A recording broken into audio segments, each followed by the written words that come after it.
Shorty. Fingers crossed, StreamYard's being a little bitch tonight, apparently. Very frustrating when we're professionals here. I'm fucking professional. She's a fucking professional. No, goddamn it. Miss Shorty, you're muted. Miss Shorty, you're muted. God, yes. Endearing, it's iconic. Cheese breaks, fade breaks, staying hydrated. It's Shorty time. She's a fucking delight. Trial watching trials and tribulations.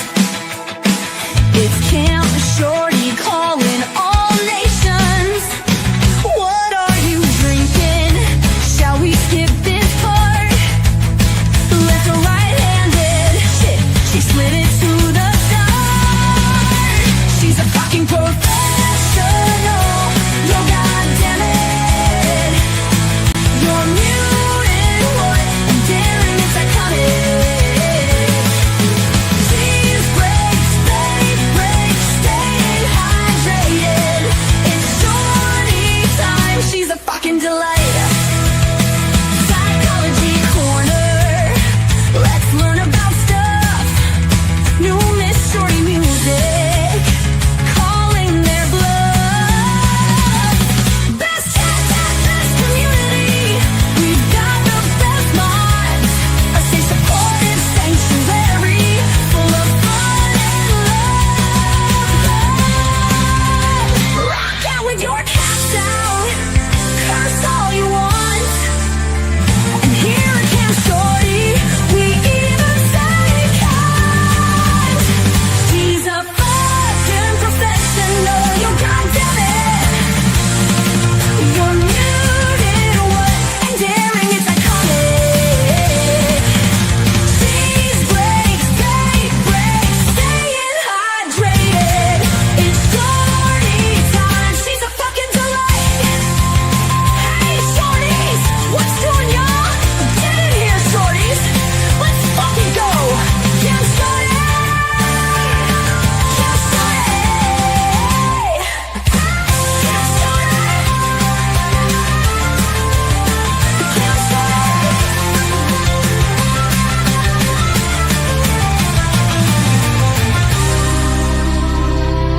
Shorty.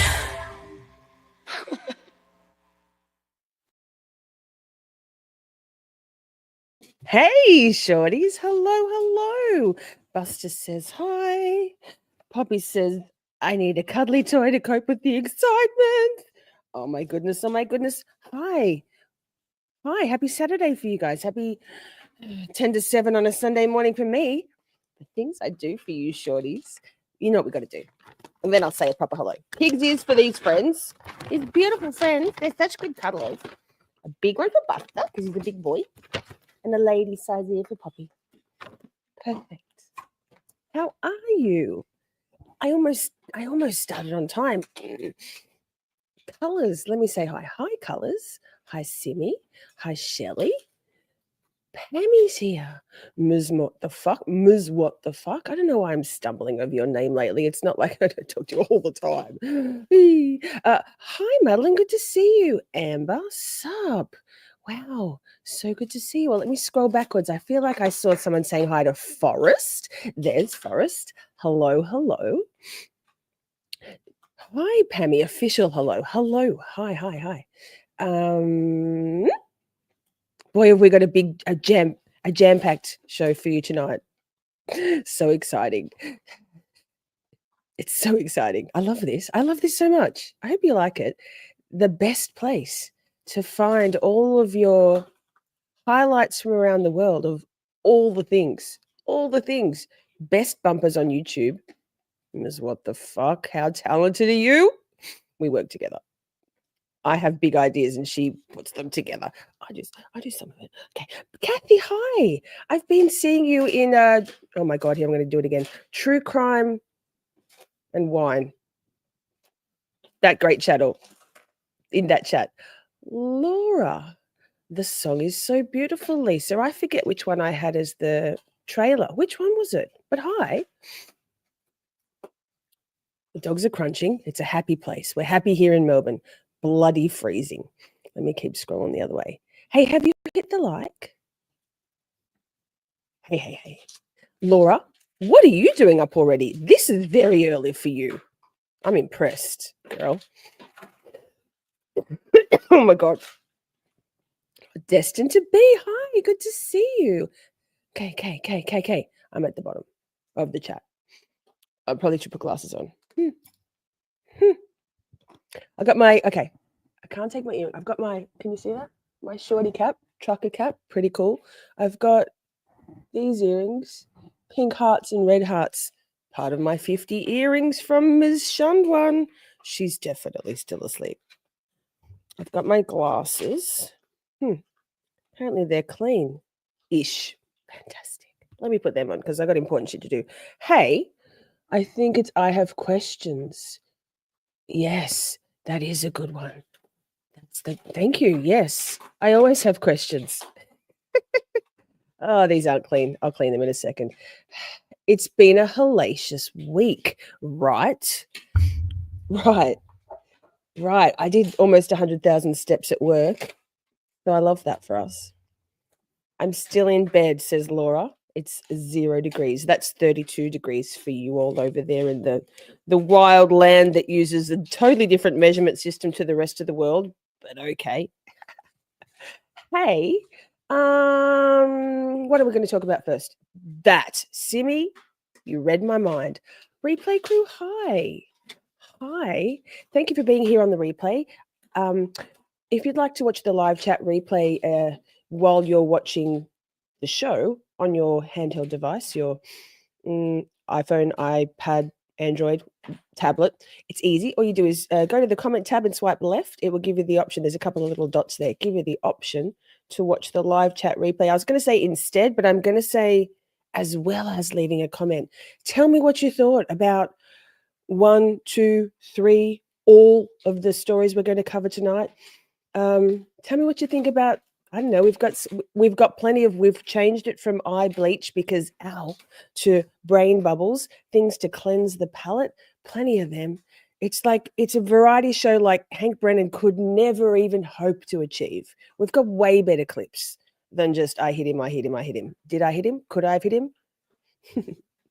Rachel, hello. Now, listen, Rach, can you please let Ping know, just sidebar, can you let Ping know the level of my busy is extreme? And I just remembered this morning that I still haven't contacted him. So please let him know.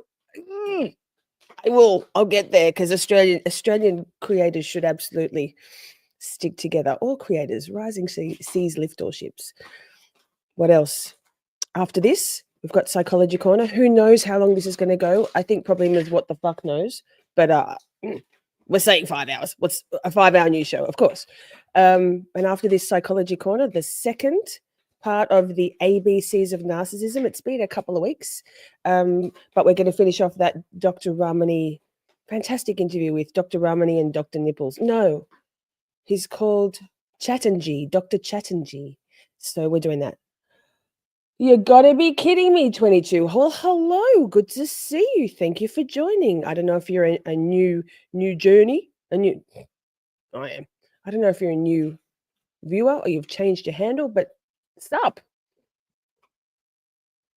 Excellent. Thank you. Thanks, Rach. Kathy says, I am back. Same, Kathy. Guess who's back? Shorty's back.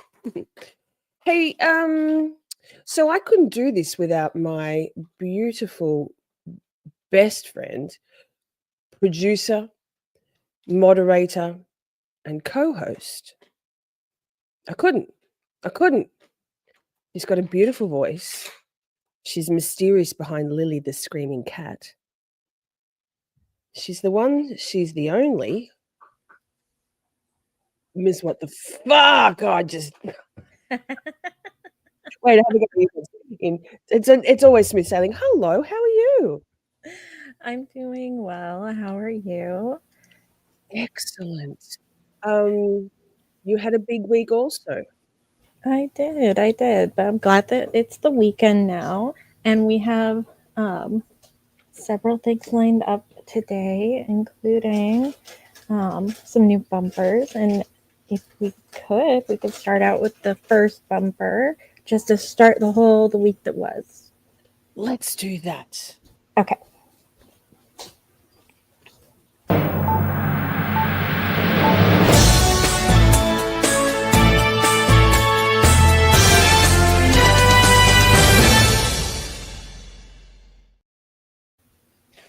Pardon me while I just clean my glasses because I'm going to need to be able to see. Not to worry, not to worry. And let me clear my throat. Ooh, okay. So, so the week that was. Welcome to the week that was. What in the world? We are breaking down the news that piqued our interest. Oh my God, these glasses, it's too early for me, even my glasses. So there's so much that piqued our interest, right? First up, we are going to start with True Crime Worldwide. Shall we play that bumper, Miss What the Fuck? Because we got shit to talk about. Absolutely. So it's a brand new one, y'all.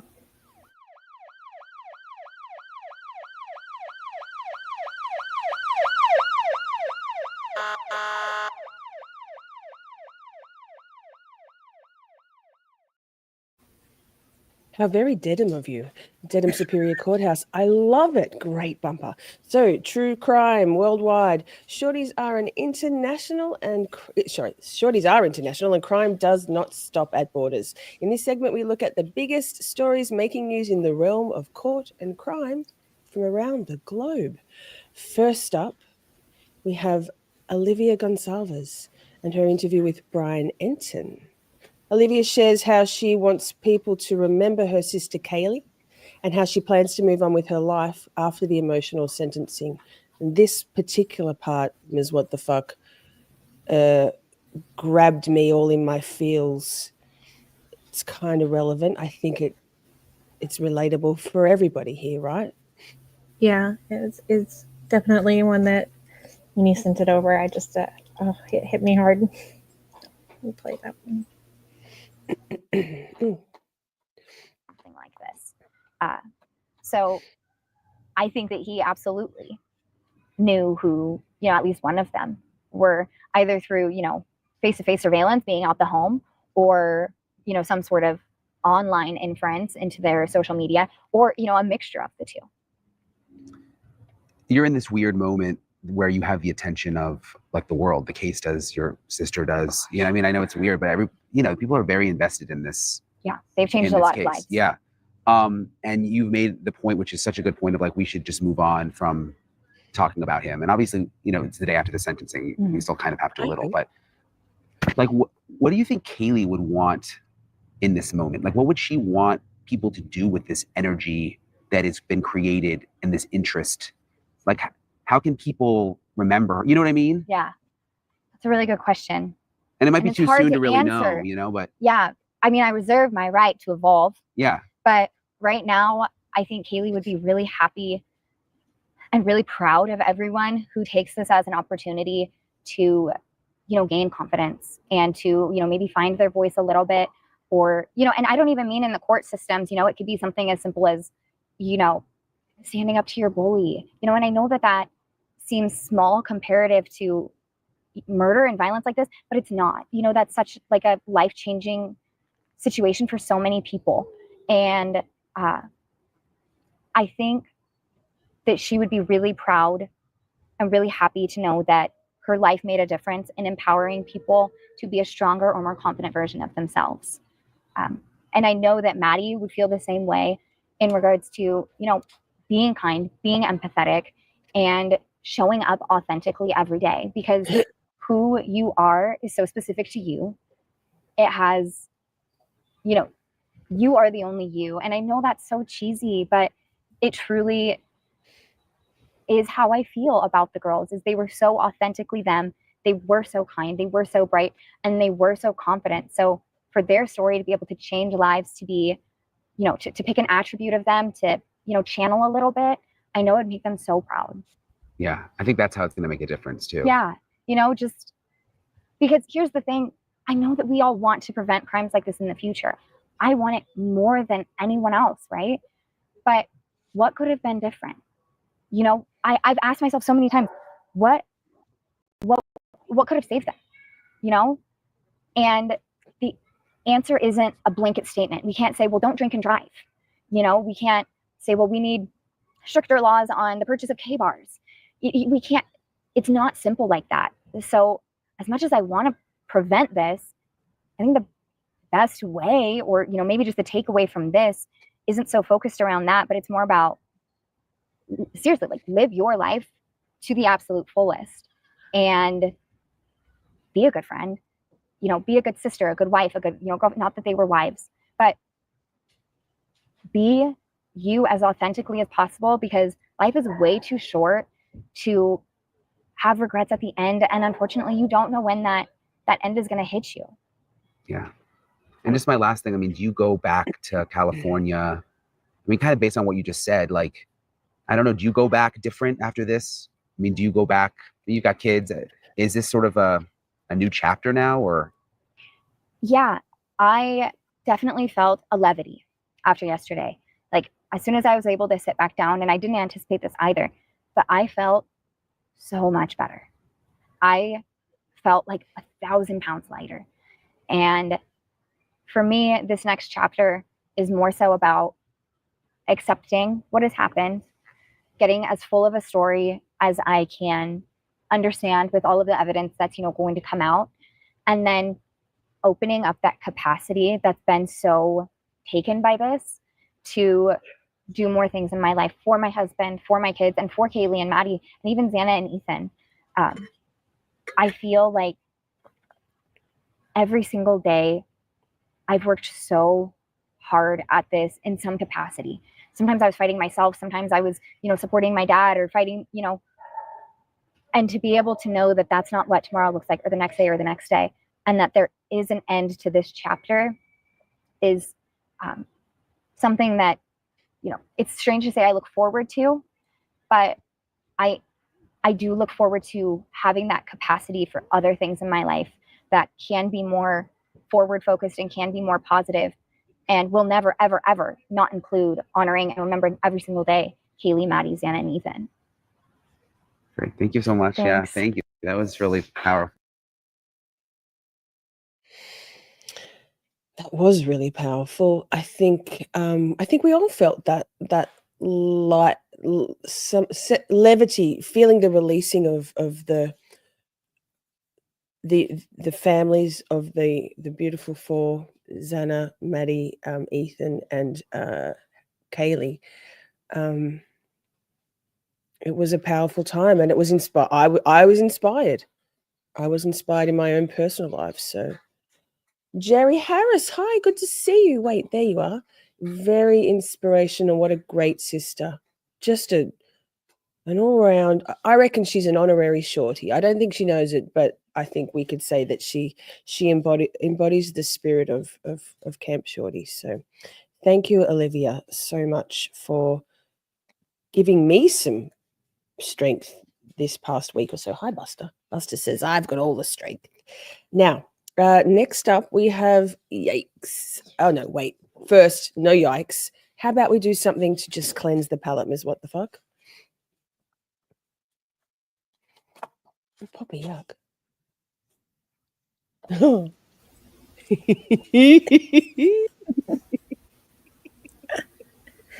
Just a little trim. Just Just a a little handsome tidy boy. up. He's very handsome. Mini schnauzers are very gorgeous. Oh, no, he's not a mini schnauzer, is he? No, it's just a haircut. I have no idea. Amber did Amber did this one. This was from Amber, by the way. Oh, I can love just it. play it forever. I'm sorry. It's so cute. Just a little It gentleman. is. He looks very British, very regal.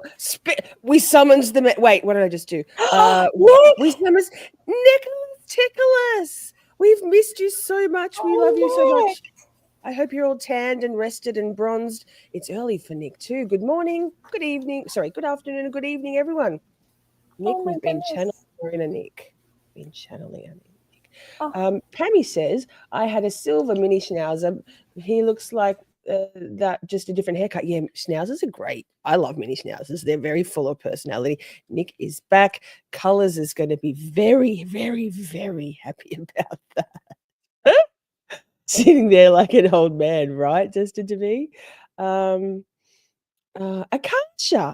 Hi. Look, there it is. Colors. Nick, oh my God, I missed you so much. You're here. There's no. Sorry. Yikes. Way too early for singing. So we're going to move on to the next True Crime Worldwide story. I'm sure you've all heard about this one, but the Devil's Den murderer was arrested. 28-year-old Andrew McGann of Springdale was arrested in connection with killing 2 people at Devil's Den State Park on July 26th. Investigators have said that he has admitted to the killing. Yes, admissions. Not a full confession, but admissions as far as I understand, right? What the fuck? Right. And there's been, I mean, it's constantly unfolding and more is coming out. So we have a couple of things on that to share. And so we're going to start with this video, if I can get it. Hi, Jeannie. I'll say hi to a few people. Yes, hi, Jeannie. Hi, Grass. Good to see you all. Don't forget to hit the like, y'all, on your way in. Thank you for being here. Oh, it's so, but also Sage. Good God. Ay. Teacher who recently moved. And I'm sorry, this one is within like a web page, so I can't mess with the captions and stuff, so it'll be a little weird. It's all right. Moved to Arkansas is under arrest in the inexplicable double murder of 2 hikers killed in front of their children. We were able to take a monster off the streets and bring relief to Clinton and Kristen's precious girls.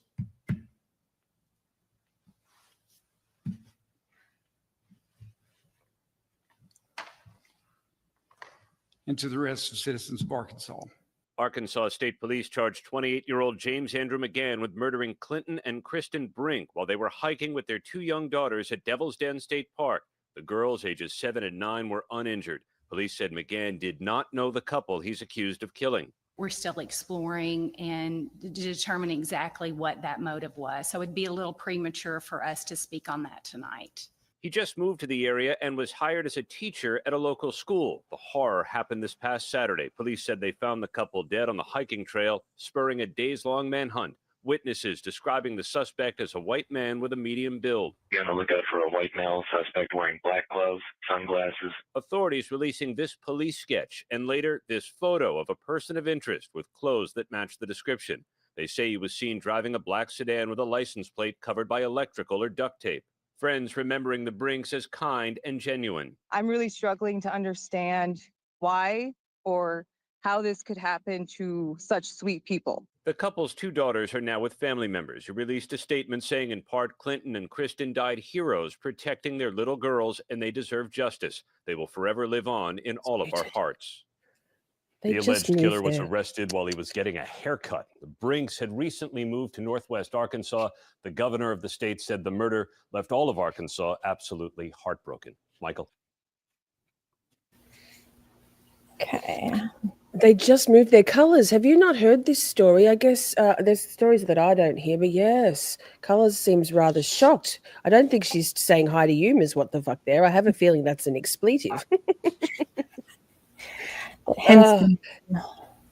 Yeah, law enforcement did a spectacular job of getting that perpetrator, alleged perpetrator, but he has given an admission of guilt.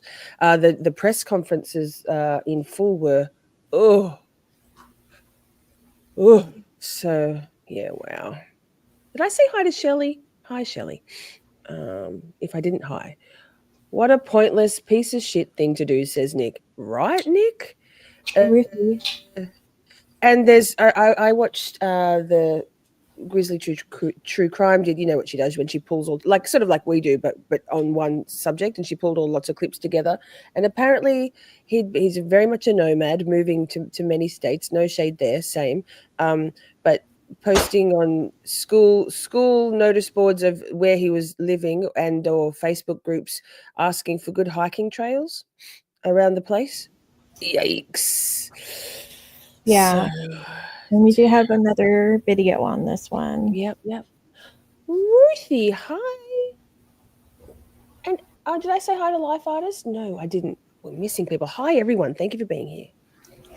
Okay, next clip. Let me change this layout. Hang on. There we go. Whoa. Hi, mate. In Arkansas. This is video began in court today per KATV in Arkansas. He was in a jail jumpsuit, didn't say anything during the hearing that lasted little less than 3 minutes. He has yet to enter a plea, but with the way that law enforcement has been talking about their investigation, it seems they believe they have this man dead to rights. And that's not just a figure of speech, because prosecutors could go for the death penalty if he is convicted. And I'll get to what prosecutors said about the possibility of that in just a moment. And also, we are learning some new pieces of evidence that police say they have in this case. I'll talk about that in just a moment. We also have new video of McGann arriving at the Washington County Sheriff's Office in Arkansas after his arrest. The video is about 11 minutes long and was sent to us this morning by the sheriff's office. And you can see in this video, he's wearing the same shirt as you see him wearing in the barbershop when he was arrested while he was getting a haircut. This is video that barbershop put out to the media of McGann sitting down in the chair, and you can see his hair is over his face. The barber said that they don't believe that he wanted anything cut off the top of his head because he was using his hair to cover his identity. Also, the barbershop told us that he wouldn't give his name when he first showed up. And it was about 4 minutes into his haircut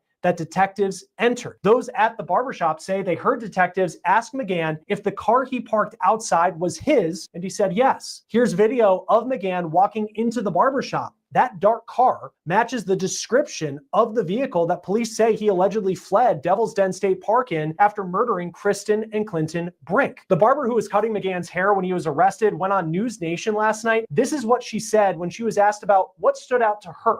As I was examining his hair, his scalp looked very dry and matted. Interesting. Did he seem surprised that the cops were there for him, or because we've now heard the police have said that he has admitted to it, that he said, yes, I did this. Did he seem surprised when they got there? So I believe it was a detective. I don't remember his name. He came in, asked, whose car that was. And, he had his head down the whole time. And he really didn't, say anything until they're like, I believe it's your car. We are learning more information about the couple who lost their lives. So I'm going to skip to another section of this if you wanted to. Yep. So I've heard interviews with the hairdresser or the barber. I guess she's a hairdresser who cuts men's hair. Yikes! Imagine. Yeah. Sorry, I'm just getting the timestamp. No, you're okay. There we go. Okay. Joining me now is retired FBI agent and attorney Bobby Chacon. Thank you for taking the time to be with us, as always, on Law and Crime. This suspect is just, everybody does. I just find him so disturbing with the things we're learning about him. What stands out to you with just kind of the initial profile we're getting of Andrew James McGann? Timestamp. That was the end timestamp. Don't apologize. The more we get to look at Bobby Chacon, the better, in my opinion. Good afternoon, sir. Good morning and good day. All right. There we go.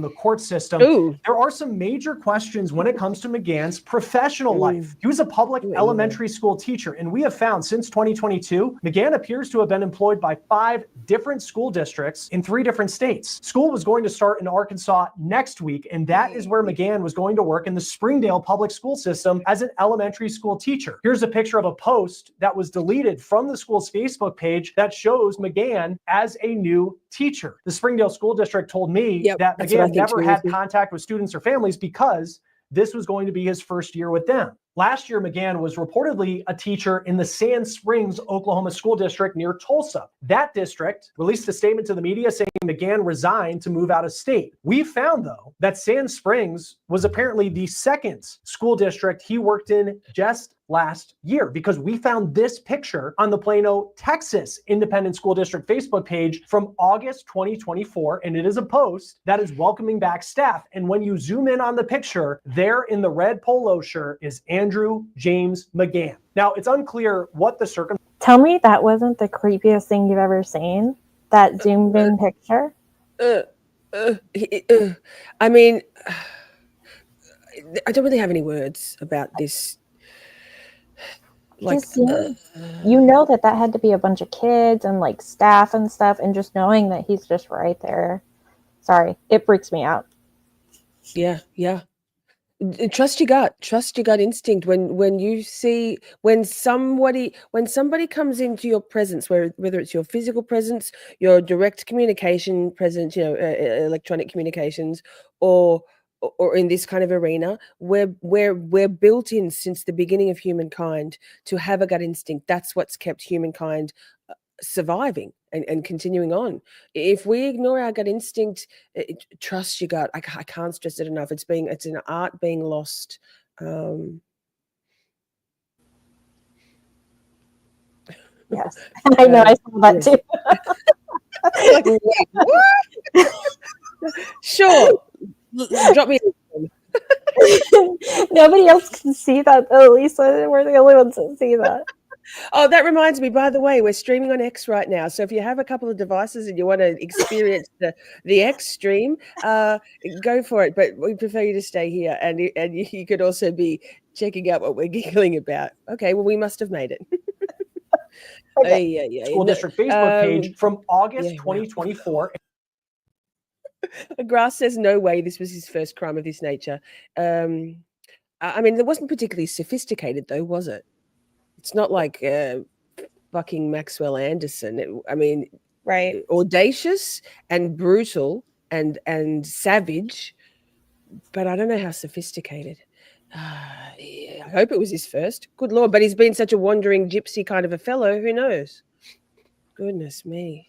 Yeah, and they'll talk more about, how he, I'll let it play, but basically about why he's moved around possibly, but I'll let them tell you. Sorry.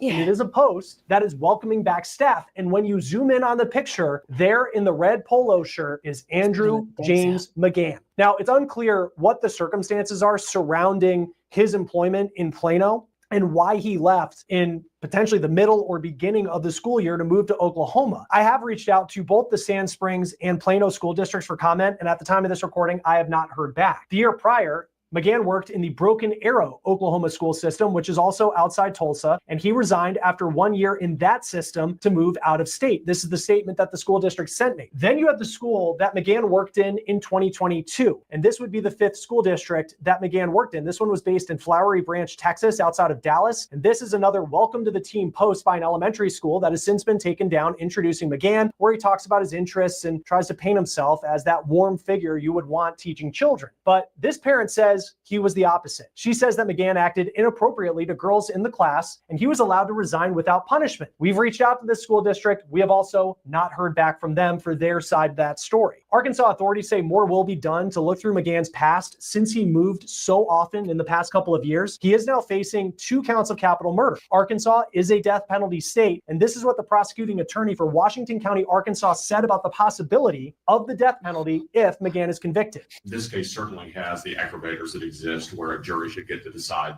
what the punishment for this defendant is my intention to pose that to a jury. McGann is being held without bond. His next court appearance is scheduled for August 25th. Joining me now is Yes, so they had 3 children, 3 daughters, 2 of which were with them on the hike, 7 and 9 years of age. And I don't know whether the other child is older or younger, but they just moved to the area a few weeks before, and yeah, I think probably I reckon he was probably trying to nab one of the girls. I mean, if it goes to trial, I guess we'll find all that out, because those 2 girls will have to be forensically interviewed. They did a fantastic job. I don't think just the girls described him for that art, what's that called? The sketch the drawing. Thank you, that. But because he was seen by other hikers on the trail, obviously someone else took that photo of him from behind with the backpack and the full winter or full clothing. He had fingerless gloves on too, in the dead of an Arkansas summer, like in the right front end. And so, they also had a picture of his back. Yes, with a big backpack. Good God, terrifying. Also, sidebar, gosh, Laura said it's 0 degrees where she is in Tasmania. It's 2 degrees here, so only a couple of degrees above freezing. It's bloody freezing. I just had to open the door for the dogs, and yikes. So, are we moving on to the next one? Is what the fuck? We are. Okay, so next up, I know so many of you know this one. We wait with bated breath, but Grandma Gotti, aka Donna Adelson, is preparing for her trial. Ms. What the Fuck told me, and I never get the dates right, but we've locked it in. Voir dire begins on the 18th of this month, so just a couple of weeks away before the jury selection begins in Tallahassee, Florida. She is preparing for trial, and recently she filed motions in limine to preclude her attempt to flee to Vietnam, aka non-extradition. Thanks, Dan Rashbaum. Love your work. Yeah. So we're gonna watch our friend brother. Oh, Counsel, yes. Yes, who and I'm going to just close the does back door. a great job, but it sounds like it closed itself. Dude, that was loud. All right, so he does a great job of breaking it down exactly what happened. So we'll listen to him. Finally, with the new attorneys all caught up with motions filed, this trial date, August 19th, is quickly approaching, and there was a motion in limine that was filed that we must discuss today. The motion in limine, of course, that I'm talking about is the motion in limine to preclude mentioning of the ticket, the one-way ticket to Vietnam, a non-extradition country, which Donna Adelson made sure it was a non-extradition country before she purchased her one-way ticket to Vietnam. So the prosecution wants to admit that as consciousness of guilt. After all, why would you be running away to a non-extradition country when you have nothing to be scared of, or you don't think you did anything wrong? Well, the defense for Donna Adelson filed a motion in limine saying, nope, sorry, we got some new evidence. In fact, they filed this motion previously and it was denied. But they say they have some new evidence which clearly shows that this is not consciousness of guilt, and therefore the prosecution should be precluded from even arguing that it was, or even bringing it up in any way, shape, or form. So let's get to the motion, and then, like we always like to do, is we'll look at the case law and see whether the argument that the defense is making has any feet or basis in the law. So here we go. Let's pull it up. This is the motion that was recently filed, and let's get into it.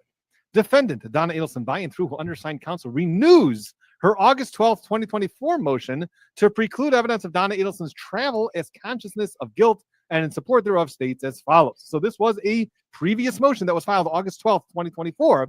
So anytime you want the court to revisit a ruling, you got to give a really good basis, and something must have changed. So let's see what changed. Mrs. Adelson has been indicted in this case with 1 count of first-degree murder, 1 count of conspiracy to commit first-degree murder, and 1 count of solicitation of first-degree murder. I can't believe she's On got a August trial. 12th, 2024, prior counsel, so not these attorneys, but prior counsel, Dan Rashbaum, filed their motion to preclude evidence of Donna Adelson's travel as consciousness of guilt. On August 30th, 2024, the court denied this motion, ruling that, I do believe, and this is quoting the judge, Judge Everett, one of the greatest judges. I love Judge Everett. Yes. I do Love. believe this is a matter that goes to weight versus admissibility. The finder of fact, the jury, is going to determine whether Mrs. Adelson was in fact merely researching a vacation, or if she was in fact seeking to avoid prosecution, or this is consciousness of guilt. Really, it's not for the court to exclude, as it is relevant and probative. So here, where the judge is saying it goes to weight versus admissibility, meaning you may have the greatest arguments in the world why she booked that one-way ticket, because she always routinely books one-way tickets to her vacation of choice, like Vietnam. Maybe that's her vacation of choice. We'll see probably in testimony whether she ever vacationed there before. All right, we'll hear about that. But it goes to, you can argue that to the judge, you can argue that to the jury. It goes to weight rather than admissibility, meaning it's definitely admissible, it's relevant, so it should come in. And then if you want to argue to the jury that the prosecution just lost their marbles by arguing that it's consciousness of guilt because this is a vacation spot that she routinely books one-way tickets to, then go ahead. So that is what the judge ruled as a result of the previous motion that was filed August 12th, 2024. And that's a transcript of the hearing right there. New facts and facts known, but not previously argued, warrant the court revisiting this ruling. We've got new facts for you. Let's see what they are. Specifically, during Jason Newland's July 9th, 2025 deposition, which just occurred, Newland admitted that prior to the warrant for her arrest being issued, Mrs. Adelson was free to travel and leave the country. Namely, that at the time Mrs. One Adelson way. purchased Get her the fuck ticket out of here. to Dubai and Vietnam on November 7th, 2023, and traveled to the Miami International Airport on November 13th, 2023, she was unaware a warrant had been issued for her arrest, and nothing prevented her from traveling. She had no idea that there was a warrant that was issued, and there was Lol, really they no don't reason why she they couldn't don't tell travel. you. Legally Oh my speaking, she was God. allowed to travel. Additionally, Oh my Scott Radius testified at his August 21st, 2024 deposition that Newland told him that there is no bench warrant for the arrest, so they can leave the country if they want. Finally, Mauricio Descalzo, Mrs. Adelson's then attorney, advised Mrs. Adelson after Charlie Adelson's conviction Good old that there finger was no sniffer. warrant for her arrest and she could travel. Ms. Descalzo also advised, and I'm sorry if I'm butchering her name, also advised that she had an agreement with the state that if a warrant were issued for Mrs. Adelson, then Mrs. Adelson would self-surrender to the Leon County Detention Center. Fuck off. Based on these additional facts and conducting Oh, the Donna. analysis required by both the case law and Section 90.403 Florida statutes, Mrs. Adelson requests this court revisit its August 30, 2024 ruling and prohibit the state from arguing that her travel was consciousness of guilt. After all, there was no No warrant shit. that was issued for Donna Adelson, and she was free, legally free, to travel wherever she wants, even out of the country. So therefore, that is why it has to be renewed, because this additional information became apparent through the depositions of Scott Radius and Jason Newland. All right, well, let's see what the case law has to say about this, because again, what this hinges on. Donna. Oh, Donna. Thank you, Brother Counsel. Lovely, very well laid out for us. So we will be doing recaps. The week that was will probably be purely Adelson, I guess, for a couple of weeks. Excuse me, how long the trial takes. Charlie's was 2 weeks, I think. So we'll do Camp Shorty for those few weeks will be pure Adelson. If you are not familiar, or if you'd like to refresh yourself, I have 2 Adelson playlists. One's called Justice for Dan Markell, and it contains not only, but includes all my Adelson shorts, which is, as in my YouTube shorts, which is what I built my whole channel on. There's one there that's got over 2 million views, so they're very entertaining. It's a good little reminder of the lunacy of this whole Gotti family, Adelson family affair. And then I have another one which is called, maybe it's called Donna Adelson Trial Prep, I think, because remember Donna was supposed to go to trial a year ago, and at the very, like the 11th hour, Charlie threw a massive periodontist spanner in the works and fucked shit up, so the trial, it all had to start again. So there's 2 playlists. We did some trial prep there, reviewing like Luis Rivera's testimony, Jeffrey Lacasse, the GOAT, best Lacasse, so that if you'd like to get up to speed, there's plenty there for you. And TikTok Wendy, you're next.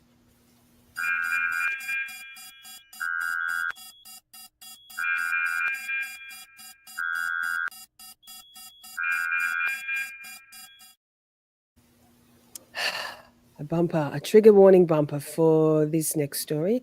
The New York City shooting. A gunman who killed 4 people inside a Manhattan office tower blamed his mental health problems on the National Football League and intended to target its headquarters, but took the wrong elevator, officials said Tuesday. Now, let my brain and my YouTube screen on this side catch up. Do you want to? Here it comes. I got it. I got you.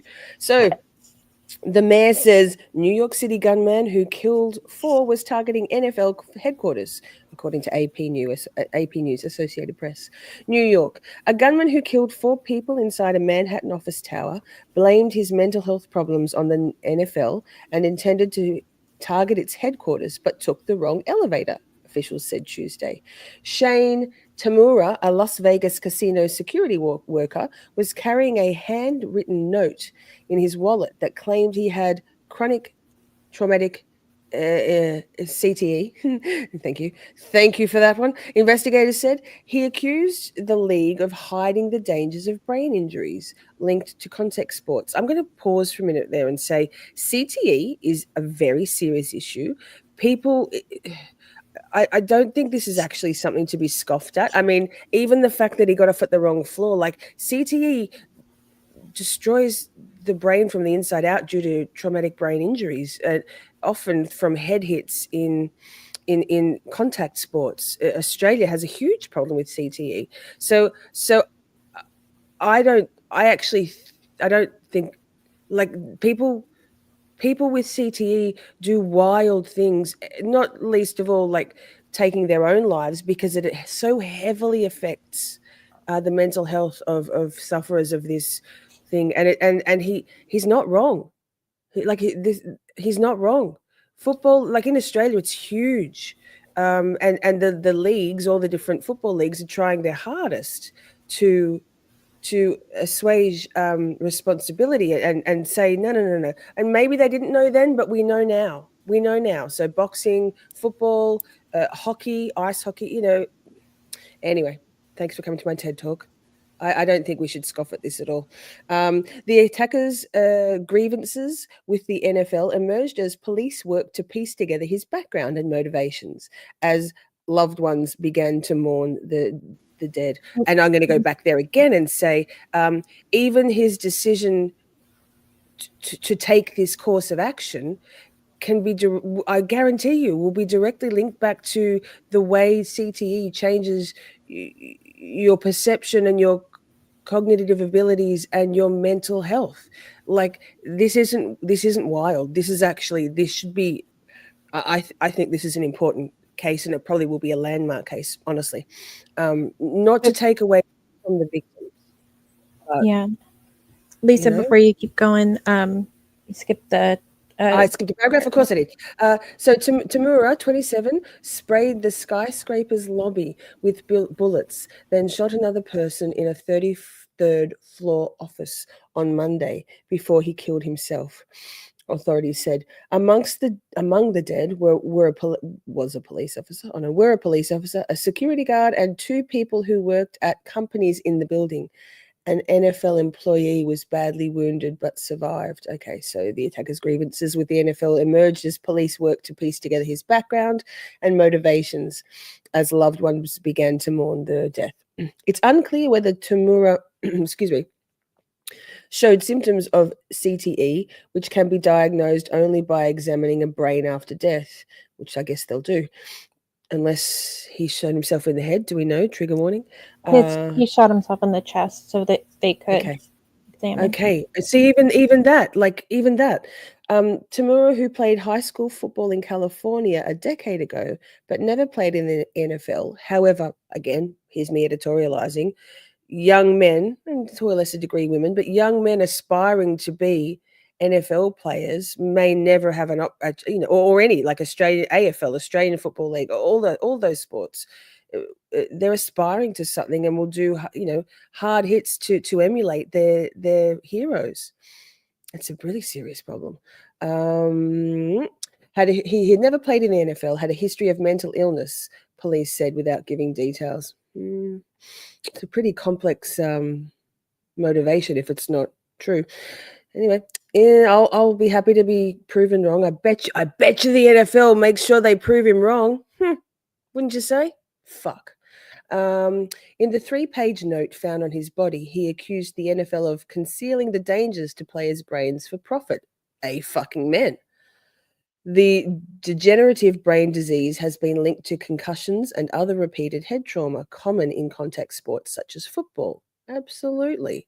Detective planned. Life is hard enough without playing stupid boy shit and then damaging your brain for 20 years down the line. Sorry, it's soapbox, but I feel pretty strongly about this.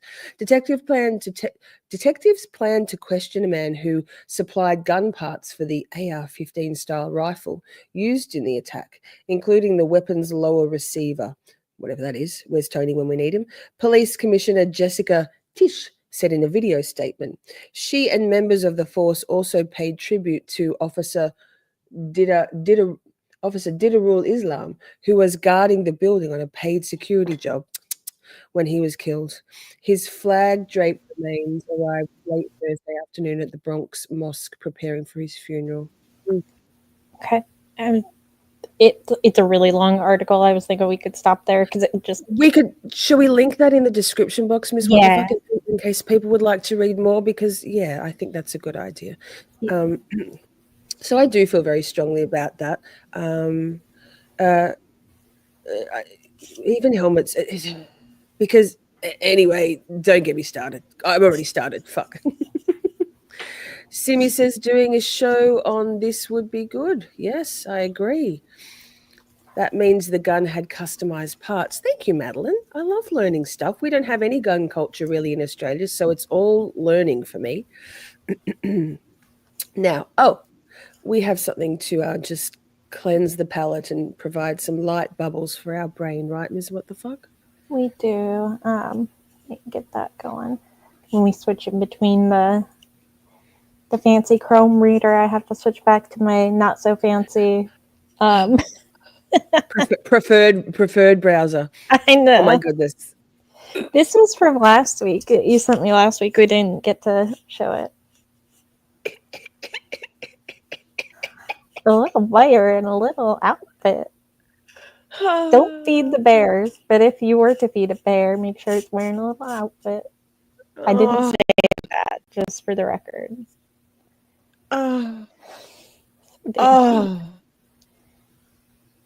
I love animals so much.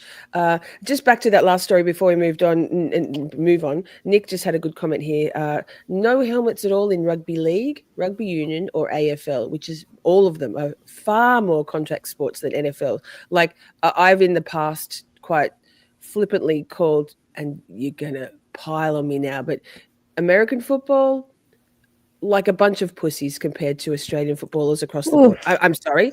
I know.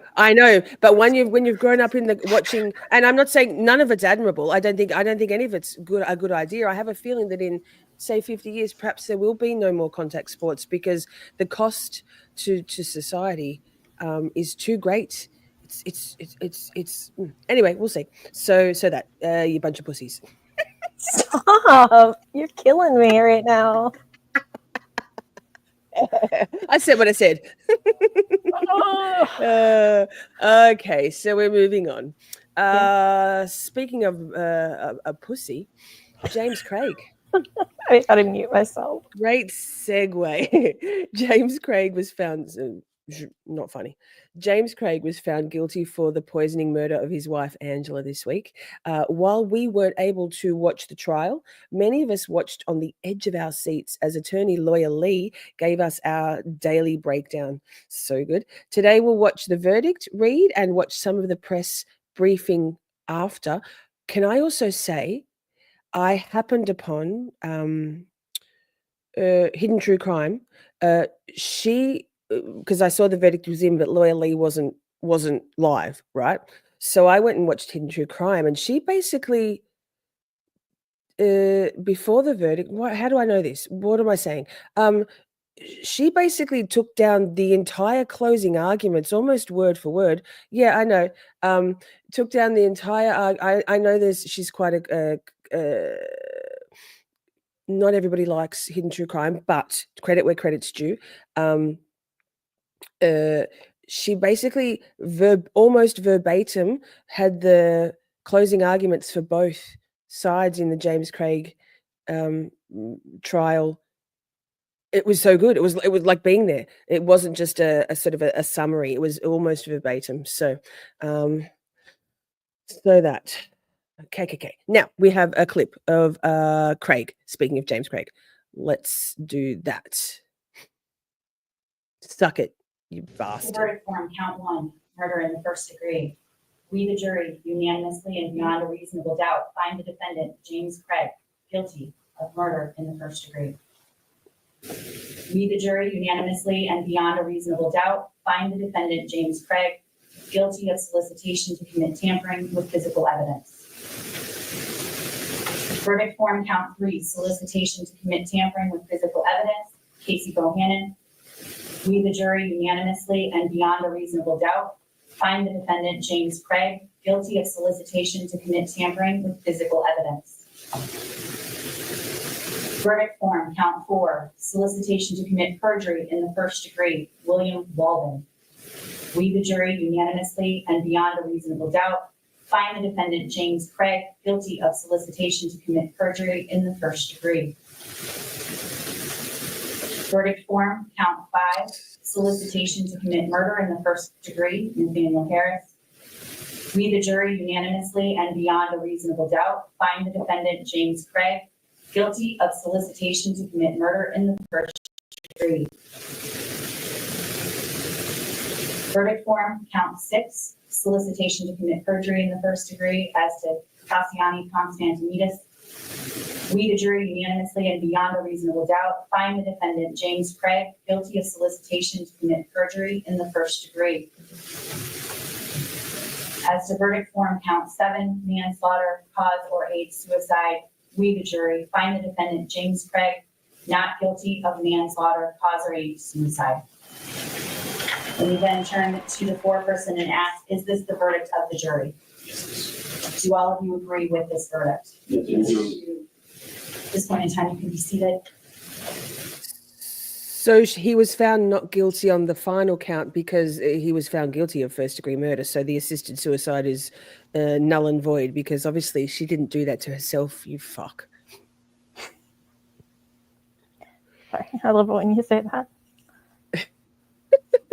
Debbie Blair says he was horrible. He tried to unalive her before this and apparently had been having affairs their entire marriage. Yes. Lawyer Lee, like, honestly, if you want to know more, Lawyer Lee did a marvelous pre-trial kind of, I think about a 3-part deep dive, giving all the background stuff. And there's so many sort of ancillary, wilding, crazy shit to go on with him. Like from jail, he put out a hit or tried to put out a hit on the lead detective and 3 other witnesses in the case. Crazy. He tried to get his daughter, his adult daughter, to create a deep fake video showing her own mother expressing a desire to unalive herself. Ow! Imagine putting your own child in that position. Like, no, she really did, but we don't have the videos. Can you just, like, sir? Right. It's insane. Like Kathy says, just get divorced. Right. I mean, right, Kathy? And the poor Lawyer Lee did a really incredible timeline of all the text messages and how he was doing everything. And it just, everybody needs to go watch that. It's really awesome. Simultaneously telling, love bombing and professing, like, creepy, really, when you're looking from the outside, you can see it's love bombing and it's manipulation. But when you're in the inside of an emotionally abusive relationship like that, and with their religious background, also their LDS, while literally at the same time ordering poisons online and texting his multiple side pieces. Yeah, he had to have. It's insane. Just get divorced. Yeah. And speaking of his daughter, somebody mentioned his daughters. You might have. I'm sorry. This video has a clip of his daughter speaking, which was wow. Before we play it, can I just say, Haley, hi, thanks, girl, love you. We play a cool sound effect for that. Thank you. Wait, a sound effect. Well, it can be a sound effect. Hear this one. I'll take any motherfucker's money if he giving it away. Shit. And then a little this. And Haley, you'll be in the draw for a Miss Shorty merch top or mug or tumbler drawn next weekend. Thank you so much, Haley. Good to see you, girl. Now, let's get back to this seriousness. James Craig, guilty of murder in the first degree. Craig breaking down the moment his eldest daughter tearfully addressed the courtroom during sentencing. I'm supposed to be able to trust my dad. He was supposed to be my hero, and instead he'll forever be the villain in my book. In their closing arguments, prosecutors painted Craig as a calculating killer who spent 10 days poisoning his wife and mother of their 6 children. To believe any of the defendant's false narratives, you have to suspend reason and common sense. The defense arguing Angela became suicidal after she learned her husband was cheating on her, reading emotional excerpts from her journal she kept years ago. It almost killed me when he said he didn't love me and I wasn't enough. The defense insisted while Craig may have been a serial cheater, that didn't make him a killer. So you know what? Look at him crying for himself. Good job. Fuck off. You proved beyond a reasonable doubt that this guy is a cheater. In 2023, our Matt Gutman spoke exclusively with Karen Kane, a woman Craig was seeing at the time of Angela's death. Ooh. Karen believed Craig was going through a divorce. You've been labeled the mistress in the story. Yeah, I don't like that label. If I had known what was true, I would not have been with this person. Karen testifying earlier in the trial that when Angela lay dying in the hospital, James was texting her and making plans for her to visit Colorado in the coming days. Do you think that James Craig allegedly poisoned his wife to clear the deck so he could be with you? There's no way I motive. There's been no planning a future together. Prosecutors argued Craig wanted a way out. Clearly, Craig wanted out of his marriage, but was unwilling to face the consequences of divorce. He gave in to greed and cowardice, ultimately treating Angela as an object, an obstacle to the life he wanted. Now, prosecutors say that they expect an appeal from the defense and vow to defend the jury's guilty verdict. We, of course, know Craig was sentenced to life without the possibility of parole, guys. Suck it. Suck it. I can't imagine what their six children are going through, have been going through. Diabolical. So I guess sending out just general big love and healing vibes to the Craig. I can't even say it how you guys say it. The Craig family. We say Craig. Just saying. Now, Craig. You know, come on. How's it going? Now Miss Stephanie Blubbity Block can say, "How's it going?" really well. She's practicing. I'm very proud. So we're moving on to something that happened in Australia. In fact, in very close in my neck of the woods, Wollert ambush shooting. So we have new details. A critical few seconds. Oh no! Wait, yes. Quick, go, Lisa, keep reading. Before the ambush shooting that is threatening to reignite Melbourne's underworld war. Pause. Melbourne and Sydney have a long-running history of gangland underworld stuff, turf wars, crime, generally bikey crime, drug wars for decades, police corruption, like yikes. So carrying on. So this a 21-year-old was murdered behind his parents' Wallet home. He taunted his killer defiantly daring the gunman to do it and pull the trigger. And guess what? Fucking did. We're learning more tonight about the crucial few seconds before the ambush shooting that's threatening to reignite Melbourne's underworld war. The 21-year-old murdered behind his parents' Wollert home taunted his killer, defiantly daring the gunman to do it and pull the trigger. Meters from where Entin Borsinos was ambushed and killed yesterday, a fresh look from detectives who returned today as new details emerged about the 21-year-old's life and death in a hail of bullets. It was about 7 or 8 minimum shots. 7 News has been told a brief verbal exchange was overheard between Borsinos and the balaclava-clad gunman moments before yesterday's shooting. Borsinos got out of his BMW and was heard to bait his attacker, saying, "Do it." Then the gunfire started. After that, screaming. Probably his father come out and saw him on the ground. A close family member told 7 News Borsinos recently turned to God and promised his parents he had left his criminal activities behind him. The relative also dismissed claims from police sources that Borsinos was the suspected shooter in January's murder of notorious underworld figure Sam the Punisher Abdul Rahim. Today, at the spot where Borsinos died, no floral tributes, just the shattered glass of his BMW's window. But online from his fiancée, "You're the best person I've ever met with the best soul, and I would do anything in this world to feel this with you again." Detectives have taken CCTV hard drives from several neighbours, hopeful of seeing the gunman's face as he drives. But the most revealing footage comes from the victim's own home. 3 cameras angled towards the laneway where he died.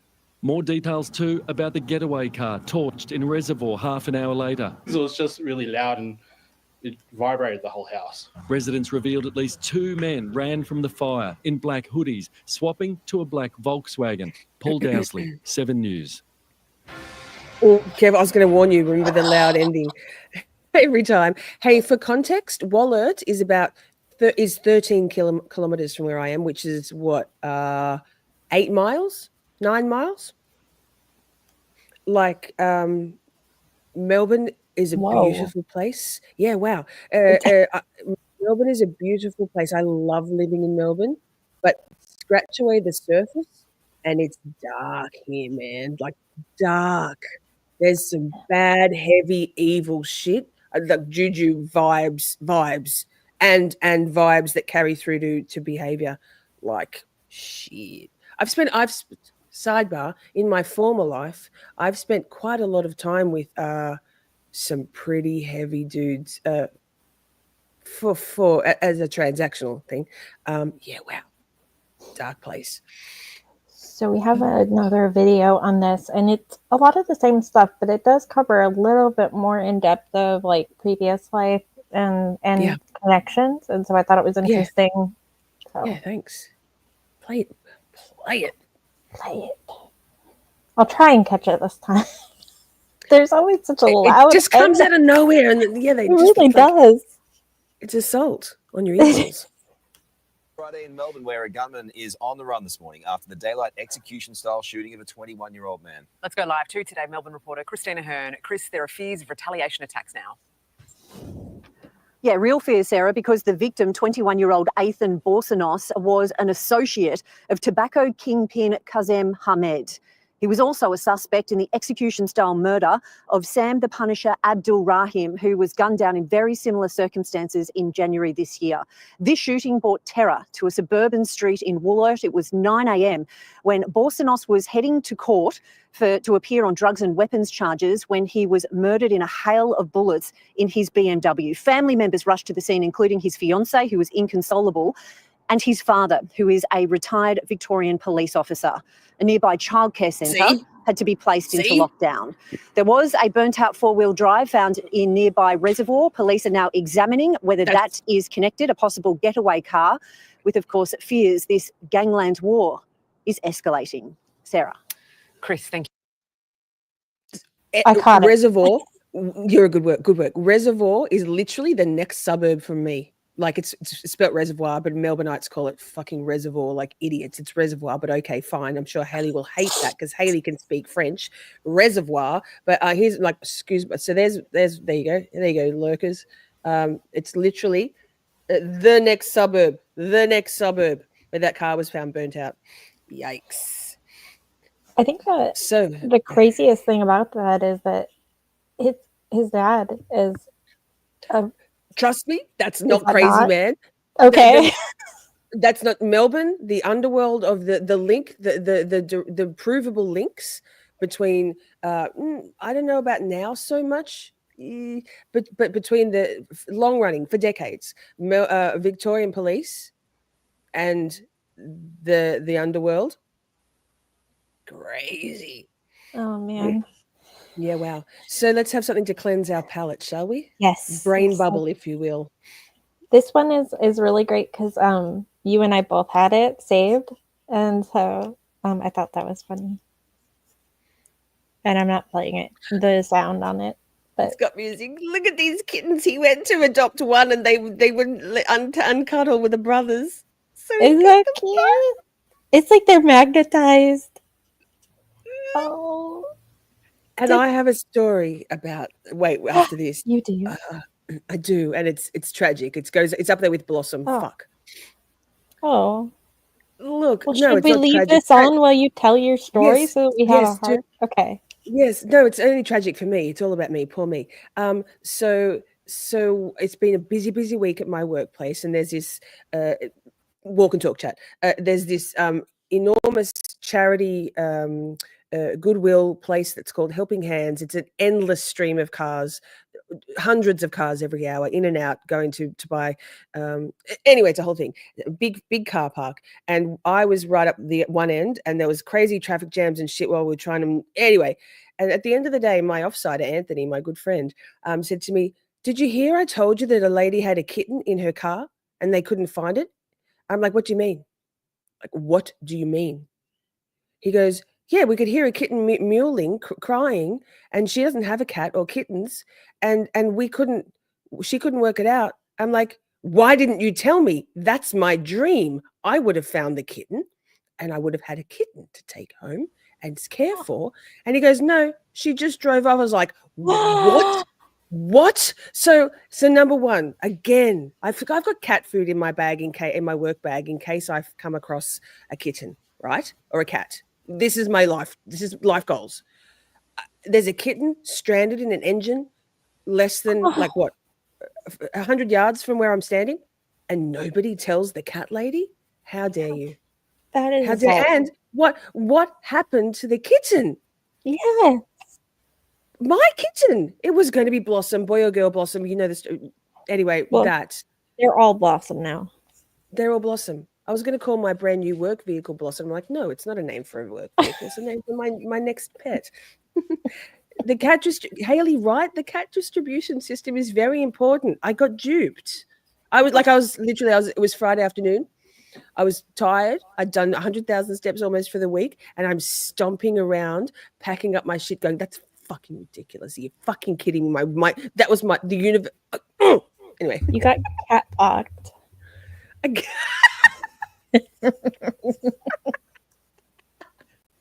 Yes, colors. Send some of your cat distribution my way, for goodness sake.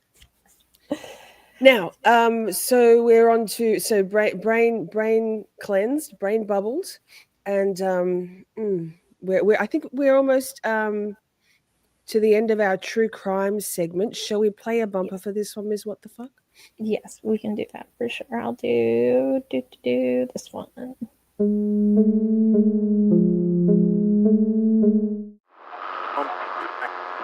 Government officials. So, the Walmart slasher. On July 26, 2025, a mass stabbing was committed inside a Walmart store in Garfield Township near Traverse City, Michigan. 11 people were injured, some with life-threatening injuries. Jeez Louise. This was unfolding while we were live last weekend, right? Yeah, I was messaging some people in our Discord, just checking on them, making sure they were okay. While we were streaming, just because you never know. But, yeah. Hi, Limini. Good to see you. All right, so we've got a clip. We do. We have a clip starting out here. 11 individuals were injured by the suspect. The weapon used was a folding knife with a 3.5-inch cutting blade. Multiple citizens, including one who was armed with a pistol, were confronting the male suspect in the parking lot and preventing him from harming further people and leaving. Police are praising a group of bystanders who confronted that suspect outside of a Michigan Walmart. 11 people were injured in Sunday's attack. They're all thankfully expected to survive. The suspect is Bradford Gilly. He's facing a terrorism charge in addition to 11 counts of assault with intent to murder. Police say he used a 3.5-inch folding knife to stab people at random. The sheriff says more people could have been hurt or would have been hurt had it not been for the bystanders who were concerned and cornered the suspect in the parking lot. One of them held him at gunpoint. Throw the knife that way! Throw it away! Throw it away! Wow, some scary moments for everybody involved, including Tiffany DeFell. She described this scene as something out of a horror movie. She was there and watched it all happen. Tiffany, thank you for being with us this morning. At what point and where were you when this started to unfold? Me and my sister were actually in the parking lot outside of the store when all of this unfolded. I was actually there picking up an Uber Eats order, and that's when we pulled into the parking lot. That's when we noticed all the fire trucks, the police, all the first responders, just people standing outside the store. Was he in custody at this point, and where were you in relation to where they had him at gunpoint? When I arrived at the store, he was already taken into custody, and where I had happened to park at was actually next to the Good Samaritan that had actually pulled the pistol out on the suspect. So me and my sister then began speaking with him a little bit, and he's the one that informed us that, he's the one that, stopped the attack from further happening. And as me and my sister were speaking to him, we noticed blood on his shirt. And, that's when he had then said, that was the suspect's blood. And, we proceeded to thank him as well for his heroic, efforts of what he did. And I remember vividly him saying, there's no thanks needed here. You can tell that he was still in shock and, shooken up from what had just unfolded here at Walmart. Wow, scary. And as I understand it, he started stabbing people inside the Walmart near the checkout, and then it continued in the parking lot. What did you witness medical treatment being administered to those who had been stabbed? Me and my sister had actually seen one of the ambulances pull out a stretcher, bring it over to where they were going, because we were still at a good distance away from where the actual incident took place. And then they did bring the stretcher back, but it was empty-handed. There was nobody in there. So I'm assuming that all victims at that point were transported to the hospital, and all of that. It's scary to show up in a situation like this, and you're sort of trying to get your bearings. He's now facing terrorism charges. And as I talked to reporters in the area, it's based on the fear that he instilled in the community. Just being there and having experienced it, do you think that adds up? And how are you feeling now? I'm still a little shook up about it. And, it's crazy to think, that my sister and I were actually supposed to be inside that store, because like I said before, I was there for an Uber Eats order. My sister was supposed to go in there to get some stuff for her feeding tube, so I sit here and think like, that could have been me or my sister, and you don't see something like this every day where you live. Like I said, this is something that you see out of a movie, and with it hitting so close to home, and especially me shopping at this Walmart all the time, now I'm scared to go out because I think about this all the time. What would I do if I was in this situation, or how would I handle this situation? Like, he definitely did put terror in a lot of people up here. Thank you for watching. Sorry, it happens in the US too. The awful news stinger thing. So wow. I'm glad to hear that nobody died. Imagine the trauma for people. How do you go back to a mall or a shopping center or a Walmart ever again if you've been there? And God, it's the ripple effect of these ridiculous, senseless, violent acts from lunatics and bad guys and girls. We got something to cleanse, a bubble. Yes. Oh. It's a tortoise that has his own ball. Of course it is. It's just so cute. Oh my goodness. It just looks like he's having so much fun. Oh no, that's like my household. Oh, luckily he fine. can get in there. Look at him. Oh, bless. Look at the little guy getting his steps in. I love it. Yeah.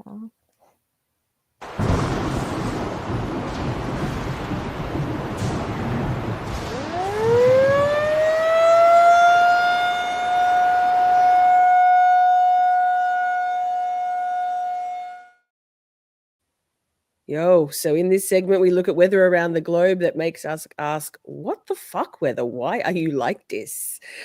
First up, we have flooding in New York City. Slow-moving storms brought heavy rain to New York and New Jersey, with some areas receiving up to 5 inches. Just enough, causing flash flooding in multiple locations. Good Lord. All right.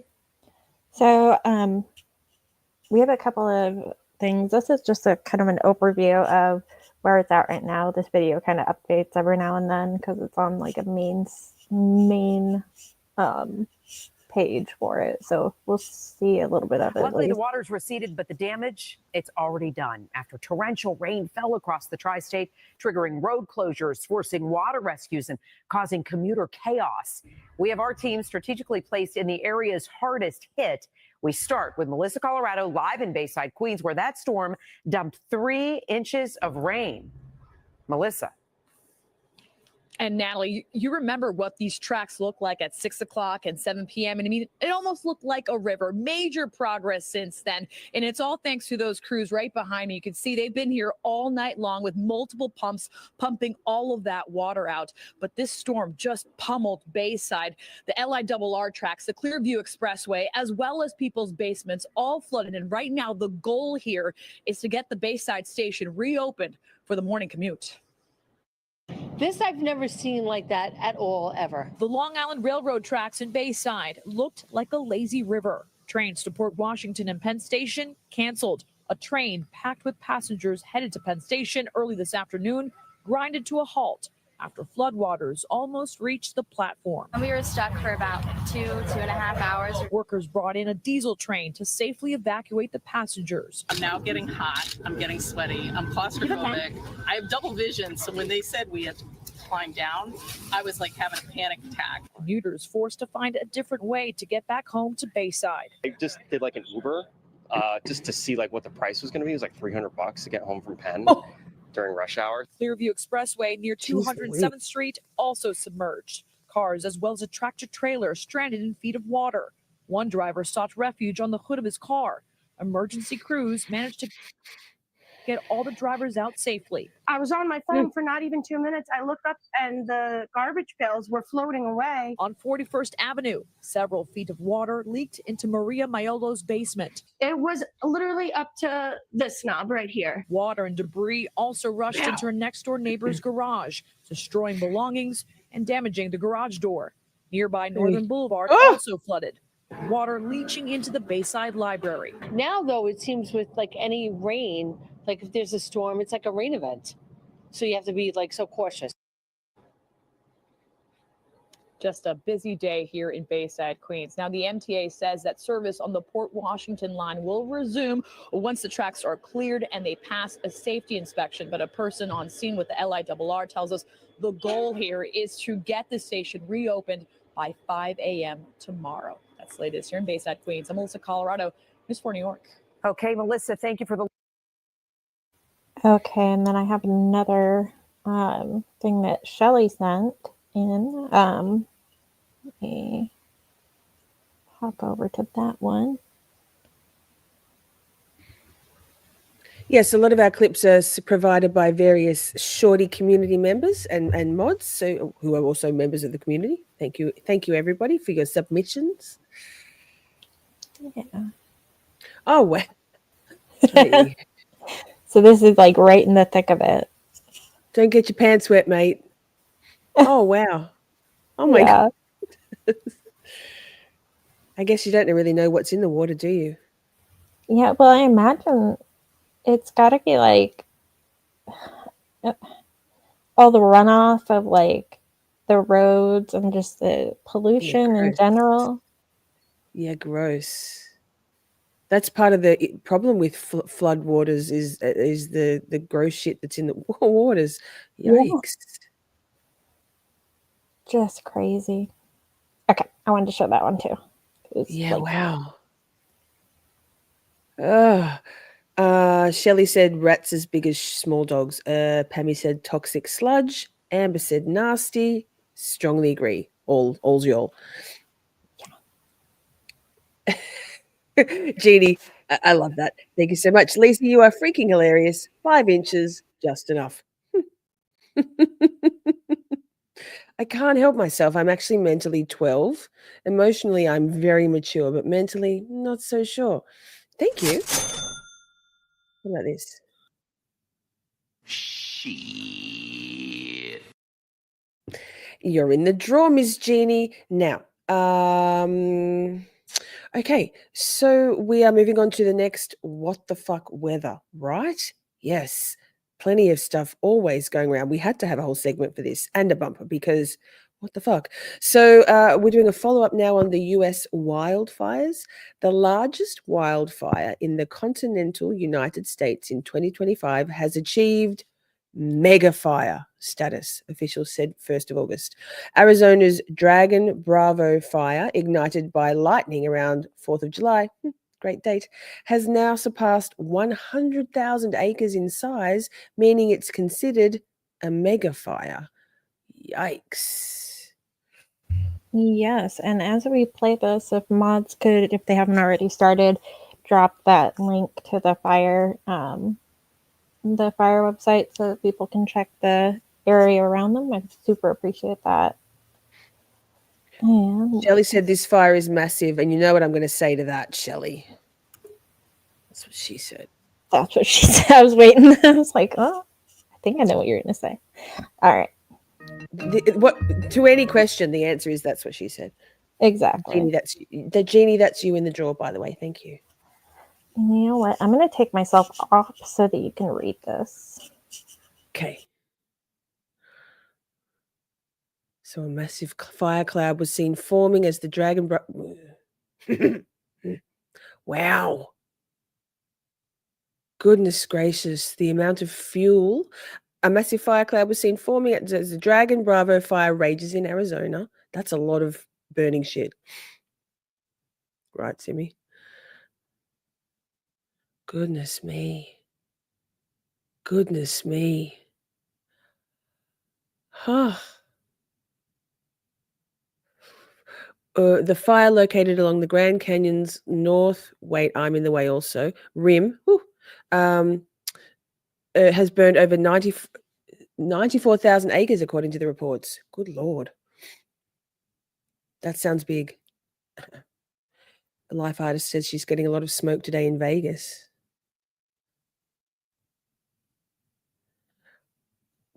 Christy, better late than never. Cat sitting. Yay. Whoa. Whoa, way too big, Shorty. Jesus. Sorry. That's all right. I'm confronting. Sorry, everybody. Jump scare. Simi says that's terrible. No, she was. Yeah, wow. It's pretty insane. Just the sheer size and amount of acres burnt is it's intense, and the fact that it is currently creating its own weather system is probably the biggest thing. And so yeah, I'm sure by today it's over 100. Yeah, and the ferocity of the fire, like it's raging. You know, that billowing, that not just billowing smoke, that's clearly a mega fire, but that's based on the acreage, right? Goodness gracious. Right, and just everything that's happening there. So yeah, just freaking bananas. Banana sandwiches. Hi, Salty, by the way, member for 3 months. Yay! Now, we have another follow-up on the Texas floods. Kerr County, Texas, lead emergency management official says he was sick and asleep. Before I speak to what occurred during the July 4th flood. Sorry. Wait, so he's making excuses for not helping? Is that what are we picking up what we're putting down here? Is that the message? You know, I'm gonna let you listen and you tell me what you think, because I was part of me was like, well, that makes sense. The other part of me is like, dude, I don't know if that's enough. He was, well, at least he wasn't in Michigan like Commissioner Cox. Yeah, exactly. All right. Schmo is there today. Okay, wow. Okay, let's watch the clip. All I hear is excuses, though. That's what I hear is excuses from this man. Before I speak to what occurred during the July 4th flood, Can't even put his eyes up. Address the questions about my whereabouts that night. On July the 2nd, I worked a full day despite not feeling well. Oh, that day included a fire chiefs meeting where no concerns were raised and no indications of elevated weather risk were noted beyond what is typical for this region during the summer. I returned home around 8:45 p.m. with my symptoms worsening. I had already requested and been approved for personal time off on July the 3rd to fulfill a commitment to my bullshit. He was going for a long weekend. Get the fuck out of here. Illness, I remained home to recover. Nah. I stayed in bed throughout July the 3rd and did not Liar. participate in the regularly scheduled 10 a.m. and 3 p.m. Texas lying. Emergency Management Coordination Center coordination calls. These calls are routinely followed by detailed written summaries, which are distributed to me and other county leadership, ensuring that the flow of situational updates remained uninterrupted in my absence. My supervisors and Sheriff's Office leadership were aware that I was off duty. I briefly woke around 2 p.m. when there was no local rainfall or indication of elevated risk and returned to rest. I was awakened around 5:30 a.m. on July the 4th by my wife, following a call from the City of Kerrville EMC, Jeremy Hughes, requesting that I mobilize. I reported immediately to the Sheriff's Office. There was no visible flooding on my drive into the office, but it quickly Sounds like a lot of became clear that words the to situation excuse was his not escalating. being there, doesn't it? By approximately 6 a.m., I was actively coordinating our That's what I'm saying. It's like, I'm not sure what to say to this. It's a lot. It feels a lot like methinks the fella doth protest too much. It's a lot of words to say. I was having a long weekend. Sup. Yeah, we're a Word minute. salad. Yeah. Yeah. We're like a minute and 44 into a 5-minute and 20-minute video. Or 5 minutes No. All basically just dispelling the myth that he was AWOL off doing 4th of July shit. Lol. Yeah, pretty much. Like, it doesn't change much from here. We can keep watching if you want, but this is pretty much it. Is him saying, Let's watch another. We can watch another little bit more just to confirm our. My gut tells me he's lying. county's response in close contact with the sheriff, the emergency even operations lift- center, and Mr. Hughes, working He's ashamed to together lift his under eyes up. rapidly changing and No. difficult conditions. Our first responders mobilized without hesitation. The majority of them are volunteers, neighbors, business owners, and community members who serve without pay. Many had no formal swiftwater rescue training. What's your pay, yet mate? They entered dangerous conditions to save lives. Their actions were nothing short of extraordinary, and I want to take this opportunity to publicly recognize their bravery, skill, and selflessness during one of our county's most challenging emergencies. To those What who I see a bunch of feel how very Canton Select Board of you. It's a panel of upper middle-aged, semi-elderly white men, bureaucrats, making a whole lot of excuses when people died. That's what I'm hearing. yeah, I mean, I don't know if Zach is here tonight, but I know this is kind of his area, and I'd love to know his thoughts on being there and how he feels that this falls. Like, does this fall flat for him? Because it falls flat for me, and I'm not there. Right. Do you know if he's elected or appointed? I don't know. It's probably something. That's a we great can- question. I have no idea. No. That's what Forrest said. Bad that it happened, but not our aisle. Ay. All right. So thank you for that update. That's interesting. Scrambling to CYA after the fact, sir. We don't buy it. We ain't buying it. Now, next up, this is one that oh wait, we got a brain bubble?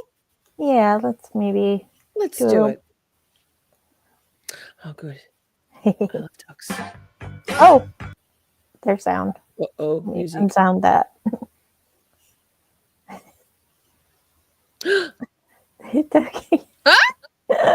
Sorry, it probably pierced everyone's eardrums.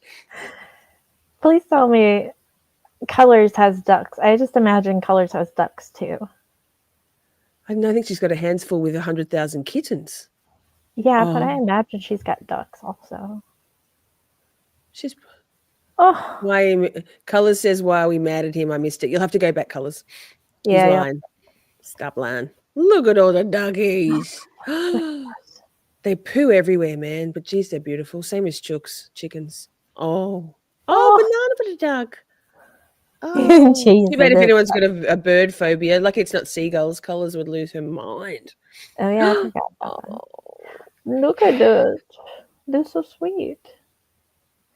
Diaper. See, you just put a diaper on it. Yeah, good point. Oh, it's so cute. Oh, getting crickets for their dinner. Yummy crickets. Yeah. I know Colours has got reptiles. Ooh. Pretty sure she's got lizardy type things. I don't know if she's got ducks. We'll see. Now, so we have another wild and what the fuck weather story. There was well, I'm sure we all know because the Russian earthquake and resulting tsunami, an 8.8 magnitude earthquake rocked the Sorry. Petropavlovsk Kamchatsky, got it, nailed it, leading to fears of tsunamis across the Pacific Ocean, including our beautiful Ms. What the fuck? But you're on high enough ground, right? Yeah, I'm fine. I'm far enough that I tell people that if a tsunami hits me, we are all screwed. Like, there's nothing to worry about if I'm gone. That's Right. that's We're all the thing. going. So Pammy's perfect, Pammy. You've got it. Pammy says, how do we say it? That. Yeah, that looks right. I agree. Yep. So we have a bunch of stuff because this was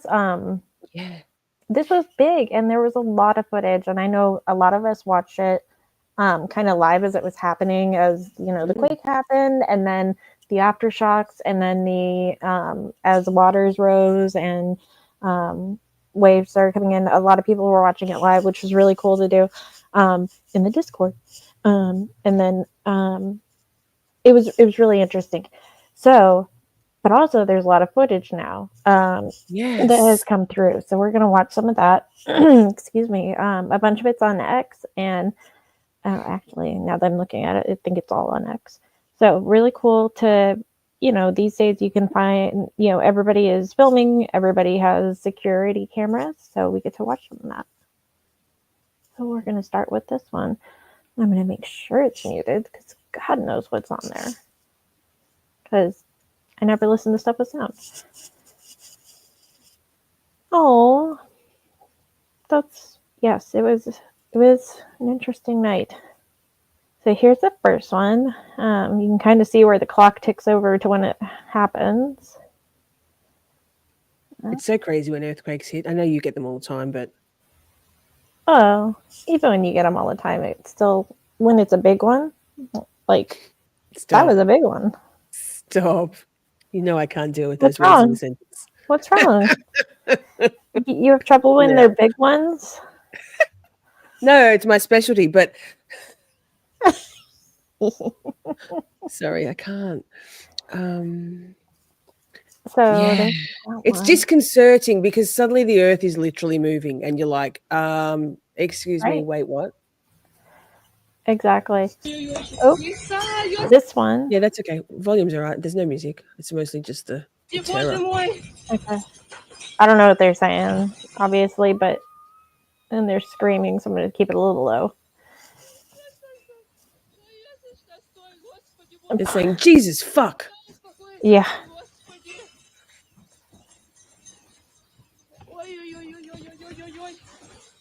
Oh, yeah, we get that. That's universal. Yes, absolutely. The length of time that this happened was pretty incredible to me.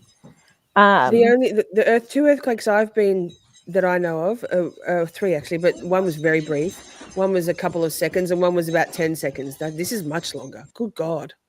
Yeah. That was about, what was that, 12 seconds? 15? This is 45 seconds. And she started partially in it, and then it continued. She didn't stop.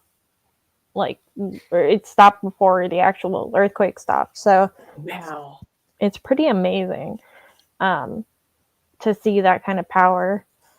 Let's see what's next. This one's interesting because it's in what looks like a yurt of some sort, or a tent of some sort. Yurt. I love that.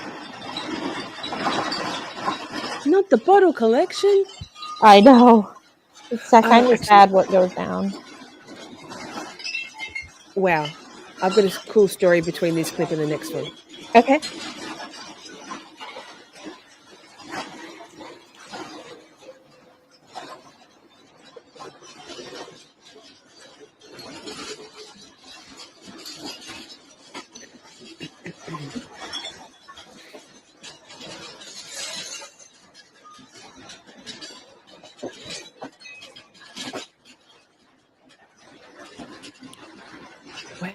just so long. Sorry.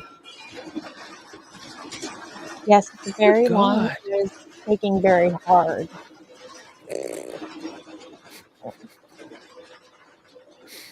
Go ahead. Gosh. So, Christy asked, no earthquakes in Australia? Question mark. Yes. We don't have them necessarily as often as, say, LA or Alaska or Japan, but we do have them. And when I was, it was 1989, I was 14. It's summer, just after Christmas. Sorry. And we had, where I lived in Newcastle, just north of Sydney, we had a 5.5 on the Richter scale. The epicenter was the suburb where I lived, Hamilton. And it went for about, I don't know, it felt like forever. I was listening to Metallica on my boombox on cassette tape.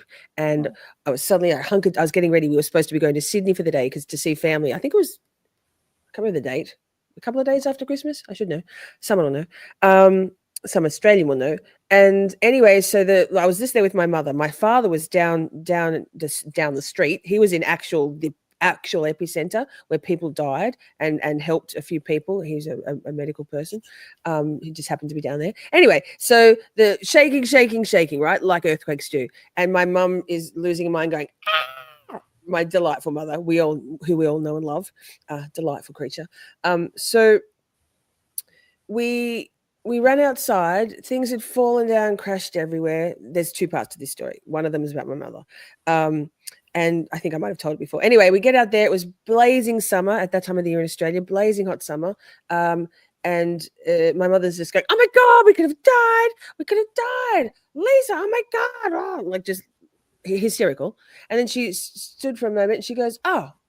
She goes, no, and she was going, the house is going to fall down. We had quite a lot of damage. The house is going to fall down. And she goes, oh, Lisa, actually, I forgot my sunnies. Can you go back inside and get my sunglasses for me? I was like, sure, mother. So I went back into the danger zone, into the where the whole house is apparently going to fall down. I got it. But just seeing all that. So she's great. I love my mother. Hi, Mum. Nod. But also, the point of my story was actually that we had a Santa, like a little Santa figurine, made out of ceramic, painted from my childhood and I think beyond, and it was on a post like this next to the mantelpiece of the fireplace. And while the walls cracked and things fell down everywhere and everything was fucked, the little Santa remained perched on this. Literally the size of the Santa's base was about this big, and where it was standing was about this big. And I still have that Santa Claus to this day. Survived an earthquake. So that's my story. Thanks.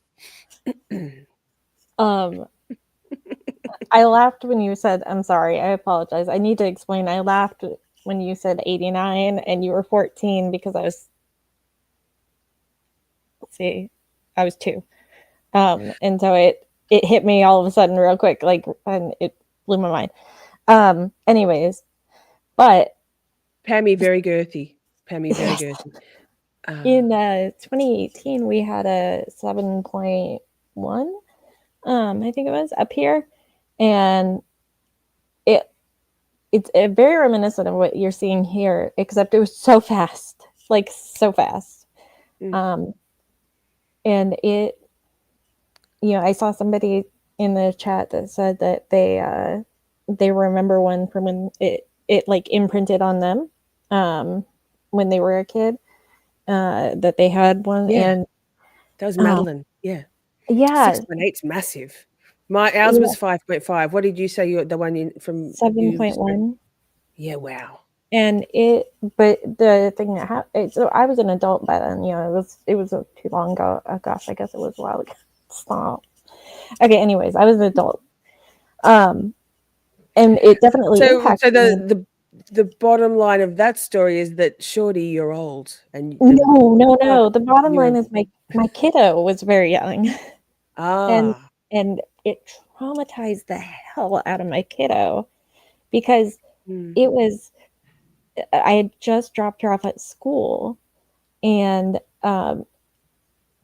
very traumatizing for her. I mean, it shut our whole city down and it shut our whole state down. It did a lot of damage here. And so her school was pretty messed up when I went to go get her because school had just started and the school was pretty messed up. Anyways, I went to go get her and just traumatized the hell out of that poor kid. Still scared the hell out of it. Still terrified of earthquakes. And I know EDB talks a lot about how traumatizing she found growing up in California, in LA, with the earthquakes there, and it's a lifelong thing. Yeah, for a yeah. child. I think it just depends. Like, especially it depends on when you experience them, how often you experience them, and how big of an impact they have on you. But yeah. Anyways, and how the people around you cope. How much? There's so many. Yes. All right. So we've got another clip. Yes, there's more. But wait, there's more. Whoa.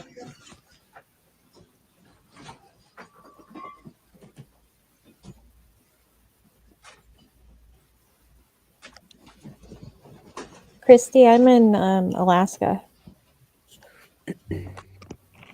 They're right in the ring of fire. Like my brain. Yeah, exactly. Okay, I think that one's just a short one. And then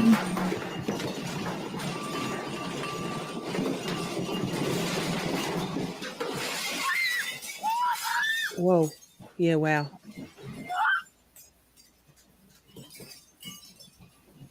Oh, and just the cleanup and shit. yes, exactly. Perhaps jelly, but also an ADHD type. And also a location where a massive amount of tectonic plates exist and cause volcanoes to exist, and it's chaotic. Yes. It's an Earth thing. It's a global Earth thing. It's a round Earth thing, not a flat Earth thing. This one's really interesting. This was at an airport. Oh God. Yeah. I guess the best place to be in an earthquake is in the air, though, right? I suppose. I don't know. Actually, that's a really good thought. Oh my God, this feels terrifying. It is. Look at the panels. Not even in your safe space of home, although, oh my God. There's going to be one that falls like right next to somebody. Right there. Did you see that? No, I didn't. I wasn't watching. Fuck. Paying attention. Oh, I saw it. I just saw it on my other screen. Yeah, wow. That could have been a beheading. Sorry. Right? You know what I mean? Good God. Very destination.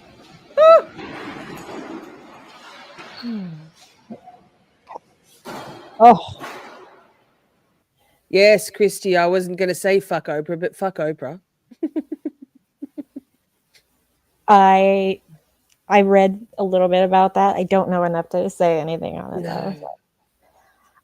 Okay. Did you slay? Hi. I did the wrong thing. Next up, a little bit about the tsunami. Yes. So like when you talk about a tsunami, it's not like one wave that goes one place. It's multiple waves or just like a rising of the waters that cause, it's not just necessarily one wave that is caused by an earthquake like that. And so this is actually the footage, some drone footage that was around the island, some islands, the Kuril Islands, and it's pretty trippy to see what it looks like after, because it is just pretty much destroyed after the waves receded. Yeah, wow.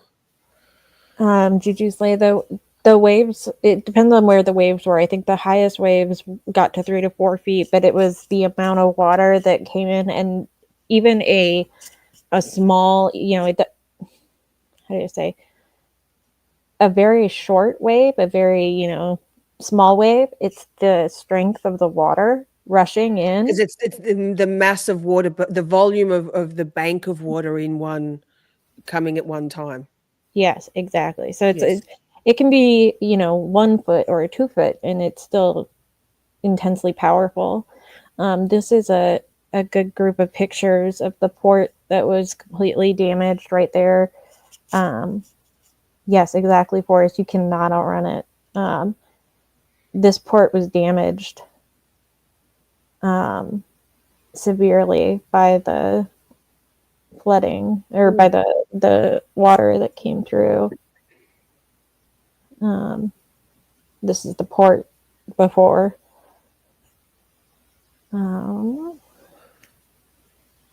And then this is going to be the video of the first reported tsunami, because it comes in different locations at different times. And this is somebody's watermark, so can't kind of have to live with it.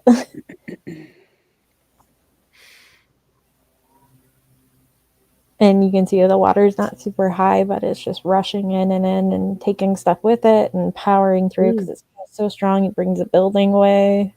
Yeah, wow.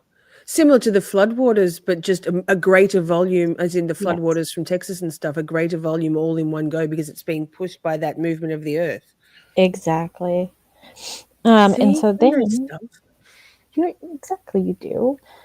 And then I wanted to show kind of expanding out from just the Russian area. I gotta refresh this page, sorry. It always goes back to Russia, doesn't it? Bloody hell. This is in Japan, which is very close. You can see as the water rise.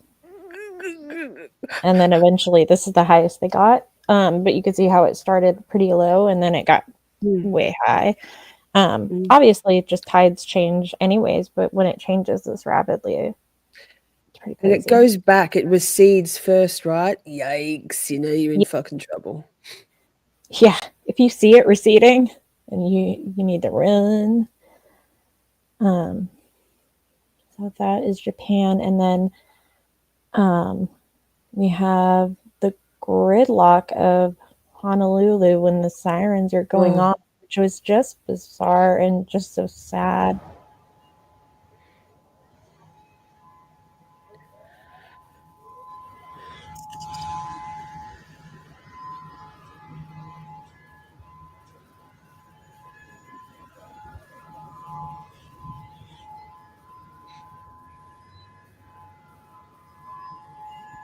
Nick, read the books. Trust me.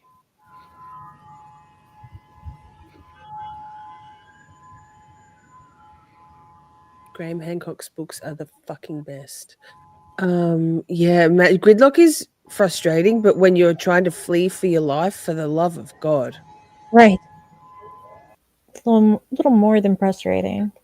Wait, exactly. This is life or death. Was that sirens or horns tooting, car horns? It was both. I mean, you heard the long siren and then you heard the tooting of horns in between.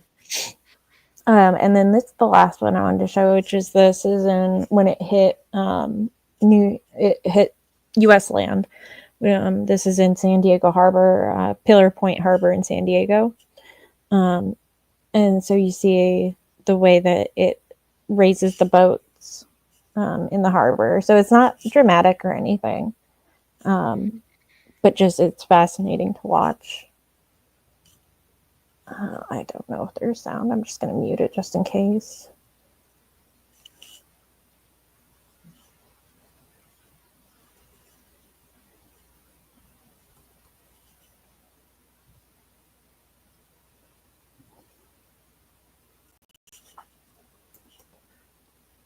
I feel like I'm watching Maxwell Edison.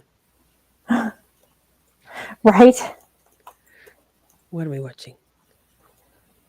Watch as the boats go up and down and up and down and then up.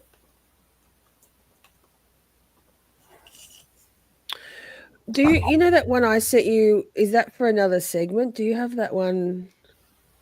That one? The pool?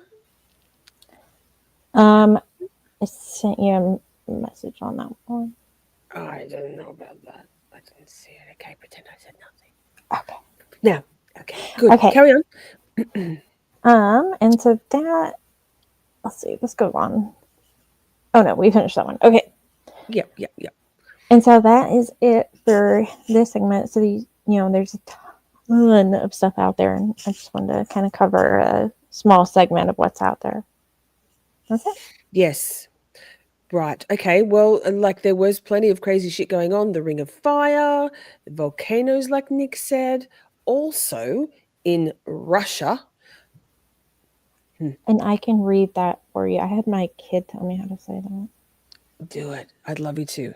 Okay, that is Turnyaus, Russia. I can read the whole thing. I can read it. A powerful mudslide struck the town, severely impacting the water supply by damaging critical pipelines, full stop, period. Torrents of mud, rocks, and debris surged through the streets and sidewalks, causing widespread disruption. The mudslide triggered by heavy rainfall also damaged protective structures and a bridge support on the federal highway, leading to a regional state of emergency in the Elbrus district. Approximately 700 residents in the upper and lower Gurkozan words. That. So let's play the clip. Thanks. Okay. You probably should have read it. Oh, I didn't share the screen. Sorry. There we go. That's terrifying. Also. O çıktı bir yere. Of, parol adamlara. Это полицейский. Haydi poliçe. Мост кетер saat mostuna şarkı vereceğim. Я очень хорошо снял. She's trying to outrun it.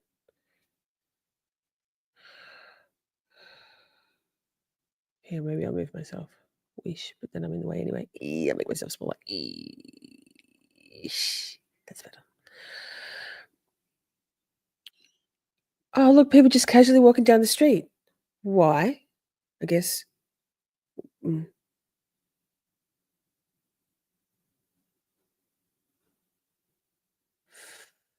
Fascinating. Terrifying. Ew. Worse. Oh my God. Look at that. Goodness me. Pammy, dumbass standing at the edge. Yeah, wow. A full, like almost a wall of mud. Ooh, terrifying. Holy moly. Bluebird, good to see you. We're just looking at mudslides and all sorts of crazy weather shit. What the fuck weather? What are you doing? Why are you like this? Everyone's just, I suppose, what are you going to do? Run?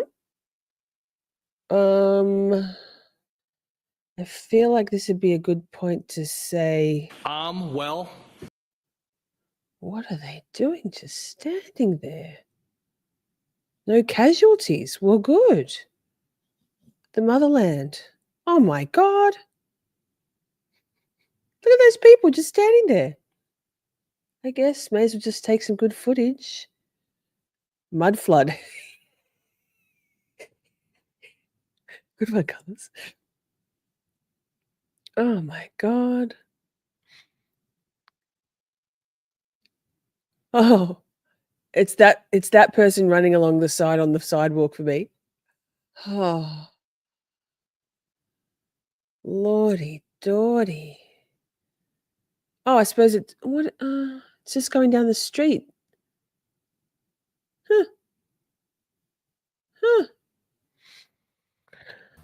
Okay. Oh no.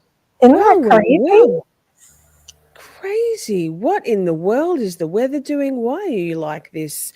Hopefully the world isn't going to end soon, but if it does, just make it fast, please and thank you. So we have a little bit of brain bubble, am I right? Something to... Yeah, you're right. And I just figured out what it was. And so I'm giggling already. Sorry. Good. Don't apologize. Okay, here we go. Is a mountain lion roaming the streets of Rochester. The search continues tonight. One man claims he came face to face with that big cat. It said, "Rawr," and I just cut walk. I seen it, seen me, see it. Now, I spoke with a man who says he came across the wild cat while on a walk. I heard the row. I felt that row. I knew to keep it pushing. I knew that. Curtis Jones says he was walking near RAWR Street late Wednesday when he saw people running from what appeared to be a large wild cat. After I see the people run, I just see something big just walking, just right over here, right by the boy. It went right over here. I swear, I promise you, it went right over there. And it said, "Rawr," and I just cut walk. I seen it, seen me, see it. So in my head, I'm like, "No, I gotta go, man. I'm out." Rochester police say officers became aware of a video on social media that appears to show a wild cat, which some people claim is a mountain lion. It's about like this big. Word. It was just walking, slithering. Like it was, I don't know, man. A shelter in place was ordered and then lifted when RPD was unable to verify the presence of a wild animal. Police say no reports have been substantiated. Jones tells me he remains on edge. You gotta keep this bat right here, man. I'm gonna keep this bat right here, man, just in case. I'm gonna protect this. I ain't gonna let nothing happen to us, nothing, okay? They ain't find it last night. It's still out here. It could be out here in one of these bushes or something. You know, them mountain lions, they be crawling, you know, they serious. I don't play with lions. I don't play with tigers, bears, nothing with the wild. I don't play with those. I promise you. I don't even do roller coasters. I'm good. And RPD says until the validity of the original video can be confirmed, it urges the public to remain vigilant. If anyone observes a large wild animal, they are advised to go indoors and call 911. Oh, Natalie. Oh, that was great. I love it. I feel like we need to make his RAWR a soundbite.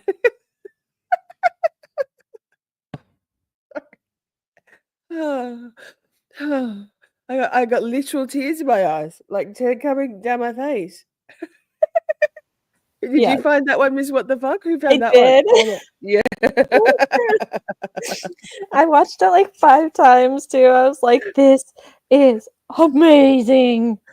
Oh, too funny. What a character. He's up with that ain't nobody got time for that woman. Yes. Those kind of we have one in well, there's a few in Australia. I can't remember right now off the top of my head that are like iconic like that. Like the Hock Tour girl and shit. Like those things go down in history. That's hilarious. It's just so perfect. Make a baby video of him. Now there's an idea. Oh, okay. You know what? Okay, but doesn't have to be the whole thing, just a little bit of it. That's so funny. That's so cute. Almost. Hide your kids, hide your wife, right? All right. So oh, we have a brand new bumper. We do. I'll play it. Let's do it.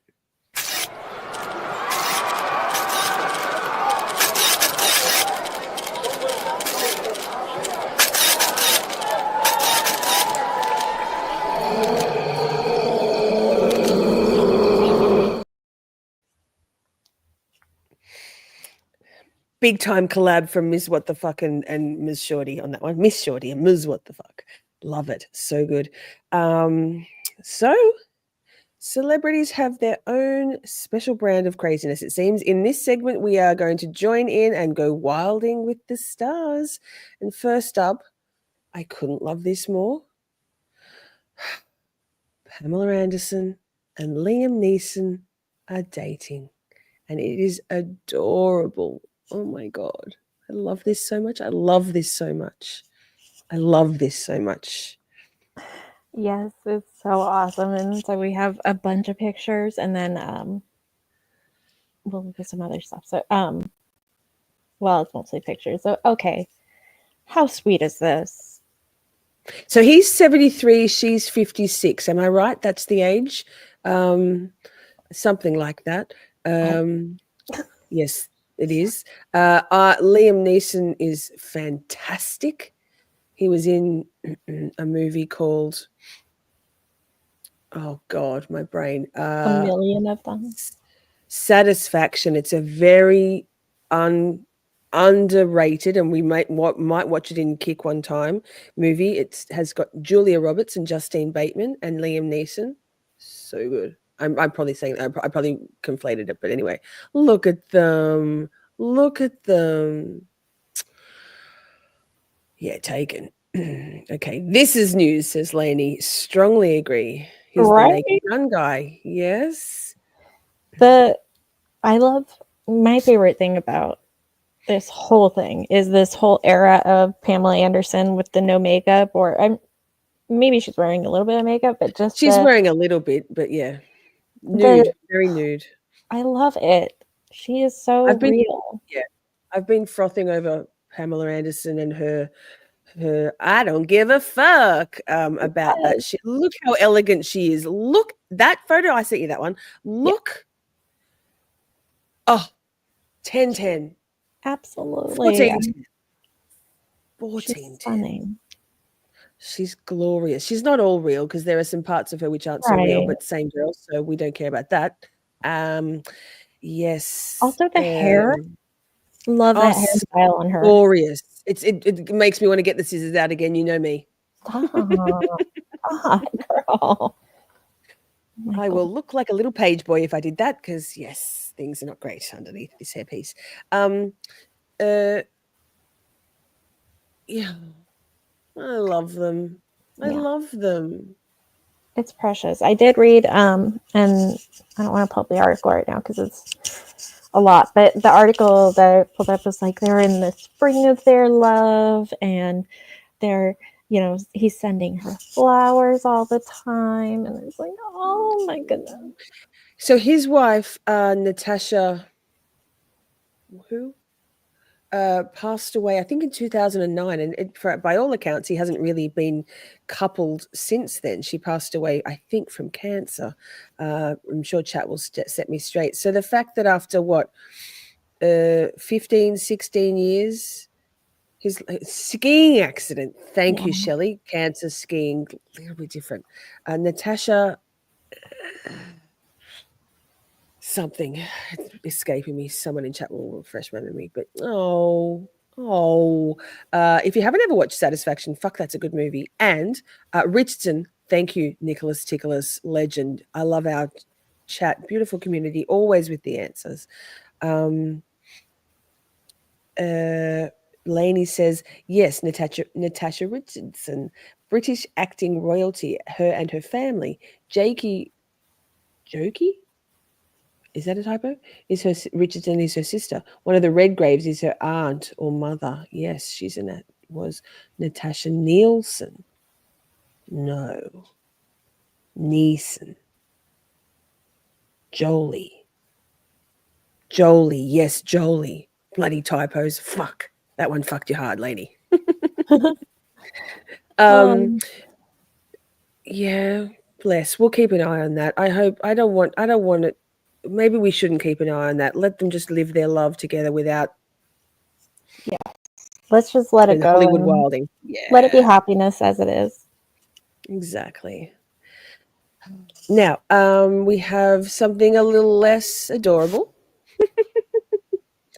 And so I'm hopefully, Amber, I presume you're still here, Law Nerd Amber. This one's kind of for you, and it's anyway, she'll understand as soon as I say it. Gary Busey, coked up Gary Busey, that's the reference Amber will love, pleads guilty to a sex crimes charge, specifically one count of fourth-degree criminal sexual contact after Judge Gwendolyn Blue denied a motion to dismiss the indictment. Busey admitted to it inappropriately touching a woman during the 2022 Monster Mania Con. Sir, keep your hands to yourself. So we have the Court TV coverage of this. It was really bizarre. I watched it. Really odd. Because the Court TV folks did not seem to understand that it was actually going to be a pleading guilty. And so I I apologize. I didn't get the timestamps for this, so we might have to jump around a little bit as they very confusedly jump into commentating, and they're like, "What's happening here?" What? Really? Code yeah. TV and Law and Crime doing weird shit that doesn't really reflect reality and commentating on it? No. Yeah, so it's really weird.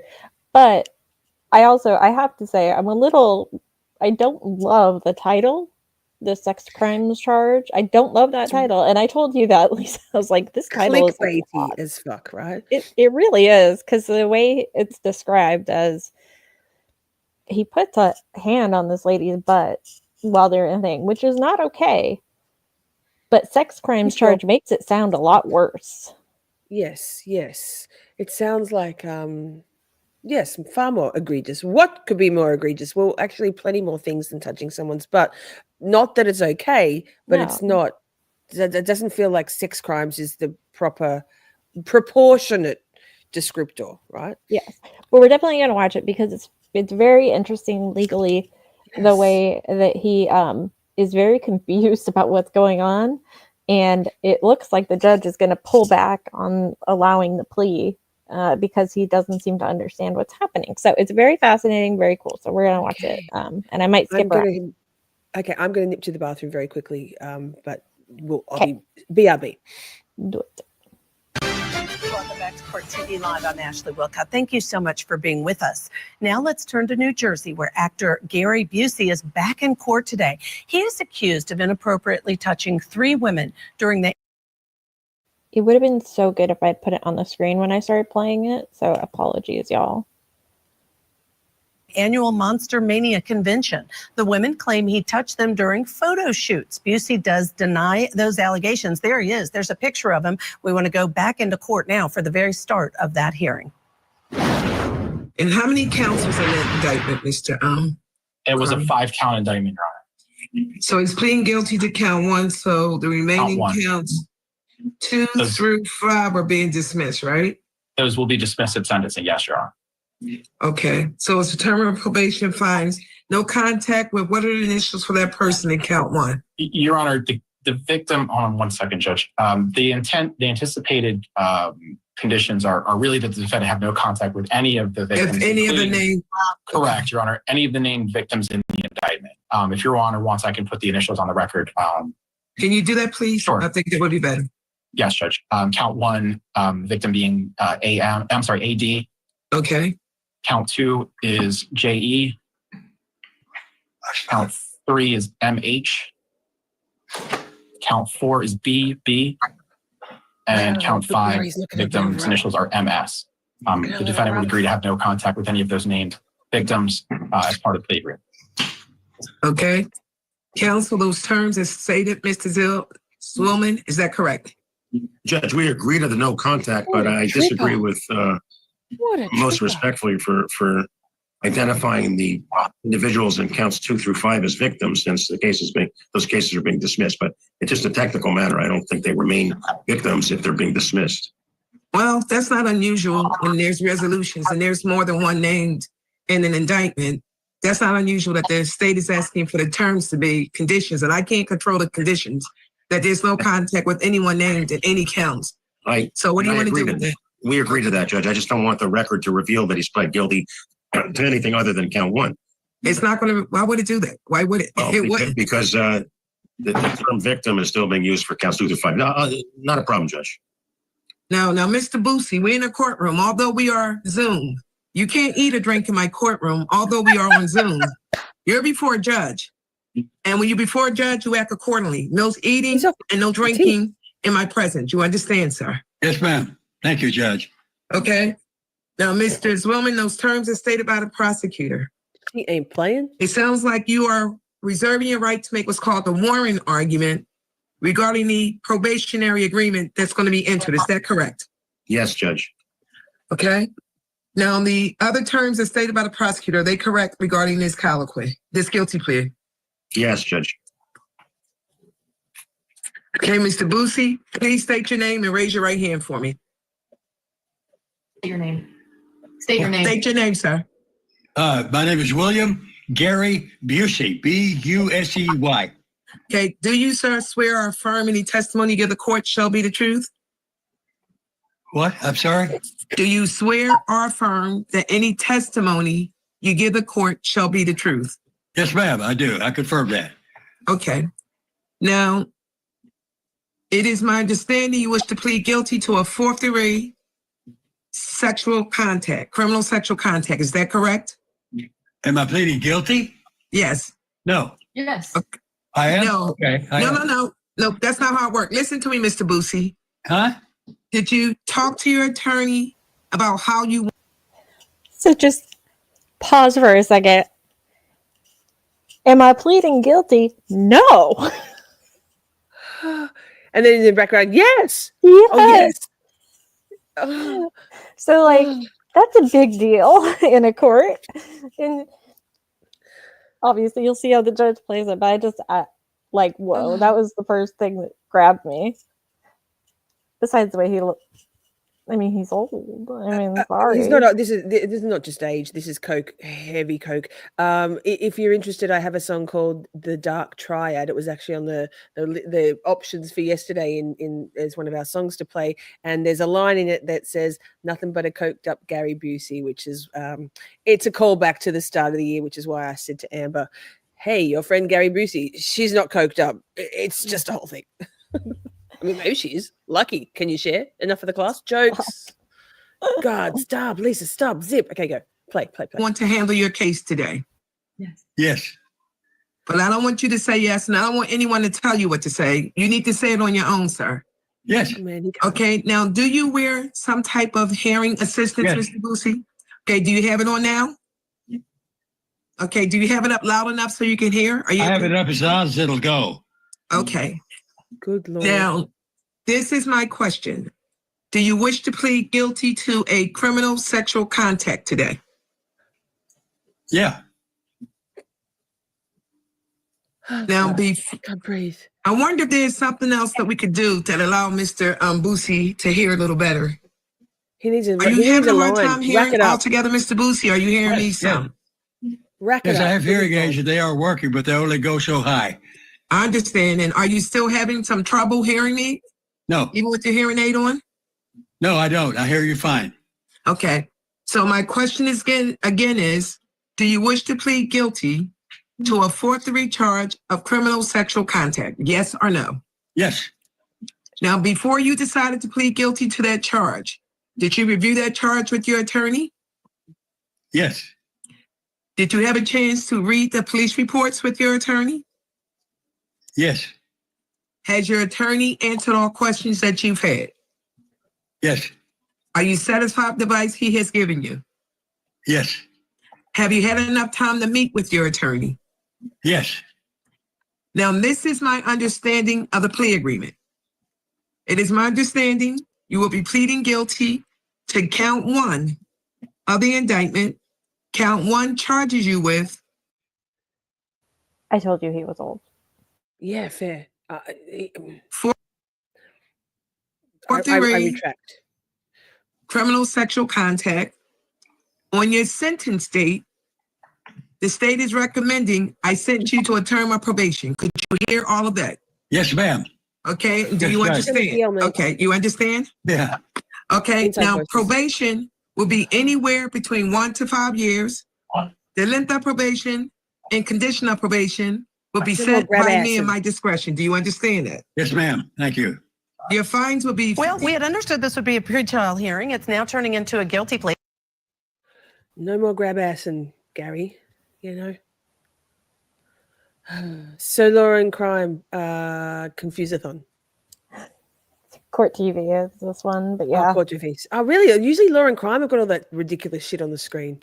Court TV. I know. That's why I don't like to ever restream law and crime stuff. All their bullshit going on the screen. Too much. I Anyway, know. yeah, wait. I guess they're equally as confused as Gary Busey, but yeah,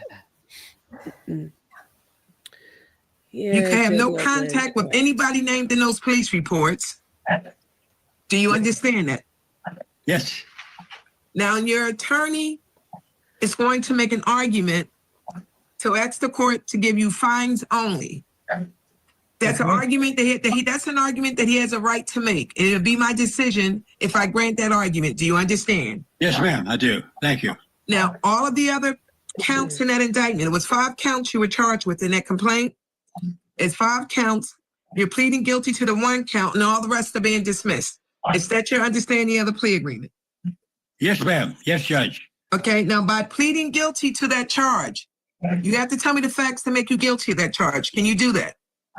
Yes. Okay. Also, by pleading guilty, you waive certain rights, which includes the following. By pleading guilty, you waive the presumption of innocence and a right to a jury trial. Could you hear that? Yes. Also, by pleading guilty, you waive the right to have the state to prove your guilt beyond a reasonable doubt. Do you understand that? Yes, ma'am. Yes, Judge. Also, by pleading guilty, you waive the right to confront and cross-examine witnesses. Do you understand that? Yes, ma'am. Yes, Judge. Sorry. That's okay. It's fine, sir. You will. Yes, voluntarily. Has anyone threatened you or forced you to plead guilty? No. Has anyone promised you anything to get you to plead next to make sure the record protects you, Mr. Busey? You understand that? Yes, ma'am. Thank you. Yes. Okay. Now, are you, sir, under the influence of any drugs, alcohol, or any medication that would affect your ability to understand what's happening today? No, ma'am. Not at all. Do you take any type of prescription medication? No. Bullshit. What about Coke? What about the Coke? Nose beers. He's 81 years old and he doesn't take any prescriptions. I call bullshit. I call all the bullshit. After everything that he's been through in life, he doesn't take anything. Clean living is what the fuck. Clean living. He's obviously clean as a whistle and of all his right mind. And he looks like the picture of 81-year-old health. Okay. Coming up, he's going to say something. See, Grass is with me here. There's going to be, we're going to keep playing because there's another thing that's about to happen where he's like very confused about his, well, he doesn't want to admit. Stuff. He doesn't want to admit. Are you satisfied with the investigation your attorney has conducted on your behalf? Yes, yes, Judge. Thank you. Okay. And are you pleading guilty today because you're guilty of a 4-3 criminal sexual contact charge? Is that why you're pleading guilty? Are you guilty of it? Yes, yes. Affirmative. Now, did your attorney review with you a 6-page plea form in this matter? Yes. Did he read each question to you on all 6 pages? What?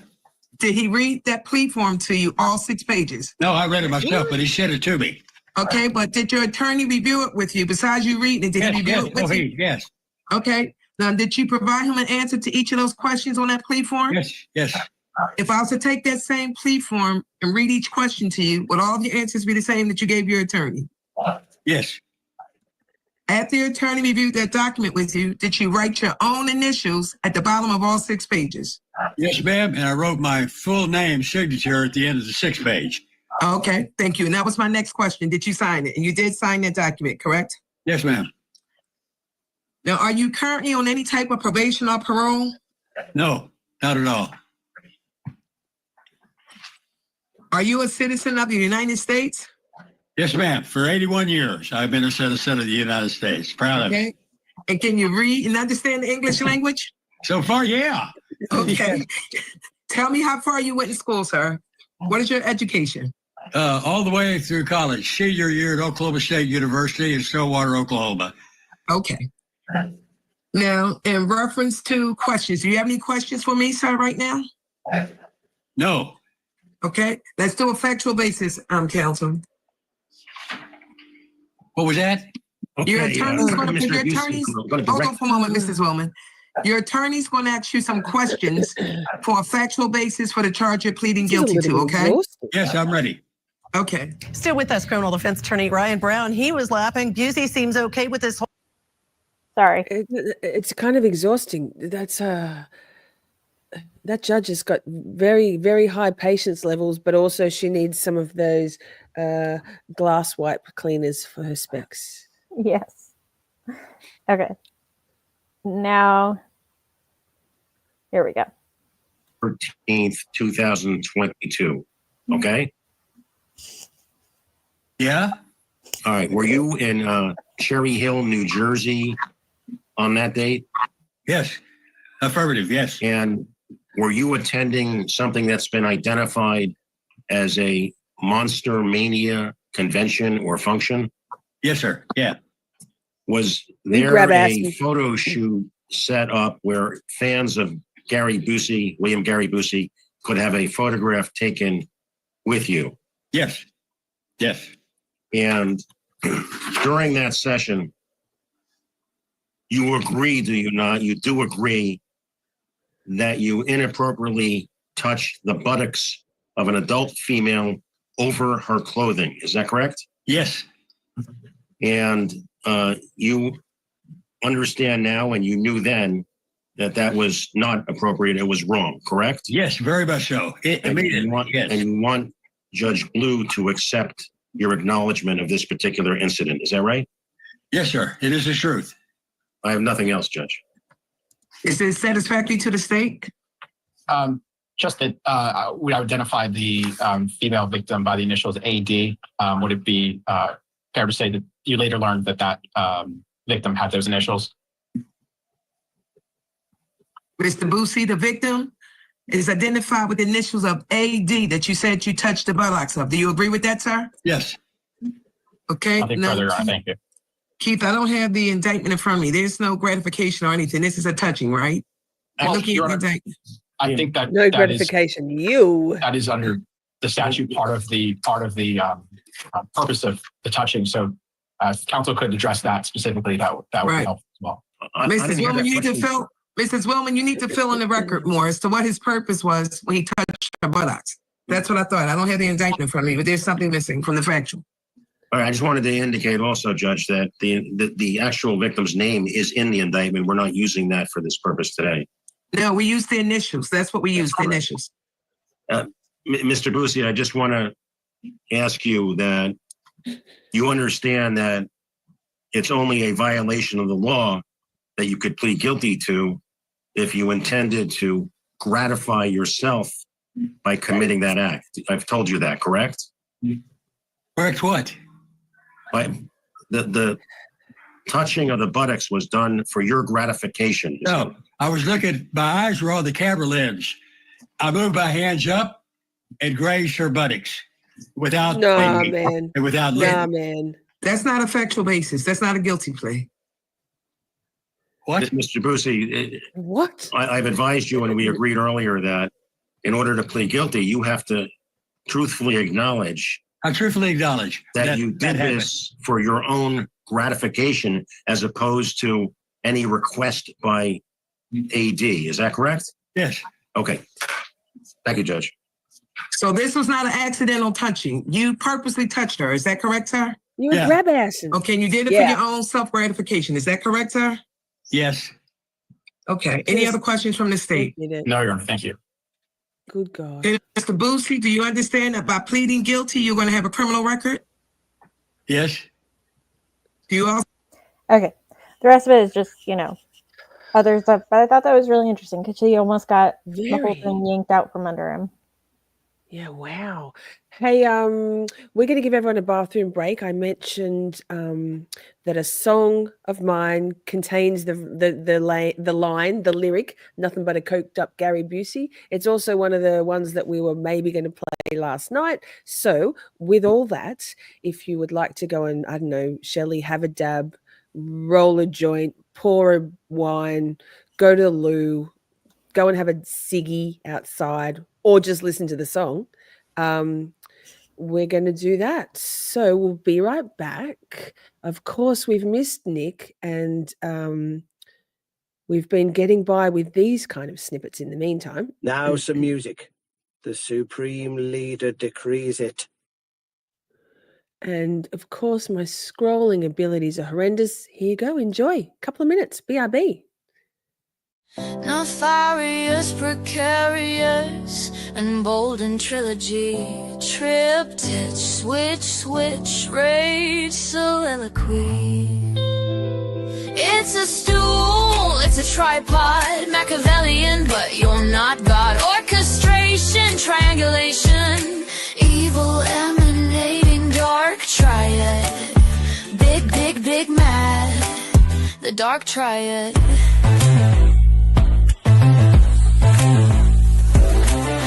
maestros and their symphonies. It's you and you and you, spearheading hate-filled vengeance, delighting in the tune. Zero appetite for truth, insidiously vile. Pain inflicted, spite injected, delivered with a smile. It's a stool, it's a tripod, Machiavellian, but you're not God. Orchestration, triangulation, evil emanating, dark triad. Big, big, big mad, the dark triad.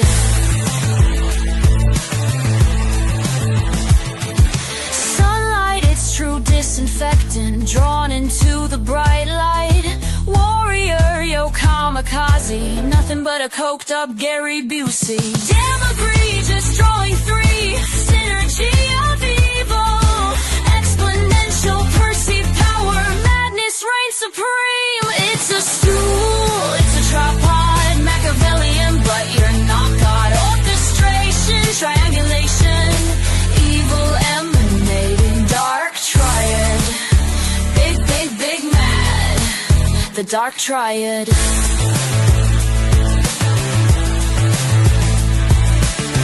Nefarious, precarious, emboldened trilogy. Triptych, switch, switch, they rage soliloquy. It's a stool, it's a tripod, Machiavellian, but you're not God. Orchestration, triangulation, evil emanating, dark triad.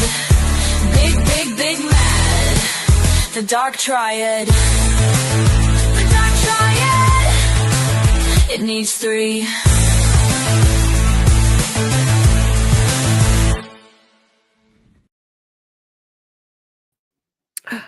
And we're back. Hi. Hi. Have a good rest of your night, Bluebird. If you get back here, lovely. If you don't, love you. Thanks for stopping by. Now, we are moving on through. We've got another bumper to play. We're out of Wilding, Hollywood Wilding. Till next week. I'm sure there'll be more. And let's play the bumper. All right.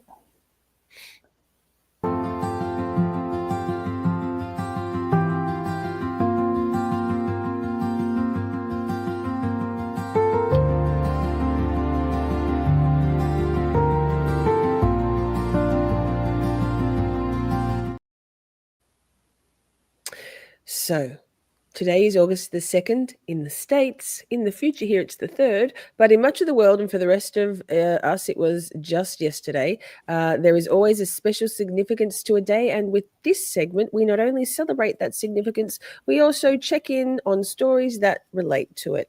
So yesterday, the 2nd of August, is Hidden Disabilities Sunflower. It's a scheme operated by a private company based in the UK. The company was created in 2016 to help people with hidden disabilities, like many of us here in the community, actually. Pain, neurodivergence can be considered a disability and a superpower. All sorts of things, to help people with hidden disabilities navigate and find help in public places by providing a sunflower lanyard to provide for people with hidden disabilities to signal their need for extra help in public. So we have a clip talking of raising awareness. Yeah, so we're gonna play a clip, and I'm gonna pull that up right now. Here we go.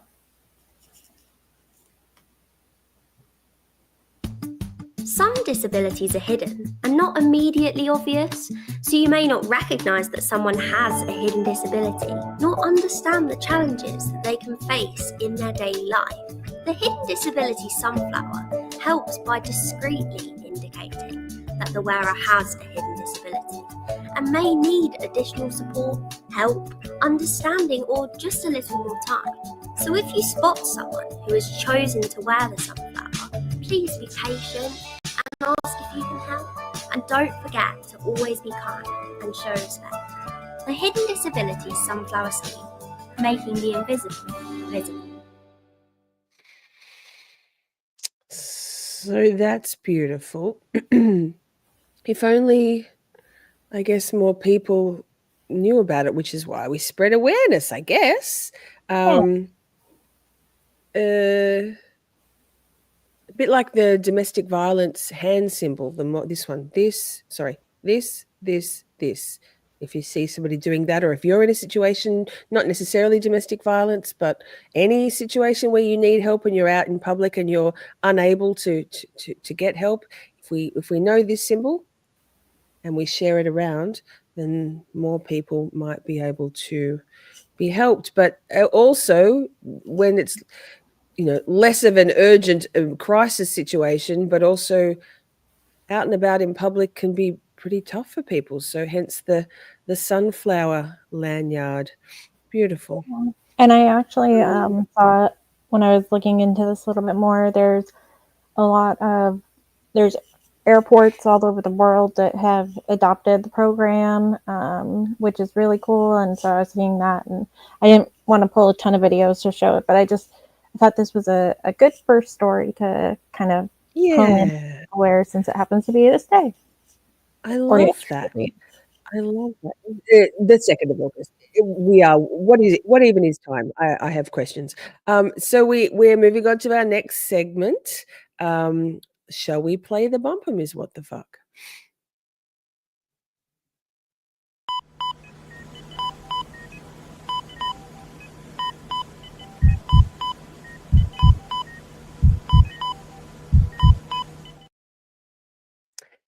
Hebatomas and occipital boners abound. In this segment, we look at health-related news that has gained traction this week. First up is a story that Shelley brought to our attention, I believe, regarding the Legionnaires disease cluster in New York City. New York City's in the news a bit this week for us. One person is dead and at least 22 people have become sick from a Legionnaires disease cluster in New York City since last Friday, health officials said. Legionnaires is spread in air conditioning cooling towers. So there you go. Yeah. In fact, sorry, before you press play, fun fact, when I gave birth to my daughter, Samantha, in the muggy heat of February the 14th, summer in Australia, the hospital where I gave birth didn't have any air conditioning because of former previous Legionnaires outbreaks in the Hunter New England health the health system in our area. And so when they built that hospital, they built it with just wind passages and no air conditioning to stop the risk of Legionnaires. So I was in labor for 12 hours pushing out a watermelon in probably 100 degree heat, 37 degree heat, no aircon. Love that for me. Love that. Anyway, sidebar. Okay. It was hot. It was hot work. Just saying. Yeah. Anyway, carry on. Fun fact. One person is dead and at least 22 have gotten sick in a Legionnaires disease cluster in New York City. The city health department says it's investigating a community cluster in Harlem and surrounding communities and urging anyone there with flu-like symptoms to contact a healthcare provider as soon as possible. People get this type of pneumonia by breathing in water vapor that contains Legionella bacteria. Investigators are still trying to find the cause of the cluster.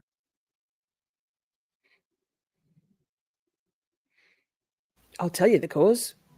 Air conditioning unit, the water cooling towers. A severe form of pneumonia. Sorry. That's all right. I'm like, what have we got? Nick says, yeah, but I bet you've never had man flu. Never, ever have I ever. Thoughts and prayers to any man out there suffering from man flu. We are with you in solidarity. Prayers up. Are we? So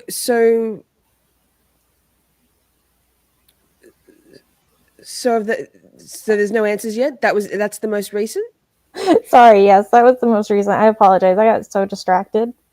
Yeah, same. My brain buffered hard. It's sorry. Okay, yeah. There's no updates yet. There was I accidentally backed out of that. That was the most recent information I saw. And of course, with all the stuff going on, just didn't grab something this morning, but that was the most recent that I found. We will keep an eye on it to find out, but I think I have the answers. Obviously, I'm also a scientist, so that. Now, add it to the list. It's going to turn into a very big title, and that's okay. We like them big. Now, moving over to Australia, there's a new skincare trend which is emerging. However, dermatologists are not sold yet. Indeed. Thanks a lot, Lisa, for this. You're welcome. I don't know why. It looks like a fancy face cream, but inside these jars is rendered fat from cattle. At the moment, beef tallow is in. And it's getting glowing reviews, sold as the all-natural answer to dry skin, helping hydrate, heal, and even reverse signs of aging. It is rich in fat-soluble vitamins and fatty acids, which are very compatible with our skin. TWTW uses Australian grass-fed beef tallow mixed with jojoba oil and cocoa butter, which helps mask the meaty smell. It smells like chocolatey. Over the past year, the business has seen a surge in customers who are looking to ditch their 10-step routines. We know that there's some good features to beef tallow. There's some acids that can help your skin. There's some vitamins in there, but it's not been studied. We have no idea on the concentrations, and that's the thing that worries me. We asked 25 dermatologists if they would recommend beef tallow, and all said no, instead pointing to more traditional ingredients backed by science.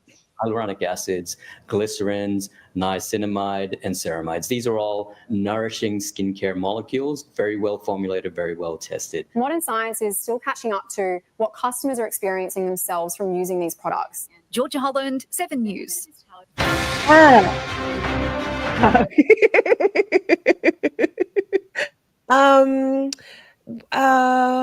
You know what I recommend?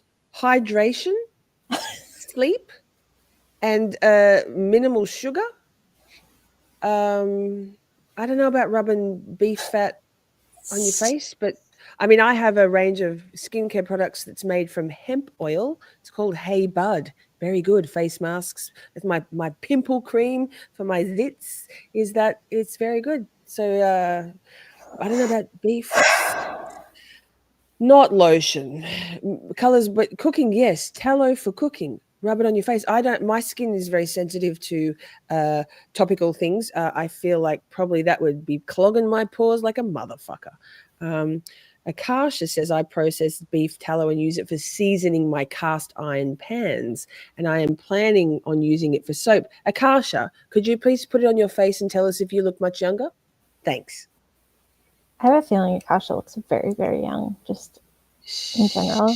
You know why? Although maybe the stress of perpetually losing her phone might affect. Yes, sunscreen, stay out of the sun. Absolutely. Always wear a hat, slip, slop, slap. And if worse comes to worse, Botox. It's been a hot minute for me, but it does help also. Topical stuff doesn't really work that well, in my opinion. I use vitamin C serum, hence my glowing radiance. All my other products are vitamin C or weed-based products on the face, not in the face. Now, we have a brain bubble. Lovely. What you got, Miss What the Fuck? Oh, the piggy. It's a piglet. It's just a little guy. It's just a little guy. Look at the little nose. Yep, you just want to boop his nose. Oh, just boop the nose. Boop it. Look at his little ears. Look at his little everything. Oh, so cute. Do it, Nick. Honestly, do it. It's the best. It's the best way to prevent wrinkles is to stop your face from being able to form those wrinkle patterns. It's like, honestly, trust me. That's the best age preventative in terms of the looking of the aging. I love piglets. I love all animals. That was glorious. But brain buffered. Okay. Oh right. Yep. So Piggy makes us happy, but we might just play you a trigger warning for the next one. A little bit distressing. Yeah. Emergency.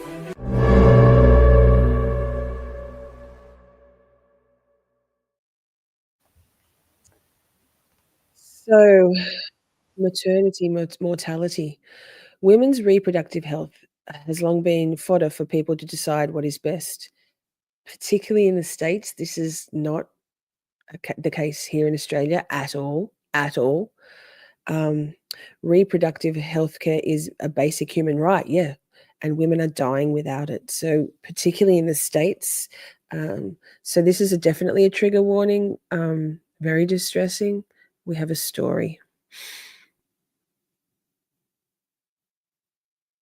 A Georgia woman has been identified as one of the first known deaths related to a lack of abortion care access. Amber Thurman died waiting 18 hours for a DNC. Amber did not just die. She suffered because of a ban. I never knew anything about a mortality maternal review board. They all agreed that Amber's death was preventable. And because it was preventable and she's not here, the fight is on.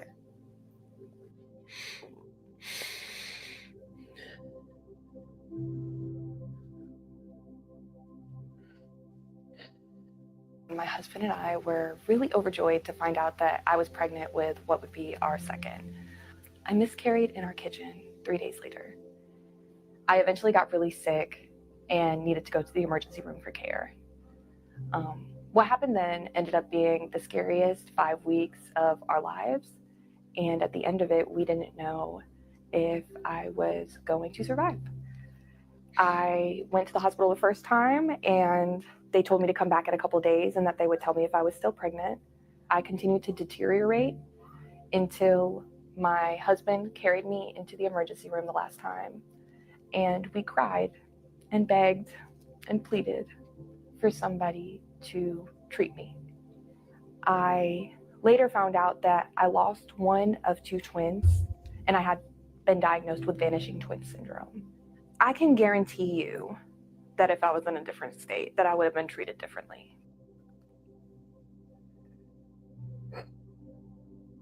I am an ultrasound technician. I've been an ultrasound technician for about 20 plus years. I currently have to turn patients away every day and send them to other states, which is totally unacceptable. They should be able to get the care that they need in the state that they live in. Abortion is health care. It should not be something that's left up to politicians and states to decide. It should be left up to the woman. It is their fundamental right. The hospitals are oversaturated with patients and we are being pushed to the side, and we are the ones that are having to force physicians to believe that we are hurting, that we are in pain, and that we are not making these symptoms up, and we shouldn't have to do that. To everyone that sleeps on this issue of women's reproductive rights and the bans on abortions and allowing strangers to make choices for our bodies, this is the result. I worry for the people because I worry that eventually we won't be able to find care. It should be whatever that person decides at that moment to come through the clinic door to do what they want to do with their bodies. We cannot go backward. We must go forward. We cannot go back to the days when women could not have full access to birth control. We cannot go back to the days when women had to risk their lives to end an unwanted pregnancy. The time has come for all of us to protect and expand women's rights in America.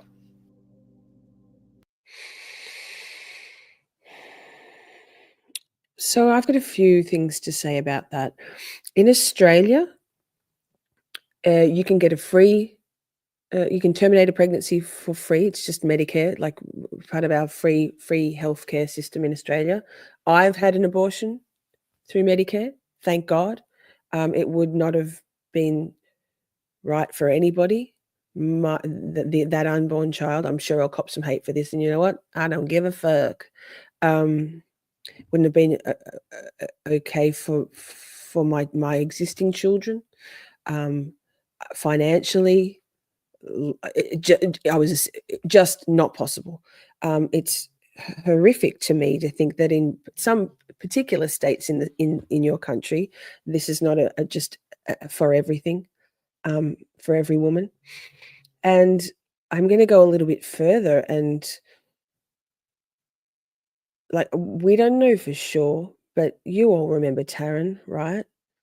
Taryn was having issues with her uterus, and she was she is or was in Louisiana. And I know Lorna Amber was particularly terrified for her, and Taryn was also terrified. She had to go and have surgery, and I wasn't fully comprehending of the situation politically, but apparently in Louisiana, there's, physicians won't actually do any surgery, regardless. There wasn't any pregnancy involved. It was just the litigation is, to be. And as far as we know, when Taryn went in to have that surgery, she didn't come out. I could be wrong, and I hope I'm wrong. I hope Taryn took herself off somewhere with her family, as in, away from the YouTubes, and healed herself. But this, like, she was terrified. She shouldn't have had to be terrified about that. Should just be, my body, my choice, like Christy said. So this should not. Again, I go back to middle-aged and elderly men making decisions and choices, legislative decisions about women's bodies, and women are dying. It's not okay. So that's my soapbox. And we love you, Taryn. I miss Taryn too. Everyone drop some 69s in the chat for our beautiful Taryn. Wherever she is, we love you. We miss you.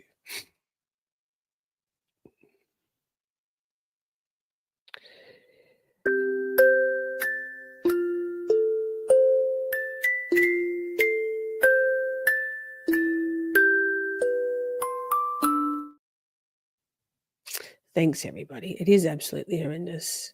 All of it. It's not that shit isn't a political decision. It's not. It's archaic. It's arcane and it's archaic. So now, moving along. Thank you, Baby Buster. Still in this kind of vein, and maybe some la la la la la for the boys in the chat on this one. Man flu. We're going to hear about your man flu. You can hear about this one. So let's talk about reusable menstrual products. Once hailed as an eco-friendly and health-conscious alternative to disposables, apparently they may be hiding a chemical threat, according to a new study. So, yikes. God bless perimenopause, approaching full-blown menopause. Hallelujah. Let's fucking go with this story. I just have no words. I have no words.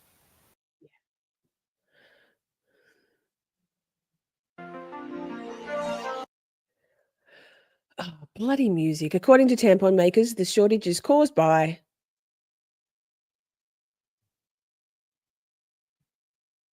low staffing, transportation bottlenecks, woof, and increased prices of the raw materials. That's an interesting choice of words, but okay. Zach, did Zach just go? Hi, Zach, you're an idiot. Love you. Yeah, I'm. Feminine care products have also become more expensive. Very cheap at Aldi, just saying.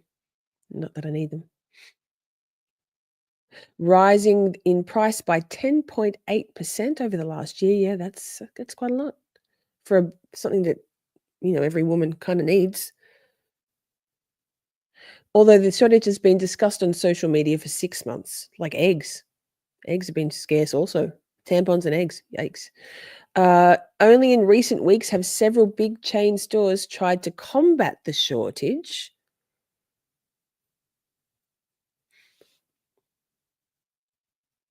Walgreens said it was trying to fix the issue, but noticed the shortage.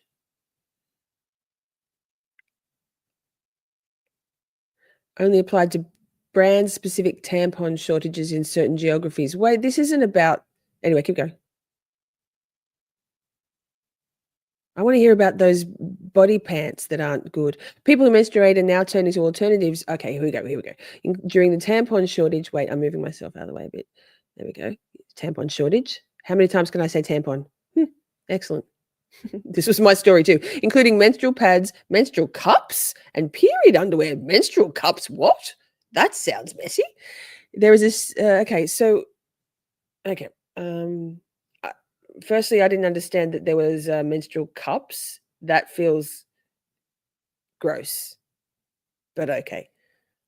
Wait, is Tampax made from eggs?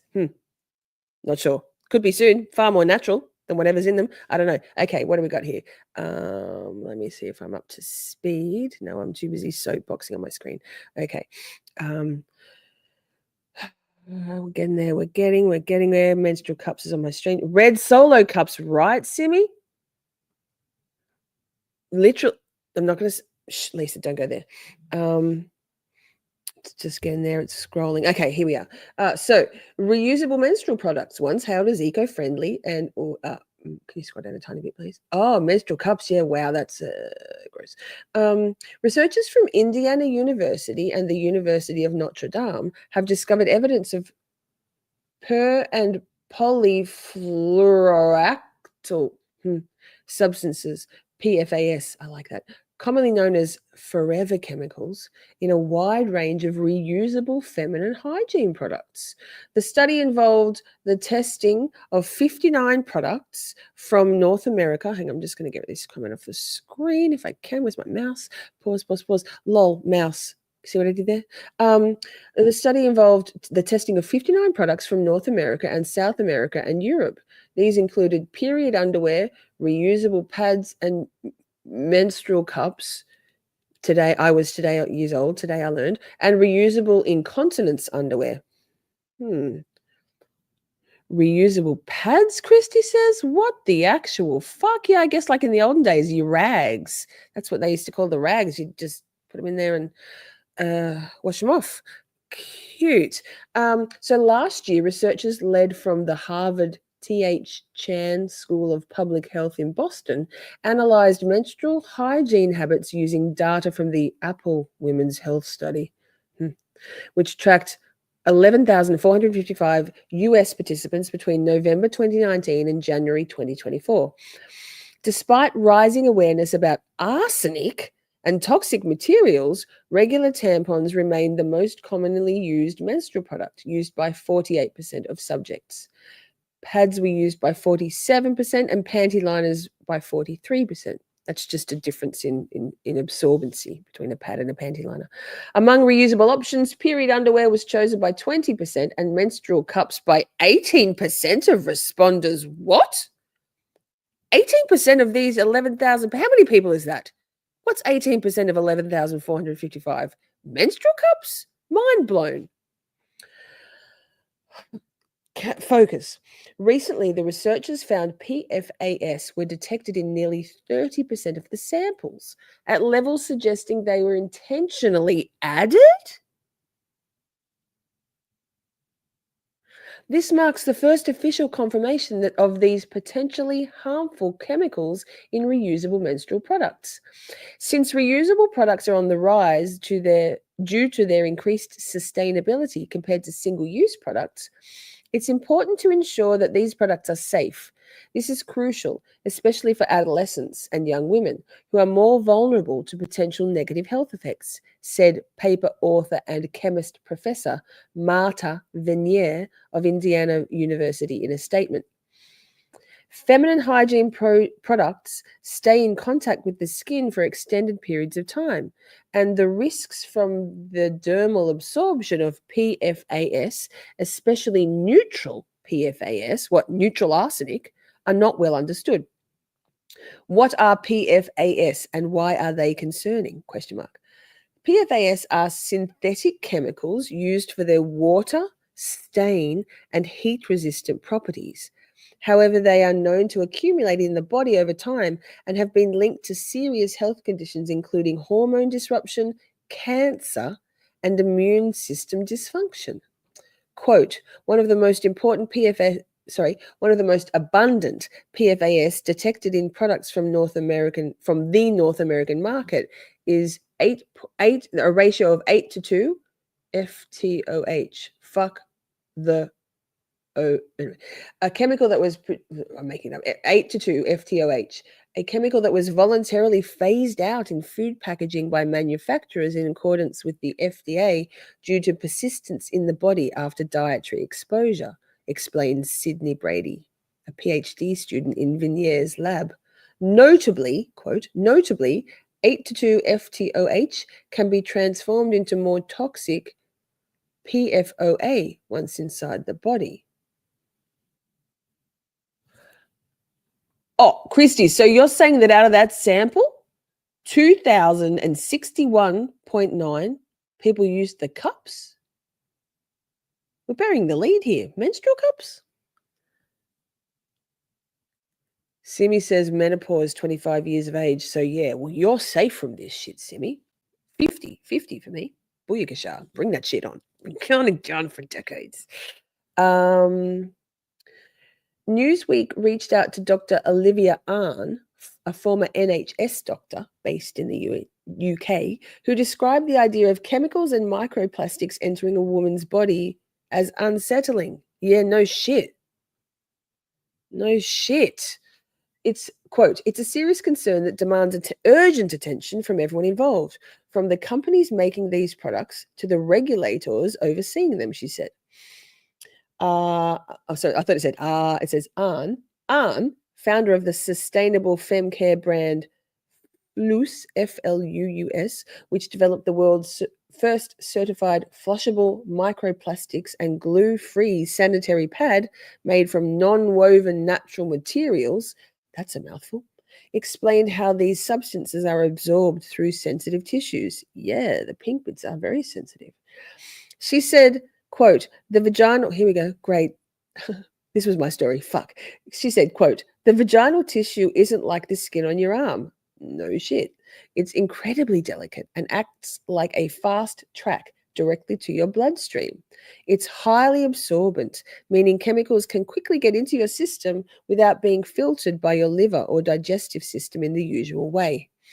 Quote continues, this pathway is so efficient that it's even used in medicine for quick drug delivery. Yes, a suppository. This unique sensitivity is precisely why we must be extra vigilant about the chemical makeup of products designed for intimate use. What you put there really matters to your overall health. Environmental implications of reusables. While reusable menstrual products are seen as a sustainable alternative to disposables, they still end up in landfills. Once there, PFAS can leach into the soil and water, posing a wider environmental hazard. I want to say leaching into the pussy's worse, but okay. Yikes. These findings underline the need for greater transparency, not literal, in product manufacturing and labeling.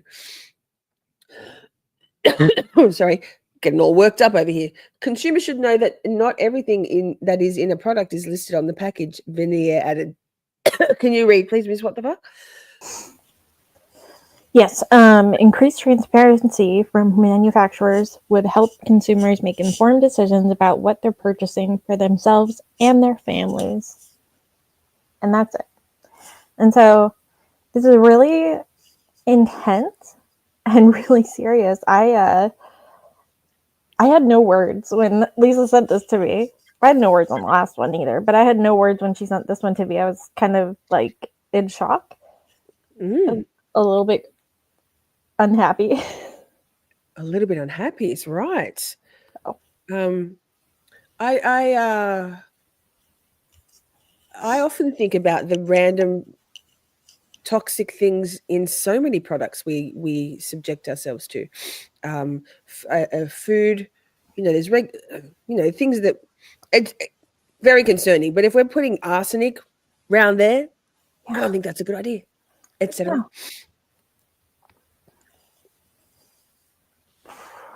All right, so next up we have another bumper. Yay! I'll cough again. Okay.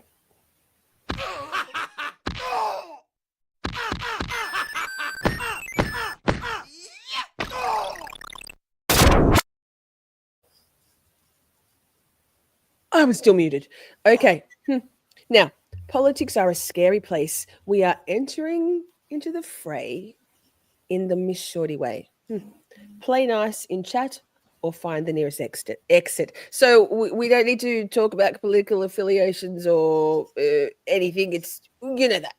We'll listen and learn. Then we'll move on. So this is quite scandalous, though. Yikes, like major yikes.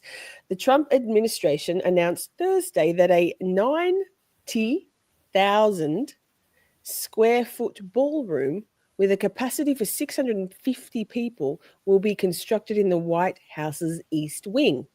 The approximately $200 million project will be funded by President Trump and other private donors.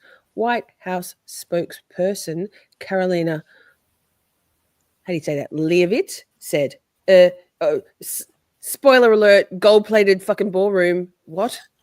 What the fuck? All right. So, again, I didn't put it in the reader mode because I just wanted to show off the pictures that are in there, and that takes away the pictures. Yes. So these are some of the pictures that are, these are the illustrations through the architect company that was chosen. It's McCreary Architects. And Clark Construction will oversee the construction and engineering team. It's very bright.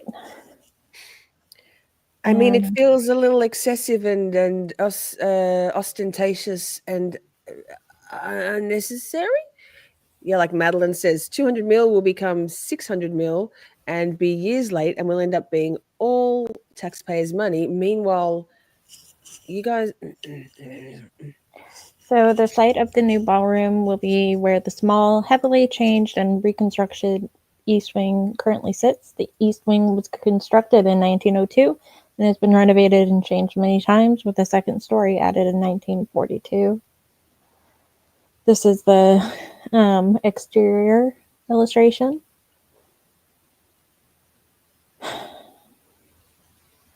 I'm kind of speechless. Yeah. There's some more pictures on. I mean, beautiful, but not. But let's do that in Dubai with private monies and not. You know what I mean? So this is one. This is an interior shot that we saw. This is another one. Another exterior. Crass as well. Crass. On brand. And here's another interior shot. It is very beautiful, and that's my opinion. Less crass. It's very beautiful. That looks less crass than that first picture, which just looked like Gold City. I mean, but do we need this? Do we need this? Do you guys need this? Exactly. The Rose Garden. Yes. That was another one that happened. I mean, it's pretty, but why? Yes, Shelley, exactly why. It seems like spending money for spending money's sake. Excuse me. Anyway, let's move on. That's just interesting. We're kind of staying in the same vein, but first, let's play a little bit of something to wash the yuck away. Pre and post. Pre and post. For some reason. Pre, post yuck. There it is. Okay.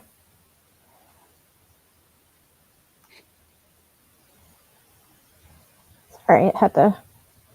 What? This is so long. Funky Fox. Fluffball. Fluffball. Oh. It's just so cute. You know what? My brain didn't expect an Arctic fox to be so fluffy, but duh. Obviously you need to wear a warm winter coat. I think it was fluffy. I think it was just bad. Hi, Britt Ketchell. Hey, Britt Ketchell was like quite the super sleuth yesterday. Sidebar. So we ended our stream. It was 6 hours and 8 minutes last night. Thanks everyone for being here. If you were, if you're not, catch the replay. Sup, holla. And then I got a text message from Britt literally a couple of hours later going, Lisa, your live chat's still open. I'm like, I'm sorry, no, it can't be. What do you mean? No. And it was. And I could drop, as Miss Shorty Music, I could drop a couple of members only emotes, but I couldn't type anything. As Miss Shorty, from my end, I couldn't type anything at all in the chat, but Britt was dropping chat. Britt Happens came into the chat and said, hi. I think Zach came into the chat and says, hey, but there was no stream. It was just doing a weird buffering thing. Anyway, Ms. What the fuck, the ever problem solver, so pragmatic and so smart, wicked smart, went into the back end of the channel as me and clicked a button that said end stream, which we have literally never had to do before. Anyway, yeah, Shelley, weird. I'm like, yeah, no, that's not right, Britt. Thanks for the, I'll check. And I'm like, wait, it is right. Yeah. Ay. So that now, I don't know. So, okay, I don't know if we need a trigger warning for this, but it is very tragic. We can Virginia, do one if you want. Yeah, let's play one. We've got them, we may as well. We'll do this one.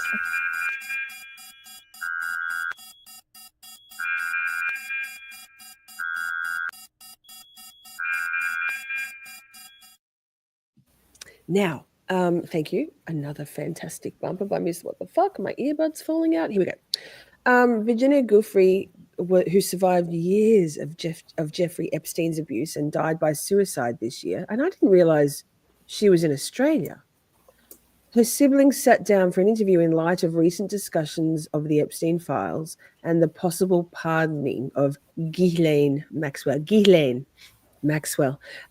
So that's why we've got that picture of those two dastardly, diabolical human traffickers on the thumbnail. There's a lot going on. I guess we all probably know all the things being thrown around about this whole thing. It's even going, like, there's Australian stuff about this, but we have a video, so. Of one of the most prominent accusers of Jeffrey Epstein, Virginia Giuffre's two brothers and their wives, all family together, telling me in an extensive and emotional interview in literally just the last hour that their sister was a person, not an object. They are urging the president not to pardon Ghislaine Maxwell, who they call a monster. Giuffre died by suicide in April. A senior administration official tells NBC News no leniency is being given or discussed. The family of Giuffre said her voice is still with them. We're going to play that conversation now for you in full. So, Danny, you and the family have come out with this statement over the course of the last 24 hours here. Can you tell me a little bit, what prompted you and the family to come out with this statement about everything that's happened in the last couple of days? I think what prompted us to come out was that our sister's name was invoked. And I feel like anything to do with her, since her passing, I think that she has to be represented by her family. She is very clear with us how she wanted her legacy pulled forward, and I didn't want her name to be said and not be clear, if it makes sense. On that note, when you said the president invoked your sister's name, he said specifically that word when he described her as being stolen, having been quote unquote stolen. What went through your mind when you heard that?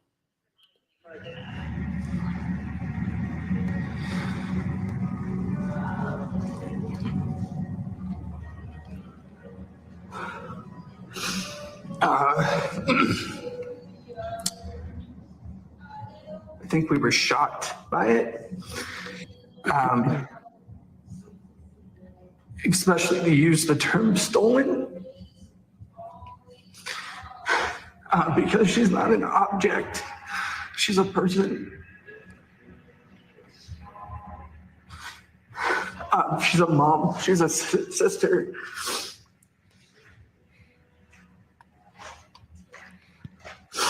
And she was recruited by Maxwell. It wasn't stolen, she was recruited at Mar-a-Lago, his property, place where she was looking forward to having fun that summer. And it just kind of makes us wonder, I mean, how much he knew.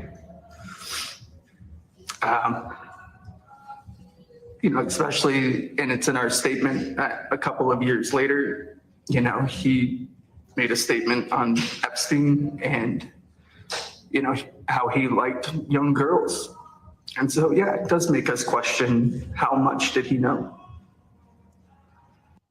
Sky, you referenced the comment that President Trump made in 2002. You just referenced it there. Did Virginia ever talk about Donald Trump relative to her time at Mar-a-Lago? No. No, that wasn't really a conversation that we had. She was always really good at protecting us from a lot of these things. So no, it wasn't a conversation that we had. Okay. This is so clearly so emotional for you, Sky, of course, and for all of your family. And I wonder, how, with the Epstein case being so prevalent in these last few days, these last few weeks, how has that been for you personally?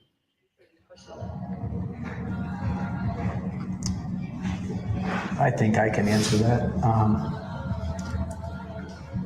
We've constantly had to relive, since my sister's passing, these things from her past. She was pretty open with us about the things that transpired down the line with Epstein and Maxwell. And we know that she was proud of herself. It still impacted her, but she was proud of the work that she did to take them down. And, you know, reliving it over and over again for us as the family, you know, it does bring up those feelings of sadness for her, but it also brings up, you know, how proud, and I can speak for everybody here, how proud we were of her and everything that she did. I was thinking we could put the rest of this, or put this in the description, because this is incredibly moving and really, I think, important for people to watch these siblings speak for their sister and the things that she did. Yeah, I'll be watching that for sure. I haven't watched the whole thing, so thank you for that. And speaking of Ghislaine, you know what? I just call her G. I'm sorry. I can't do this. Just say Ghislaine. I know you keep saying that, but it just doesn't roll with me. I'm sorry. But college. I can't say Gerda either. G again. It's just G. I just laughed and snotted a little bit. Nice. Speaking of her, she was recently moved, and we do have a video for that we can play real quick. Ghislaine. Devil incarnate. Yes, that. We have some more breaking news for you here on CBS News 24/7, something that CBS News' Scott McFarland flagged for us just a moment ago. We're just learning former Jeffrey Epstein associate and convict Ghislaine Maxwell has been transferred to a federal prison in Texas. Maxwell serving out her 20-year prison sentence in Tennessee for grooming and abusing underage girls with Jeffrey Epstein. Now she's got a new home. No explanations given for the move to Texas. So we've done some digging. Here's what we know so far about her new home in Texas. It's a low security federal prison, smaller population. It includes another high-profile inmate, ex-Theranos chief Elizabeth Holmes. We'll continue to ask questions about why Ghislaine Maxwell has been moved while serving out that 20-year prison sentence. Of course, this is on the heels of her meeting last week with the feds and a chorus of accusations that there is concern that she could be looking at a presidential pardon. Of course, Mr. Trump saying he can, but has not signaled that he would, or that he's even been asked for a pardon for Ghislaine Maxwell. A lot of questions here. We'll continue asking those and chase the answers that we know you're looking for. Well, Katie Ledecky, you know the... Now, Stephanie Harlow, I believe, I'm dredging this out of the deep recesses of my Dory brain, but I believe Stephanie Harlow did a pretty good deep dive on Ghislaine Maxwell with regards to Jeffrey Epstein. Ms. What the Fuck, I know you've been enjoying Stephanie Harlow's content, so have a look. If you just type in the search bar Stephanie Harlow and then Ghislaine Maxwell, you will find it, and her lineage, her heritage is quite interesting. She's a very interesting story. She's very much a wannabe who just wanted to be big and important and be the socialite and be relevant, to use one of those words that are bandied around of late. So that just to know the foundations, the origin story of a monster and some of the psychology behind it. Very interesting. Yeah. Oh, is that what the Australia thing is, Christy? Because I'm actually not that familiar with Virginia's story, and I saw something about Perth and Australia. So that's when I said I didn't realize they were in Australia, but I'll have to do some more research because. All right. Now, what are we up to next, Miss What the Fuck? Do a little brain bubble. Oh. Of Australia. Yes, koalas. Very interesting. Yes, colors. Look at our little family. Koala bile. So darn cute. Oh, just that. They make funny little noises. They make little grunting noises. Did I send you that clip of the little koala that they found? It was on the road, and he's going, and it was at night. I don't know why I didn't. I must have been just doing a watch of scrolling on reels and shit with TikTok. And the little koala and the guy that's found it's going, go on, you can't be here. He's going, What? So cute. I'll see if I can find it. Yeah, koala mating calls. Yes, Zach, clip it. Oh my god. Okay, thanks, Zach. Okay. We have next up. So do you want me to tee this next one? Wait. I haven't got anything in my writing, so yes, you. I know what it is, So, but you go. Next up, we have the release of the Epstein files is really a worldwide issue. I do have and and so we have a TikTok that Lisa found that we're gonna watch, and it is a lot. So I'm just gonna. So this is pause. This is Australia, and this is very interesting. The names mentioned in this won't probably resonate for you Americans, but I can fill you in. Perhaps a couple of them will, but the big names that are mentioned in this, it's huge. There is one that is mentioned that I immediately picked out and was like, oh, okay. Yeah. Okay. How many Aussies think that's a American problem? Because it's a global problem. It's an Australian problem. What do you think 99-year suppression orders on elite pedo lists are? Things you do. It's a little bit Blair Witchy, but Everyone, Steph Nelson here. I am down at the Governor General's house, and there's quite a few people here today. This is our first time being here. But big news today.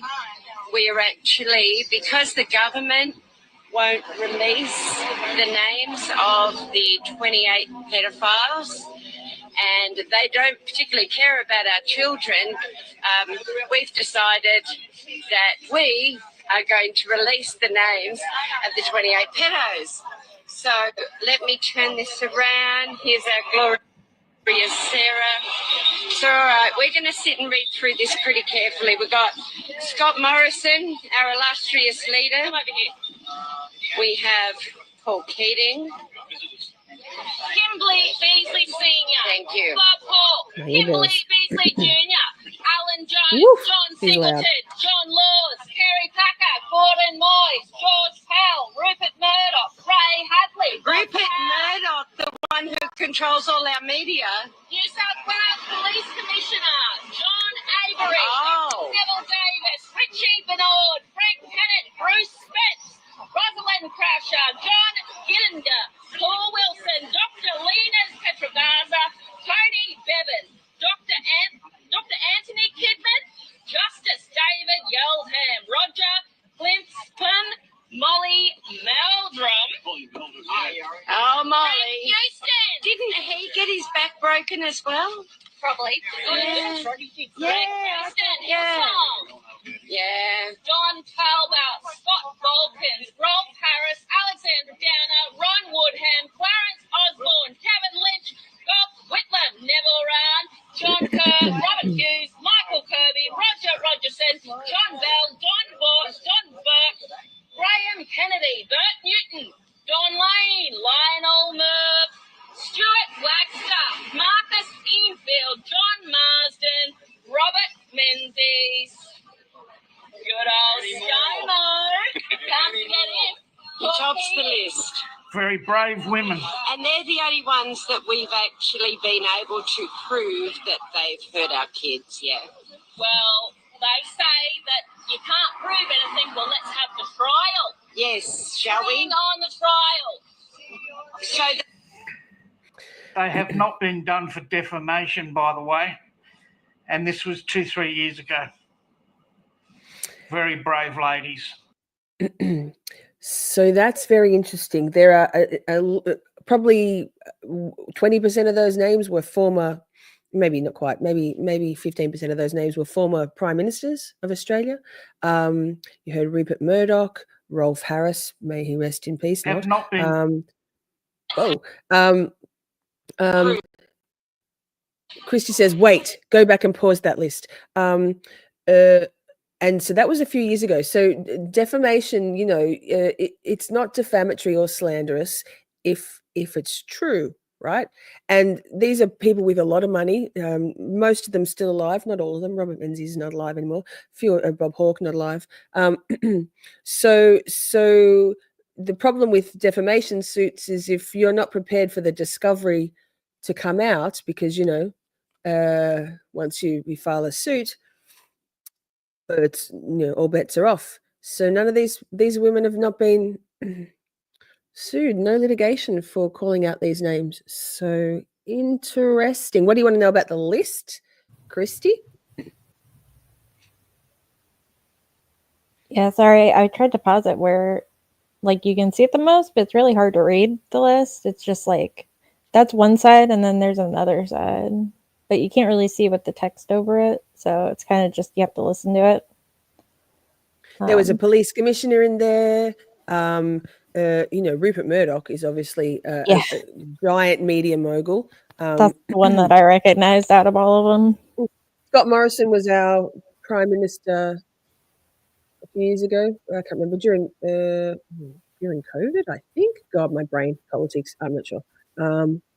They were named by victims during the Royal Commission. Thank you, Britt. So very interesting. Yes. Very interesting. They ran out of the room and had to write it. Had to write small. Yeah, they ran out of room and had to write small. Yes. Oh wow, Christy, we same brain is what the fuck. Christy says I have over 50,000 pages of research on this ring, and this is adding a new layer. Christy, if you have TikTok, if you somehow get into the Australian algorithm, man, you will be flooded with this shit. There are so many people speaking out, Australians, on judges. It's wild. This is opening the floodgates. The Epstein list is opening the floodgates worldwide. So when people in the States sort of feel or comment that what does it matter to us in the rest of the world, what's happening politically in your country, you're the world superpower. You guys pull all the strings, and so this stuff, this stuff is obviously You know, like the true crime worldwide little intro we say, this is the same. Human trafficking and pedophilia and those things don't listen to geographical boundaries. It's worldwide, and this is just all coming out. So, I accidentally did that in your. That's all right. Look at me magically typing. Oh my God, you're going to start all sorts of rumors that I'm not really me. Oh my God. Sorry. No, I was in the don't apologize. box. No. All good. But that's the account that had that TikTok if you wanted to look it up, Christy. Yeah. No, not Dateline Scott Morrison. No, although no, didn't say that. I don't know anything. I don't know shit about shit. Shush. Okay. Now. How about next? Some bubbles? Yeah, let's do something. Let's bubble it.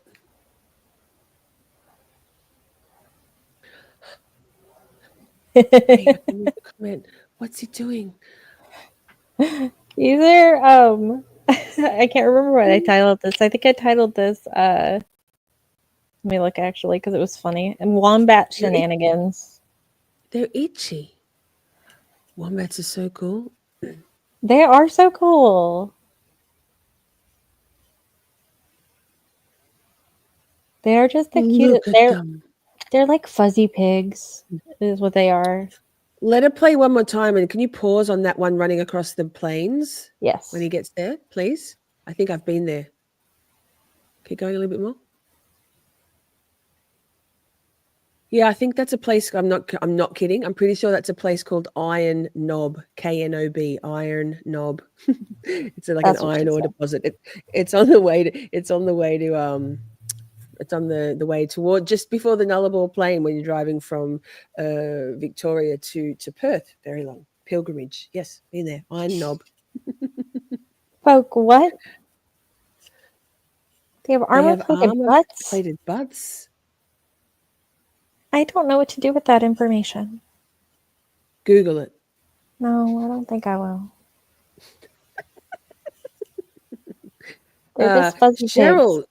Cheryl, you are getting shit done. Dishes done. Now dog walk. Look at you go. All right. That we're here.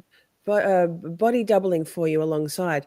Now, here's something that is rather concerning, and I don't really understand the full implications of this.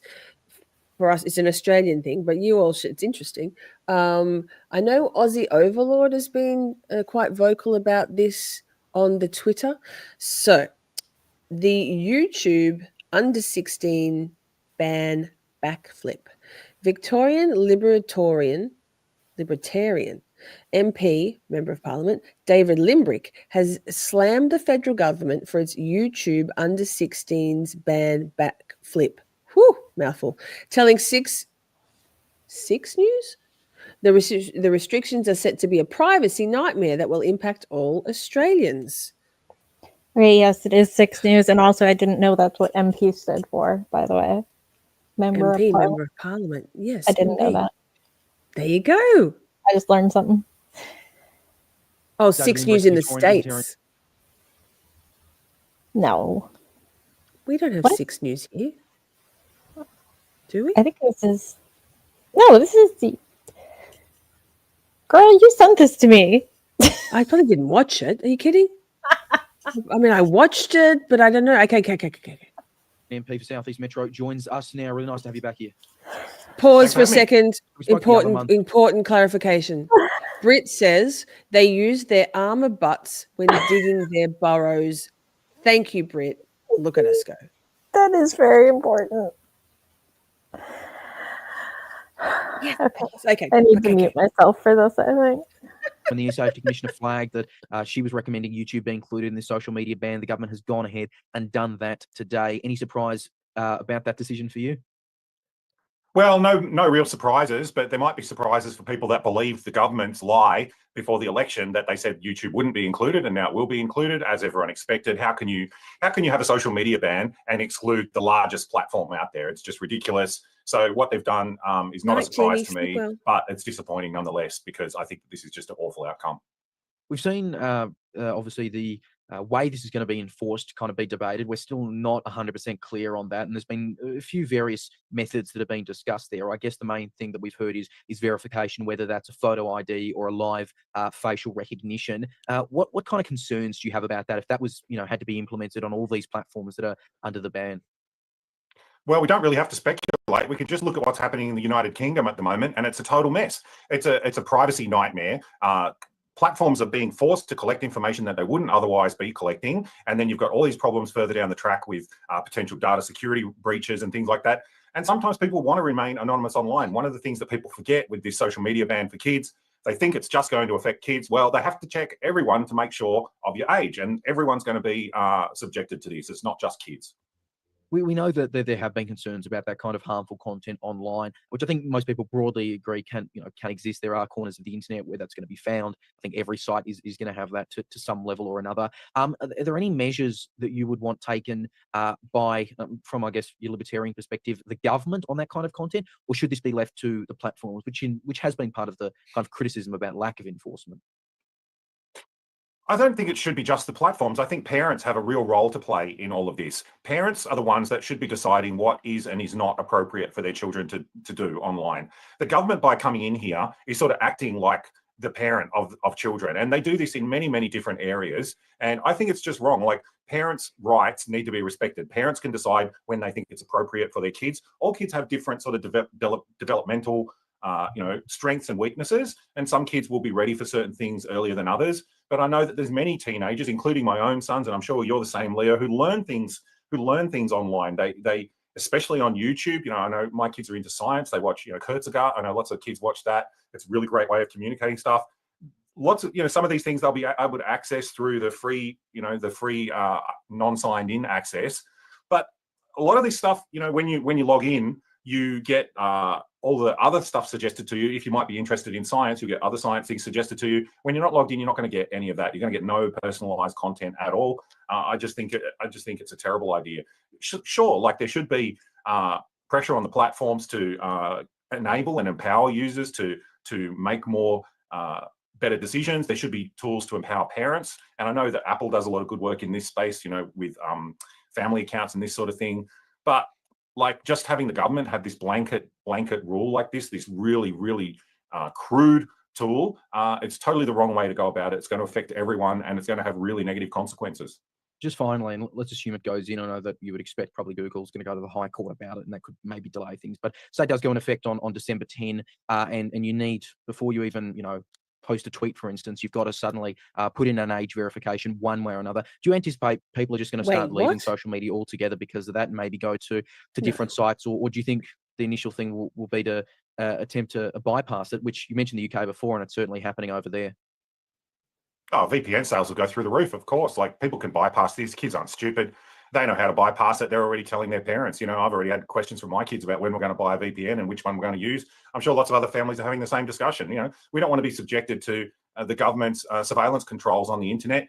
Parents have the right to assert their rights to be parents, and the government can get stuffed on this, I think. All right, really appreciate your time, David Lindrich. Thank you very much.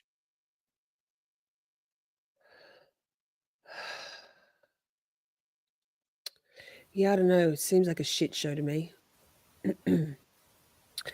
Over policing of all sorts of things. Now, well, I'll let you know. I got an email about this from YouTube saying how it might affect my content. I can't imagine that anybody under the age of about 25 could give a rat's ass about anything I have to say on my channel. Probably even older. But anyway, here we are. One's in the chat if you're younger than 25 in years. Classic in actual years, correct. Now, we have something that Shelley has provided us that is educational and I presume super cute also. Wombats, armor butts. Let's do it. Yes, it's very important. Important. Yeah. Hard hitting. Do y'all know what this is right here? A bear? No, it's actually a wombat. So wombats are burrowing marsupials. Wombats are native to Australia. Good eye, mate. Fresh off the Barbary. And they're known for their extraordinary defense mechanism, their booty. Yeah, so they have a toughened rear end, which is primarily composed of cartilage, and they have very few nerves there. Oh, and by the way, these guys are pretty huge. Dang! I honestly did not expect the wombat to be that big. Yeah, and when threatened by predators who attempt to follow them in their burrow, they block the entrance with their tough booties. My uncle does the same thing. Your uncle? Yeah, so when the Jehovah's Witness come and visit, crazy. he like blocks the door with. Unlike his uncle, their thick skin and hardened cartilage act like a shield, preventing the predator from gaining access. And if the attacker persists, the wombat may press its backside against the roof of the burrow, crushing the predator between the burrow and its cheeks. So basically just like, they basically twerk them to death. I want to bring a wombat into a club one day because it's going to be shaking. I'm Billy. I'm Matt, and it's a big weird world. I love it. I did not know that. Thanks, Shelley. Tough ass. Tough ass. You learn something new every day. There we go. Whether you want to or not. We have enforced learning here. It's a police state. Now we're moving back to the States, right? We are. Ready for that bumper? Ready for that bumper. Bump it. Hey, Massachusetts, what the actual fuck? Hey, Massachusetts, what the actual fuck? Like, no, really. What is going on in the Commonwealth? In this segment, we cover all the bizarre activities that are found in the Corruptachusetts. First up, we have an Everett crime spree. Yikes. The mother of the man arrested of a crime spree in Everett on Thursday told 7 News her 34-year-old son became upset with the mother of his 2 daughters. He faces several criminal charges after being shot by police Thursday. He's accused of carjacking an SUV, stealing a trash truck, and crashing into other vehicles while being chased by officers. Okay. Yeah. He made quite a lot happen in one day. Here we go. Details now about this tense encounter between police and a man in Everett. Officers confronting the suspect right before he carjacked a garbage truck. He led police on a wild chase through several towns, and now we're hearing from the man's mother about why he might have gone on that crime spree. The Night Team's Hannah Cotter reports. That hours-long crime spree ending right here on Broadway in front of the casino. Witnesses capturing the intense moments on camera. Tony. Shocking cell phone video shows the moment State and Everett police squared off with 33-year-old Admilson Vizcaino, who they say was armed with a knife outside of Encore Casino. This all happening Thursday afternoon during the busy evening commute, causing hours of traffic trouble and delays. Speaking in Spanish, Vizcaino's mother telling 7 News on Friday her son was upset with the mother of his 2 children. Oh, now he just got shot. Vizcaino is accused of going on an hours-long crime spree that ended here on Broadway after he first crashed his SUV, then crashed a stolen garbage truck on the Alfred Street Bridge. This The is what DA I says saw. it all started hours earlier when Vizcaino was seen acting erratically outside of this. I know you said you saw, or you sent me the one thing, and I was like, but what's going on? And so I figured out what was going on. Bedford gas station. He was then spotted shoplifting in this 7-Eleven in Billerica. Employees say he took a gas container, gloves, sodas, and chips before leading police on a chase Chips to are Everett. good. 2 minutes it took me to loop around and come back. That's when all the police arrived. Jason Garnell says he was pulling into the casino to turn around when he saw police tase Vizcaino before shots were fired. He just drops, gets right back up, and he runs around to the side of the garbage truck, like the far side of it. And that's when shots fired. You hear a couple gunshots go off. I'm just sitting there waiting to turn onto Broadway. Garnell says he didn't realize what was happening until he finally returned home hours later. Later, when I got home, it's like, oh, wow, this was actually a really big deal. Like, I witnessed, like, people could have died here. And we're told Vizcaino is in the hospital in critical condition tonight. He's scheduled to face a judge at a later date. The Everett police officer who shot Vizcaino has been placed on paid administrative leave. Reporting in Everett tonight, I'm Hannah Cotter, 7 News Night Team. So today I learned they have casinos. And Yes, that was what I was leaning into seeing. Oh, casinos. Oh, I see. I'm not a casino kind of a person, but and Tony's had his youngest's birthday party this evening, and he's come Aw. to relax at Camp Shorty. Happy birthday, youngest! It's not the birthday today, but yay! Cheryl says Everett is about 8 miles from me. Did you hear about this kerfuffle, Cheryl? I'm sure you did. Goodness. So, we are still in Massachusetts because, what the fuck? But we have a brain bubble first. Oh.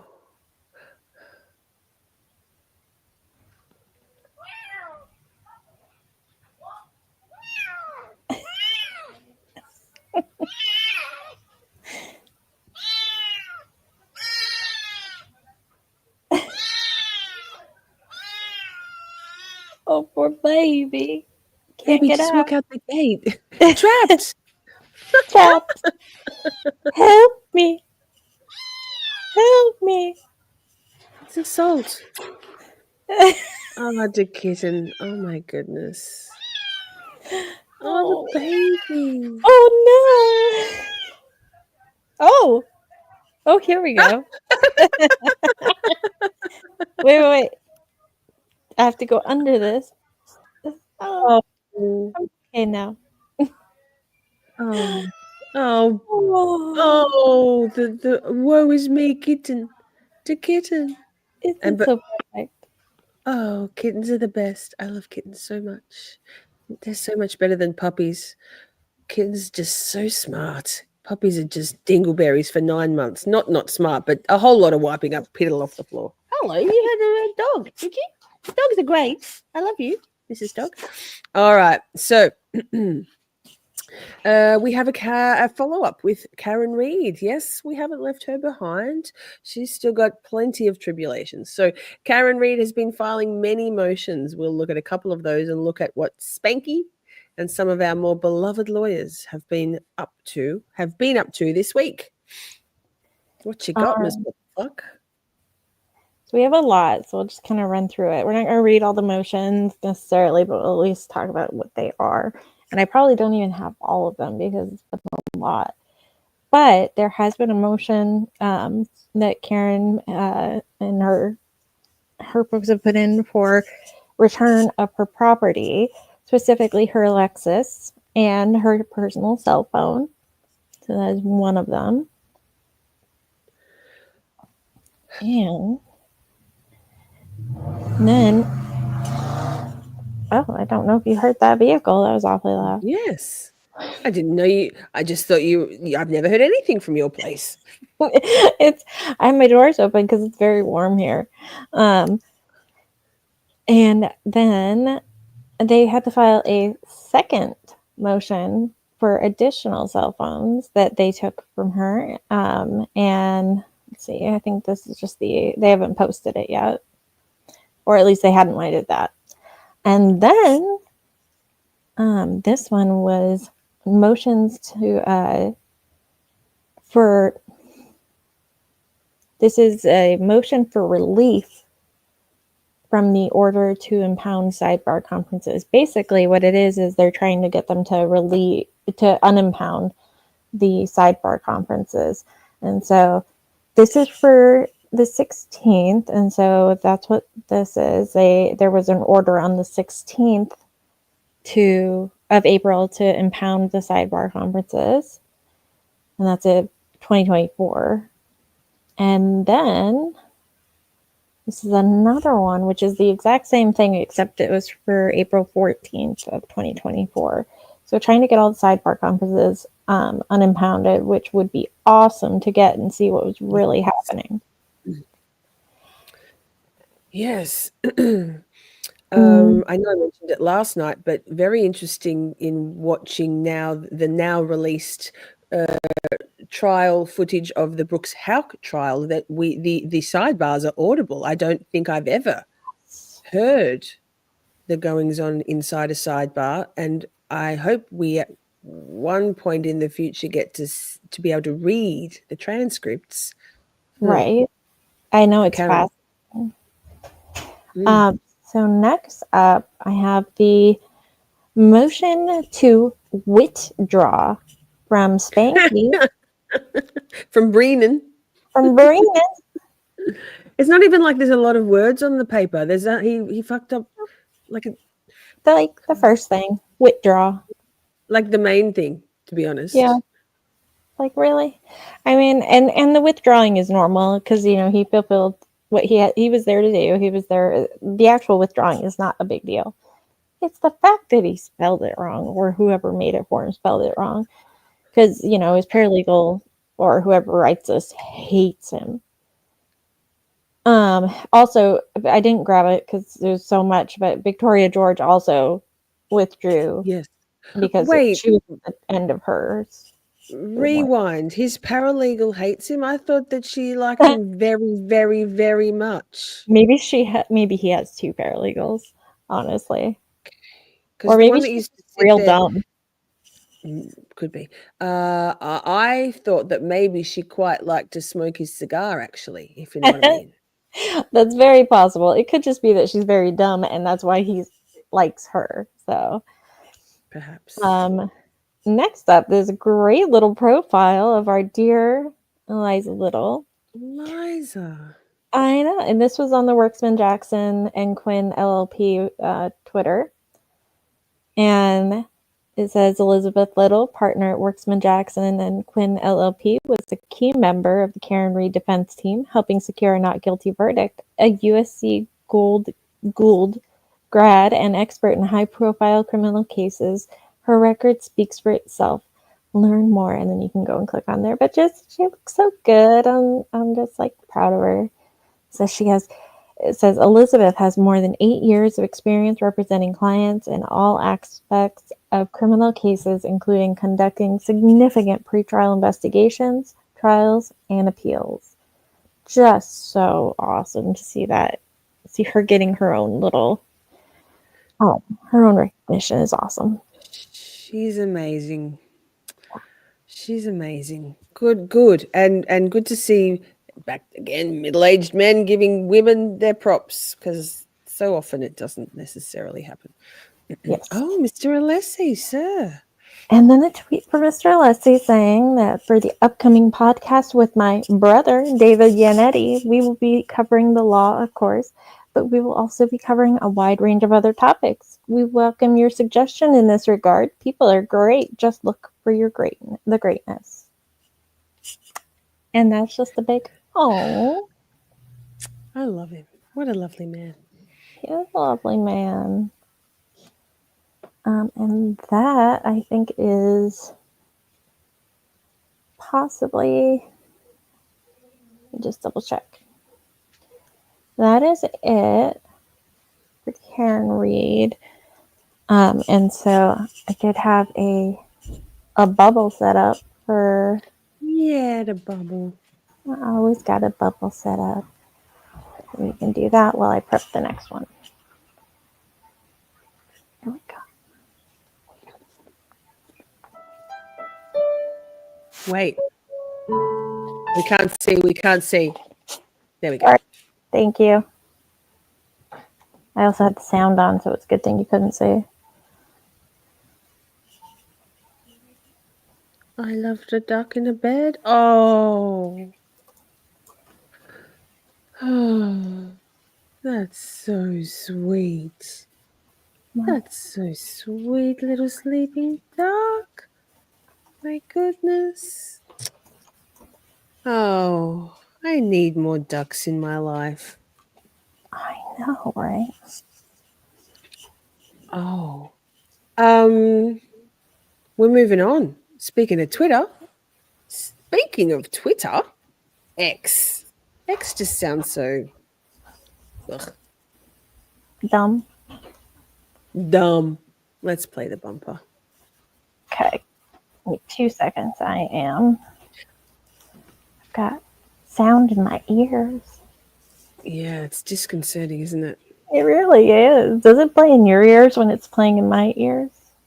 I can hear it very slightly, but that's why when something happens like that, I'll be like, ah, because like, it's like, no, not for when I do it on my end. like, it's still playing in my earballs. All right, here we go. Here's the bonfire.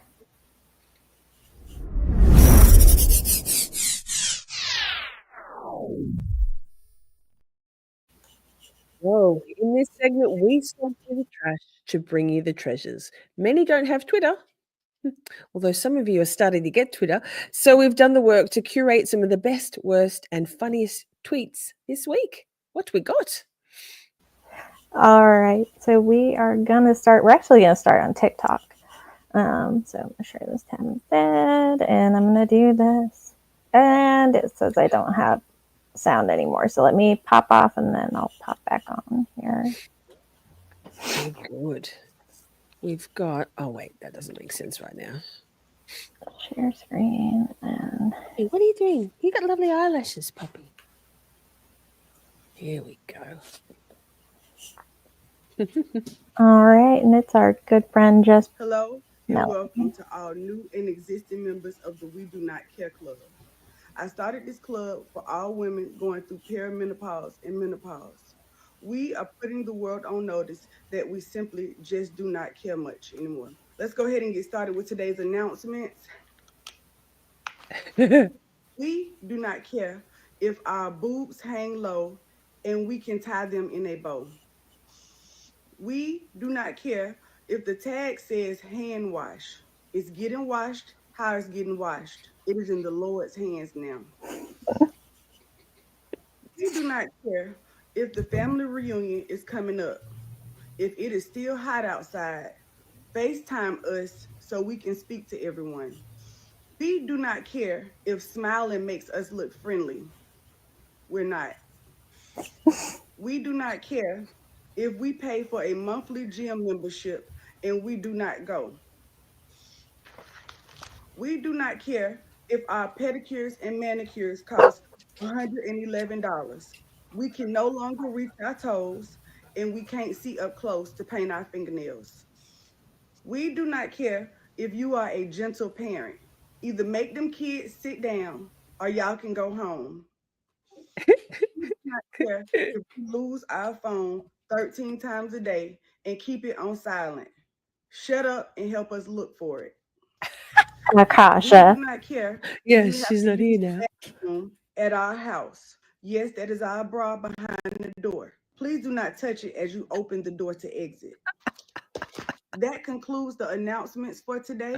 Our new and existing members, be sure to put what we do not care about today in the comments so that I can add them to our list. Thank you. She's great. Just being Melanie. We do not care club. Yes, it's so relatable. So relatable. It's literally the best. And because it's the best, there are now other members. So. Hello. This one's good. Fellow members of the We Do Not Care Club.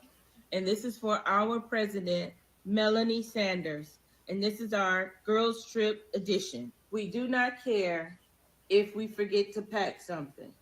We going to Walmart anyway. We do not care if it's only a 2-day trip. We are packing all 17 outfits. We need options. We do not care if you paid to have the rental clean. We are sanitizing everything before we put our bags down.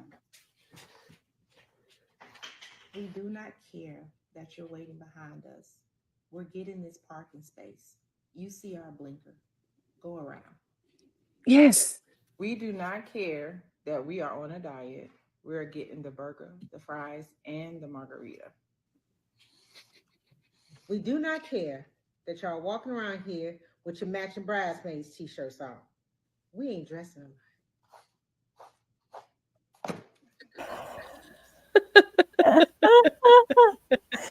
Oh, I love it. I love it so much. Okay.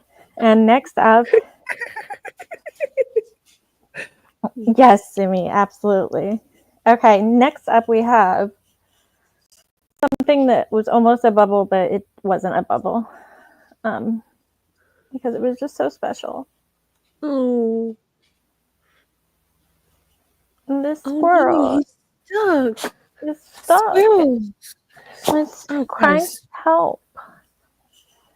And they saved it. Look, the family rescued it. And gave it a warm home. And it was weak. So they gave it love and attention. Great. Oh, was it an acorn? Oh. Look.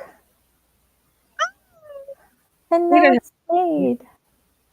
Oh, we don't have squirrels here. You don't have any squirrels? Nope, zero. None, not a zip. Oh, I don't think so. I think no, we don't. It's what? I first saw squirrels in the UK when I lived there. How do you exist without squirrels? I don't know. We have other things that you guys don't have, so there's that. That's true. We have wombats, man. That's true. Oh, it's so cute. Okay. Oh, I'm so happy that he's saved. I know, right? Okay, and then you've been crazy. It's very important to know that hang on. Sorry, I just got ears. My earballs just went crazy. So it's very important to know that humans are not the only nosy creatures. Cats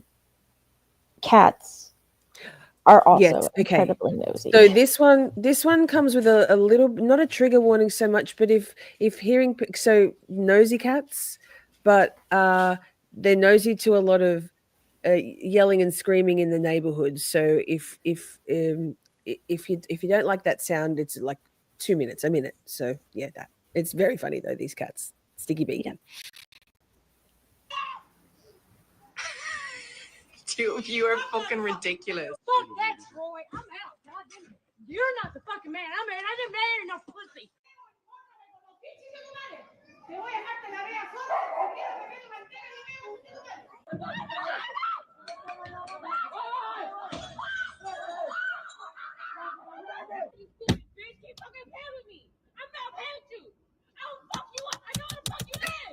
Your neighbor saw you go inside.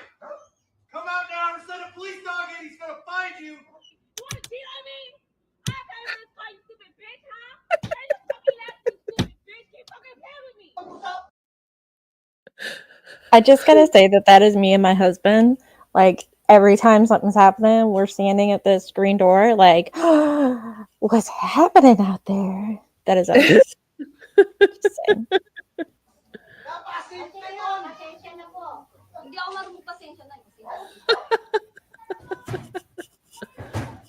Look at its eyes.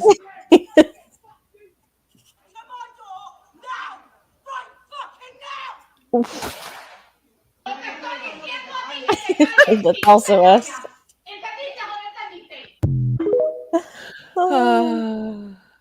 Okay. So good. So the next one has a story. Okay. This one has a little bit of fake news, but with a really great story behind it. And Lisa said I could like tell about it. So yes, do. This cat, it shows up on this post as a 30-year-old cat. And so Lisa sent me this and I was like, this is so cool. And then I was like, wait a minute, what's all this stuff in the comments? And so I was like, well, it says Toby and I don't read Spanish or whatever this is. I'm sorry if it's another language that I don't read. And so I was like, well, let me start clicking on stuff because I click on stuff.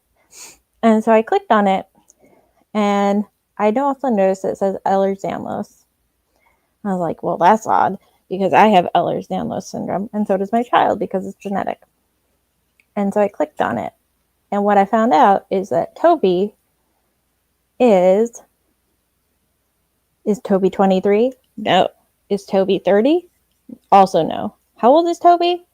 He is 10 years old. He is very healthy, barely senior cat with Ehlers-Danlos syndrome. Toby is awesome, and his story is worth telling without the misinformation.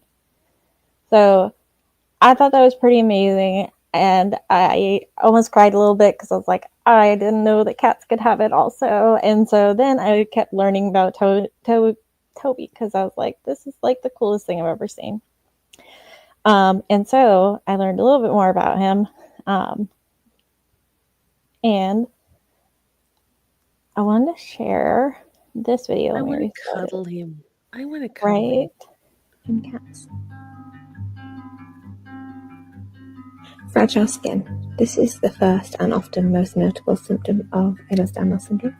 Their wounds are often self-inflicted and can range from mild to catastrophic injuries. Loose and stretchy skin. This often doesn't present as obviously, but is a diagnostic criteria. Disability test is used where stretched and measured against the length of the body. Joint instability. This is less common in animals with EDS than it is with humans, but subluxations do happen, unfortunately, to animals. Digestive issues, sensitivity or inflammation are common. Hernias or ruptures are a very serious symptom of Ehlers-Danlos syndrome, and poor wound healing.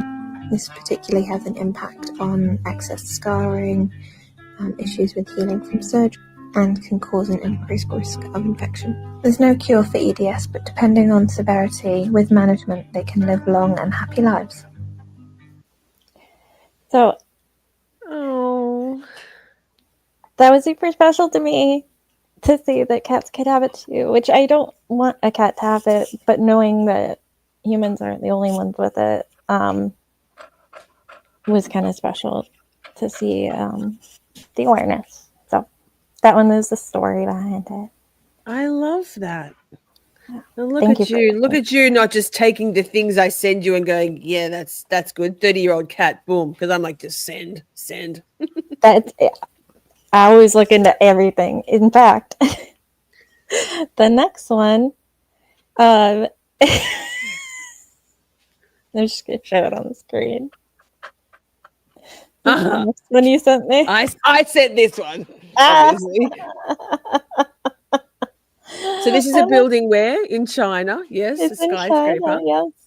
It is in China. It is in China. It is real. And I gotta tell you a little bit about this. Please do. Let me find there it is. Okay, I can't pronounce it, but it's something new media center in Nanning, China. It was originally created. You have to look at it from the side, but if you look at it from the side, it looks like a geological formation. I'm sorry. So that's supposed to be like a geyser coming out of a geological. Oh man, it's the fucking I dicky know. balls, and then at night it comes. Come on now. It's so funny. I thought it was AI at first. I'm like, nope, this is definitely AI. And so I kept searching, and then finally, nope, this is a real freaking thing. So yeah, I had to share it. I had to tell you that. Let's see. What's the build? What is the build? Like, what is the building? Like, what's the actual? Is it just a skyscraper? Is it residential? Is it office? Is it? It's called the New Media Center. I didn't look into what was in. Tony said so powerful.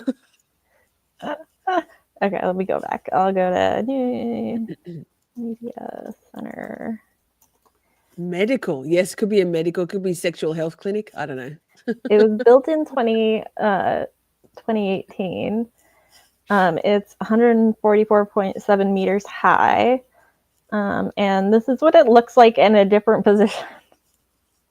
Oh, so it doesn't look nearly as much like Twig and Berries. Yes, exactly. So that's what I'm saying. Like, it looks like it's supposed to look like terraces of, different formations. That's Anyways, crazy. yes. Looks like office. Function office. It definitely caught my eye, that initial tweet. I was like, what is my algorithm doing on Twitter? Okay. Tony. I'm sure they over-exaggerated. Okay, well, to cleanse your filthy mind, yes, let's watch please. the little wombat family. Since we now know what wombat butts are made for, let's just watch a sweet little wombat. Let's. Oh, it's buffering. Let me refresh real quick. Come on, wombat mama. Probably have too much open. Tony says, filthy? I just enjoy architecture. Yes. Yes. Okay, maybe this one's not going to work for me. So instead, we'll go with this I one. need plays for next. I had to share this one. Look at this happy baby. Look at the happy baby. Just frolicking, doing elephant stuff, being happy. Oh, look at its truck. I mean, we've gone from phallic things to other phallic looking things. Just saying. I don't know if that's just my It's brain. a But, happy baby. Lisa, sorry if I come made it on. dirty. I'm sorry, the trunk. It's the trunk. My goodness, What's this? man. I know. This is why am I like this? Look at the baby. Playing chases. Puppy, please stop. Oh. Oh. Oh. I run a baby elephant. I know they get big though. I mean, if you could get a pygmy, like one of the pygmy elephants, they're still pretty big. Pygmy. Tony's with me. Tony gets it. Okay. Tiny baby elephant, yes. And today I learned that Ms. What the Fuck has a special love for elephants. I did not know that. It was happenstance that I sent you that clip because I saw it. I'm like, this has to go in. And then she's like, elephants are my thing. I have an elephant tattoo even. Yep. So perfect. Perfect. All right. Now we're coming towards the end of our playlist ish. Next up, we have what the fuck news, right? What the fuck is wrong with you? A hard no, it's game over. Yeah, welcome to the news of the week that made us say, what the fuck?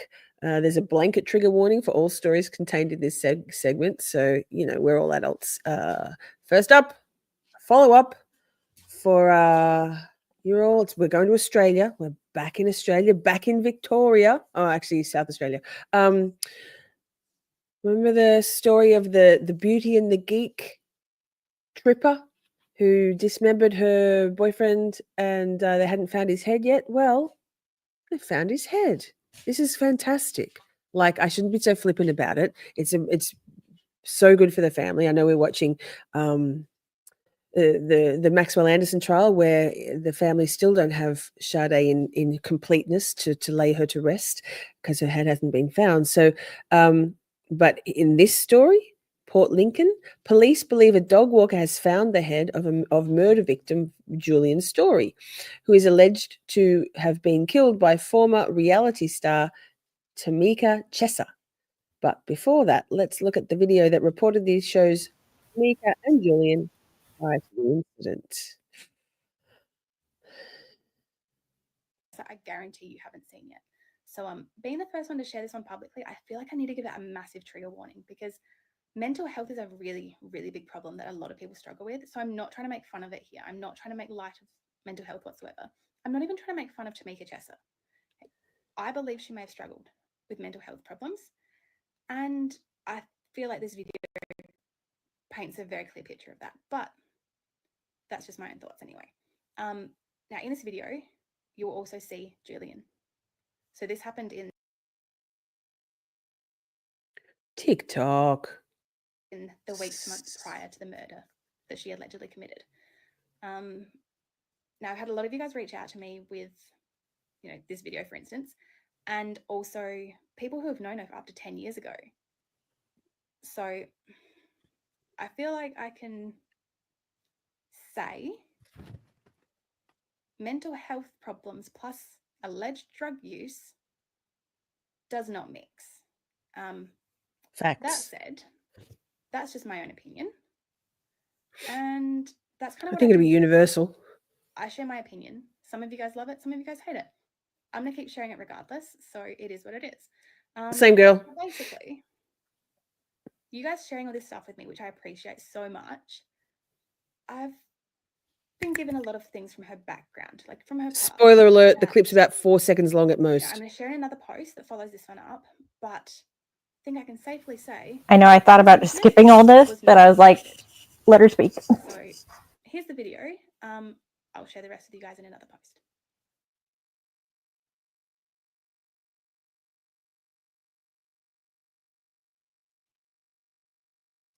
So she was a tripper, clearly. I don't think there was any groundbreaking suggestions that drugs and illicit substances and propensity for mental health issues are not a good mix, and frankly, nothing good can come of meth. So, that I like that girl. She's only young. That TikToker. She comes up on my feed a lot on TikTok. So, but let's watch the news clip, huh? Yeah, let's do that. Oh, it's helpful if I put it on the screen. Sorry. Good evening. After weeks of searching, police say they've finally found the missing head of Port Lincoln murder victim Julian Story. A local dog walker unearthing the shock find. A major step in the murder investigation against the woman accused of killing and beheading him. His girlfriend, former reality TV star Tamika Chesser. In scrubland off the coast of Port Lincoln, a grim find, a skull uncovered by an unsuspecting walker and their dog. The remains are most likely human, and I believe that they are the remains of Julian Story.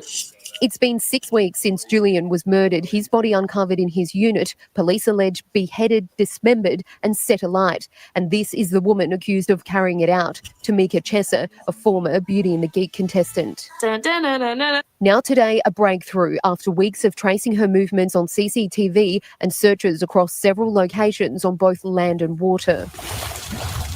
A discovery kilometres from where his body was found and somewhere police haven't searched, but now they are. A diamond marking the spot of where detectives located remnants of a small fire. Major crime once again in the quiet coastal town, searching for any more clues. So we don't know what other evidence may or may not be there, and as part of the investigation, the thoroughness of it means that we will search. We may find something, we may find nothing. Police are confident it is Julian's missing head. The skull will undergo forensic testing in Adelaide to confirm, and while a gruesome find, it's one his family have been hoping for. Still planning for a funeral, which I believe to be towards the end of next week, but hopefully we can give them some comfort that we've found all of the remains of Julian. Tamika Chesser today appeared in court via video link from a mental health facility on separate charges of assaulting a police officer in the hours after she was arrested for Julian's murder, but also for acting disorderly in a tobacco store and at the Port Lincoln police station in February. We heard her speak to the magistrate, but police still haven't spoken to her.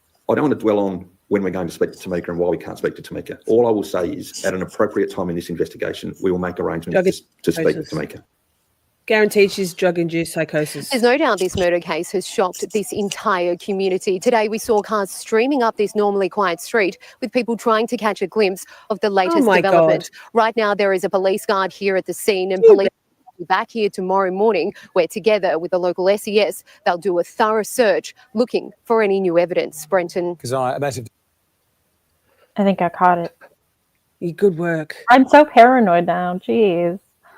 It's only because it jump scares you. It's not so bad for everybody else, I don't think. But yes, you can tell when they're doing their wrap up. So then we have a clip right of the fellow that the guy that found it. Very Australian, love, very Port Lincoln, like we and the dogs. On a route we usually do probably a couple times a week, and it's pretty secluded area, so I let the boys off the lead so that they can have a little bit more freedom and roam around and follow their noses a bit. And I got to the top of the trail and waited there like I usually do. Alfie came after about a minute, but Benji wasn't anywhere to be seen, which isn't uncommon. They don't go too far, but quite often if they find something interesting, their ears seem to turn off a bit. So me and Alfie went back down the trail looking for him and found him in a bush off the track a bit. So I just went in to see what had caught his attention, and saw something on the ground that guess I didn't really know what it was, so I went in just to get a bit of a better look to kind of see what exactly it was, and pretty quickly made the connection that it's what the police have been looking for I guess a while now. I'm doing okay. The main thing I've said is I'm just, I guess, as happy as I can be for the family that they get some closure, and they can hopefully put it to rest, and hopefully move on as much as they can from it. He's probably still processing the shock of that. I mean, I was, maybe this is ghoulish of me, but I was trying to picture what that would have looked like for him. Like what? I can't imagine. No. And he's so young, and he's definitely shocked is what you can tell he's experiencing. Still processing. Yep. Because it's surreal. That would be surreal. Like the witnesses who found, excuse me, like Sade's right leg washing back up on Lake Michigan. Like, oh, good God, you're just going about your normal business. Yeah. And that's what you walk up upon. Gosh. Ooh. But yes, very, very good for the family to be able to have, to be able to lay him to rest, Julian Story to rest completely. There's not really anything good you can say about that, but that is good. Yeah. Positive.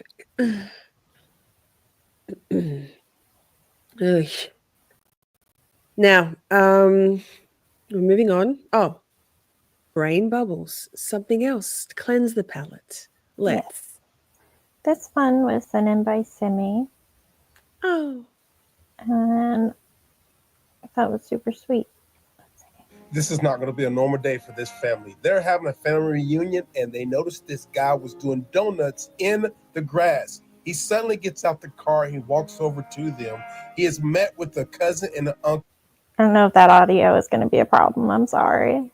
That's all right. Oh. He points at the car and he said, "Let's go talk about this." Oh. I'm just going to leave the audio off. It's so sweet. Like, they walk off together and they just go talk. Somebody's having a real mental, he says he's having a mental breakdown. Like, the fact that he stopped and he came and approached and was like, I need help. And they just, instead of like doing anything, instead of being freaked out or running away or anything, they're like, well, let's talk about it. Like, that's huge. That's exactly what you hope would happen. Yeah. Oh, thank you. Beautiful. Beautiful. Big Okay. thanks to Simi for sending that. Yes. Okay. Deputy Carly Bloom. Okay. Newly obtained federal court documents reveal a 51-year-old South Florida. Remember, we're in What the Fuck News at the moment, okay? We're in What the Fuck News. A 51-year-old South Florida deputy had a sexual relationship with a teenage girl from Georgia. So that's an oxymoron. That's not possible. So he was, yes. She was in a relationship with a she. So this is very okay. Called Carly Bloom. Yes. Regardless, he, she, either of them, he, she's. That's not consensual. That's CSA. But I do feel like it's treated a little bit different. So Steph sent this over, the story to me this week, and I do feel like they treat it a little bit differently than they have others. Although that they, and I'll play the video here in a sec, but they have, done everything they're supposed to do, but I don't like the way they keep calling it a sexual relationship instead of what it is. And there's those rules for thee and not for me. I think the misogyny and attitudes that it's that trope of women and women. You know what I mean? Although this is a girl, and misogyny treats that differently because they find it Yeah. sexy. Am I like yuck? Yeah. Well, here's the story. And it's only a short video, and but it's pretty disgusting.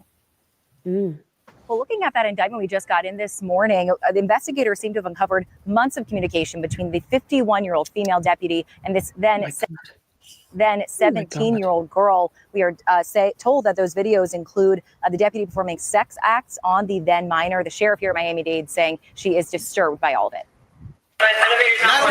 After several years of serving in Miami-Dade law enforcement, this deputy, Carly Miranda Blum, is now relieved of her duty and in federal custody, charged with receipt and production of child sex abuse material involving a 17-year-old.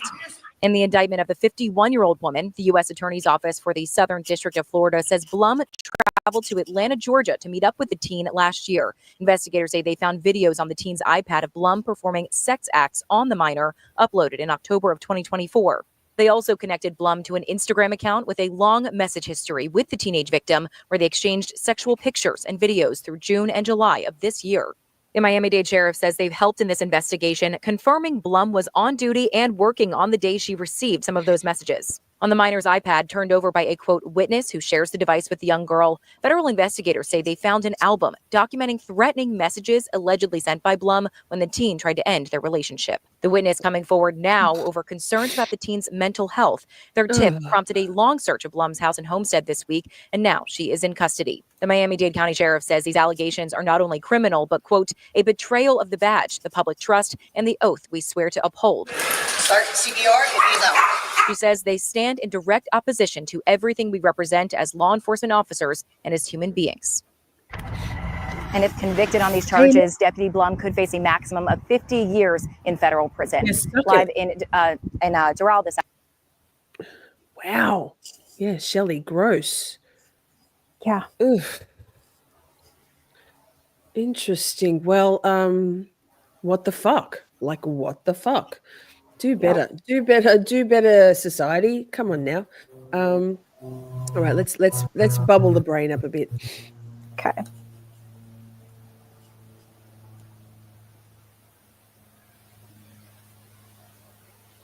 Oh, this was me. Wait. Yeah. Wait. He's stuck. The sheep is stuck in the swing.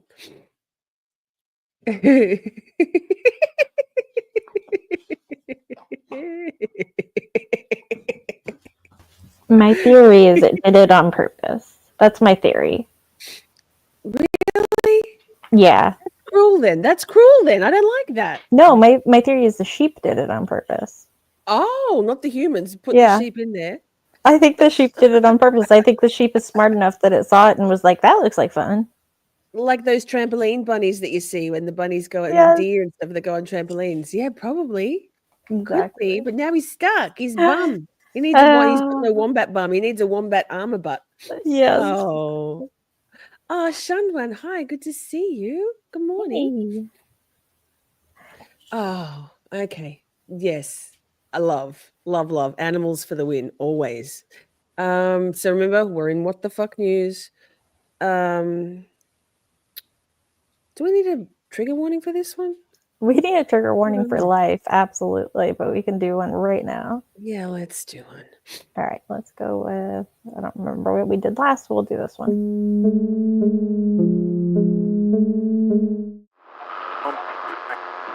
Government officials. So there has been a baby found abandoned and 4 dead people. You might have heard this story. Baby Westerlin was found on a stranger's yard, and her parents, grandmother, and uncle were found dead in another county. Fuck. This case is unfolding still, and we will be tracking it. But what have we got so far, Ms. What the Fuck? So what I've done is I've pulled together the first reactions, the first kind of information, and then an update video, and then I'll have a little bit more information of what was, news as of 4.5 hours ago. It is literally unfolding very quickly. So, good God. Answer is yes, that there is a connection, but I'll walk you through how we got there. So this is a multi-agency investigation that happened all yesterday, Tuesday of this week, in Lake County in Dyer County, Tennessee. That's all in northwestern Tennessee. This 7-month-old baby, just 7 months, not even a year old yet, Vinny. Her name was Wesleyan. She was abandoned and just dropped off in a random stranger's yard just after 3 p.m. in broad open daylight. And of course, that guy called 911, which got the investigation going. Now, this all happened where she was dropped off in Tigrit, Tennessee. That's in Dyer County. We have a map here showing you, that's the map of Tennessee here. Tigrit in Dyer County was only about 40 miles away from where those other 4 bodies were found up in Tiptonville, Tennessee. That's in Lake County. They're neighboring counties not too far away, 30, 40 miles away, only about a 40-minute drive. Now, Vinny, let me walk you through the timeline of the events that happened yesterday that led to this baby getting found and those 4 bodies being discovered. So, as I had just mentioned, just after 3 p.m., the baby was found in a stranger's yard, little Westland, and 911 was called. 5:10 p.m., the Dyer County Sheriff's Office releases a statement saying they're looking for 3 people, a man by the name of Matthew Wilson, a woman named Adriana Williams, and another woman named Courtney Rose. Now, just before midnight, Vinny, Dyer County Sheriff's Office releases another statement saying 4 bodies were found further north in Lake County. And Vinny, to confirm that connection, the District Attorney, Danny Goodman Jr., he serves in both Dyer and Lake County. He confirmed that these were all family members related to the baby. So, and 3 of those 4 bodies that were found were the 3 names that I just mentioned. We have Matthew Wilson, 21 years old. That is the father of the baby. Adriana Williams, 20 years old. That is the mother of the baby. Courtney Rose, 38, the maternal grandmother, and Braden Williams, 15. Okay, so that's a very short succession of lineage. 38, 21. Sorry, trying to move the stuff, but yes, it is like they're all very close in age, right? Yes. Shunned One says, okay, so they saved the baby. Yes, the baby was found alive, not with the dead bodies, correct? Like 40, yes, in another county. Like 40 miles away on somebody's yard in their in the car seat. Oh. So they took him out of the car seat. And so just the car, are we there yet? Wasn't the car linked to we'll get to the someone? I can't. Yeah, we'll get there. Keep watching, Lisa. Yeah. So I paused well when I wanted to I was trying to move the captions off of the faces of these people. But so this right here, if you can see my cursor, this is the grandma. Mm-hmm. She's my age. Mm-hmm. This is the mom. This is the dad. And this is the this is the nephew or the uncle of the baby. So it would be the mom's little brother. 15 years old. That's a year younger than my kiddo. Y'all, this is crazy. God. Like this whole family, this is a family like completely wiped out. But the little baby is still with us. So anyways, I just wanted to pause and take a look at this whole family and just make sure we were tracking the people there. Yeah. Because the ages do kind of mix you up a little bit. So yeah. Okay. Yeah. And Vinny, the Tennessee Bureau of Investigation. Sorry. I was just going to say, Colors says my mum and I are only 17 years apart. Yes, my birth mother was only 14 years older than me. My daughter's, I'm quite a young mother. I was 21 when I had her. So it was just, it's not often that you'll hear that close together. No shade. Yeah, I was 21 when I had my kiddo too. So yeah. Investigation confirmed that this is a homicide investigation, and there is also an active GoFundMe page created by what seems to be a friend of Matthew Wilson, the baby's father, where general donations are being given, to go along with funeral costs and what have you, dealing with this horrendous tragedy here. Absolutely, and the baby's alive, and everyone's trying to put the pieces together. Why was the baby spared? What is the connection to what happened here? Why was the baby left where the baby was left? Gotti, thanks so much. Let's bring in another guest. Joining me now is an anchor for KFVS. Jeffrey Bullard is with us. Jeffrey, thank you so much for joining us. What can you tell us about the scene where these 4 victims were found?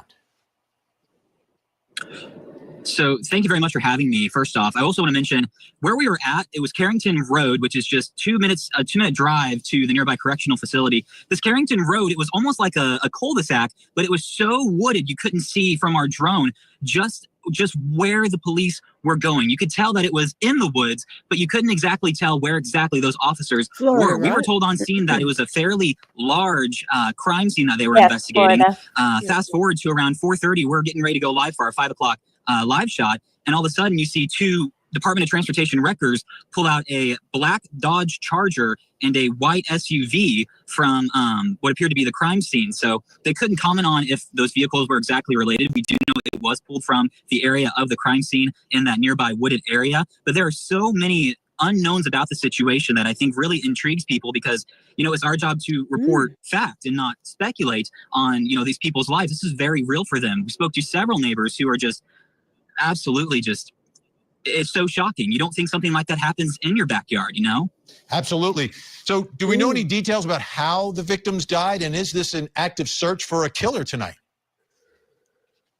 So the person in charge of the TBI, at least the communications person that we spoke to, they were telling us that they're still looking for, and they very intentionally said, suspect or suspects. Somebody's out there still, long story short, from what we're being told at the moment. And have they said anything about little baby Wesleyan, about why they believe she was spared, or how the timeline of when the baby was left and when the victims were killed? I know it's very, you have so many questions, and we had so many questions whenever we were at the press conference, just trying to get a better understanding.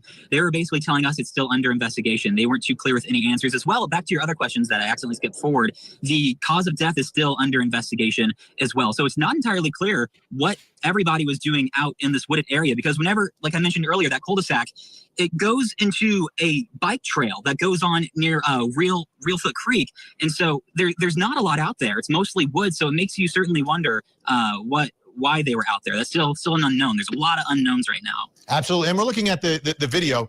Thank you so much. As we look at the video, and we can see it's very rural, I assume, right? It's consistent with what we're seeing here. So there wouldn't necessarily be surveillance cameras anywhere. A lot of the cases we cover here at Court TV, there's ring cameras, there's surveillance cameras, there's traffic cameras. Describe the area for us and your thoughts about the opportunity for there to be any sort of video that could be useful here.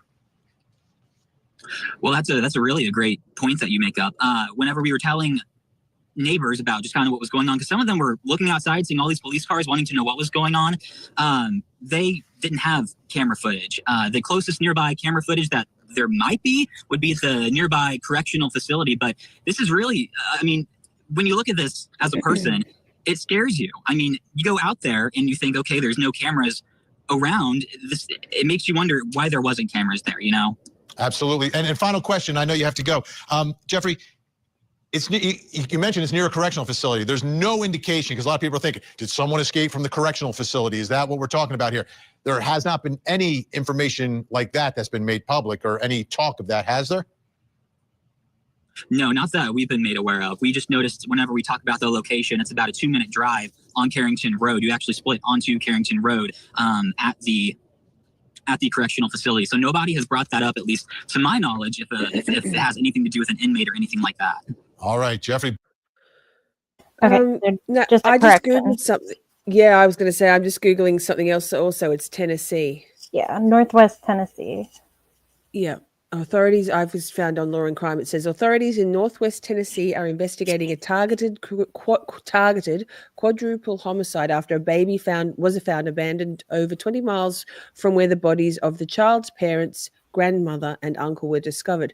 The infant was left in a car seat in a stranger's yard, prompting a multi-agency manhunt. The Tennessee Bureau of Investigation issued a public safety alert for 28-year-old Austin Robert Drummond, wanted for 4 murders kidnapping, and multiple firearms charges tied to the deadly case. So that's as of 2 days ago. So they have a suspect. Yes. So that's what this video is. This next one. Okay. Oh, look, keep listening, Lisa.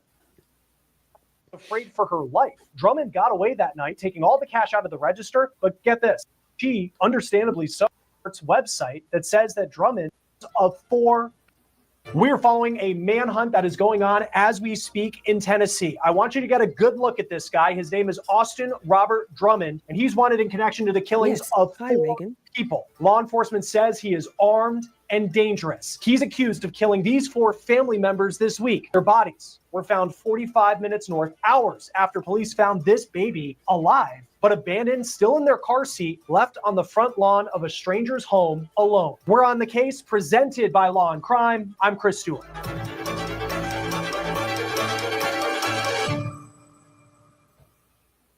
We are following a developing story right now in Western Tennessee related to a mystery that has been unfolding in that state this week.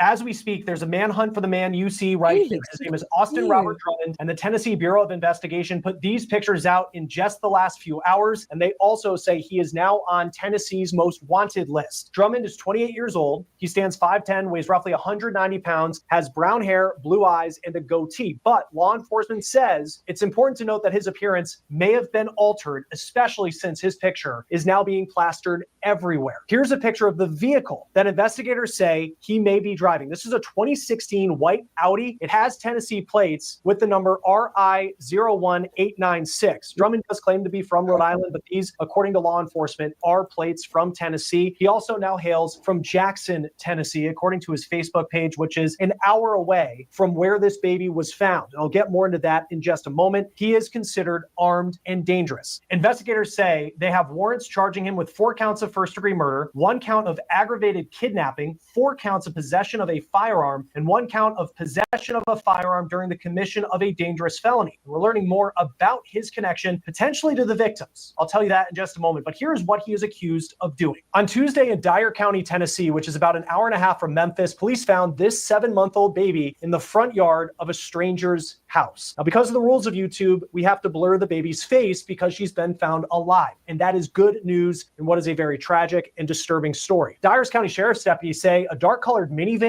or a white mid-sized SUV was reported to have dropped the infant off still in their car seat in the front yard of the house. This was around 3 o'clock in the afternoon. Then fast forward a couple hours later, we're at 8 o'clock at night, 45 minutes north in Lake County, Tennessee. Police found the bodies of these 4 people. Their names are Courtney Rose, Matthew Wilson, Adriana Williams, and Braden Williams. Braden, who you see in the bottom right, was just 15 years old, and he was the uncle of the baby found in the front yard. Here's a picture of Courtney Rose. The 38-year-old was the maternal grandmother of the baby found abandoned. The baby's mom was 20-year-old Adriana Williams, who you see here holding the baby at the hospital when she was a newborn. The baby's dad was Matthew Wilson, and here are pictures of the 21-year-old in the hospital from when the baby was born. At this point, investigators have not said the cause of death for the 4 family members, but again, this is who they say is responsible, Austin Drummond. As far as Drummond's connection to this group, we did notice on Facebook he is friends with Adriana Williams. That's the 20-year-old mom of the baby. And we're also learning that Drummond may be more than just a social media follow. Burton Staggs is a journalist. He's been on Law and Crime, and he's been covering this story on the ground in Western Tennessee. And here's what he is reporting as the connection that Drummond has to the people who he allegedly killed.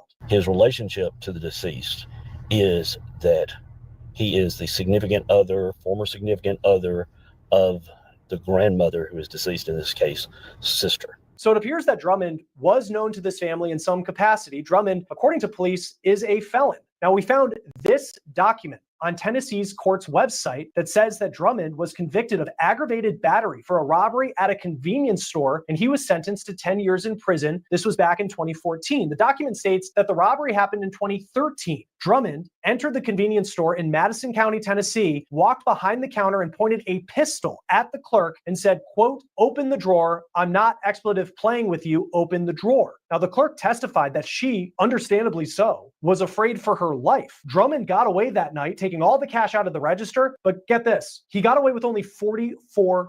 That's it. He was sentenced to 10 years in prison. So if he served the full length of that sentence, he would have gotten out of prison just last year. Before we get back to this episode of... Okay, so that is all I wanted to play from that video. Yes, that was a plot twist. And the authorities have said that there is a familial... They haven't said that much, but they have said that there is a familial relationship. And also, just recently, his vehicle, that his white... Oh, let me see my notes. I think it's a white Accord. His vehicle has been found. Audi. So, it was an Audi. White Audi. Thank you. So it has been found. So even more updates are sure to come in the next, hours, minutes, days. He's on the run. He doesn't have a vehicle now, or he is possibly in a new vehicle. So we'll see where that goes from there. Nicholas Ticholas says if he's 28, he committed that crime at 16. Charming. I read that in Nick's voice. I bet he is the biological father of the baby, perhaps. But he was like, didn't you say what the fuck that he? Oh no, or did Jesse, whoever that was, say he was the? Wait, we need that Charlie Strings thing. He was the ex-boyfriend of the grandmother's sister. Didn't that what they said? Yeah, that's what they said. And the police are just saying that it's a familial relationship. That's all they're saying. So I don't know. I mean, we'll see what it turns out to be. Do you know what, though? When they keep that kind of stuff close to the chest, you know what happens? Rampant speculation, Yeah, that's true. But again, in the case that we just were talking about, where they just caught the guy in what was that, Arkansas? We just watched it, Arkansas. The police were very unhappy with social media. Yes. They were very unhappy with the fact that people were sharing stuff instead of sending the it Devil's directly to Den them. one. Yes. Exactly.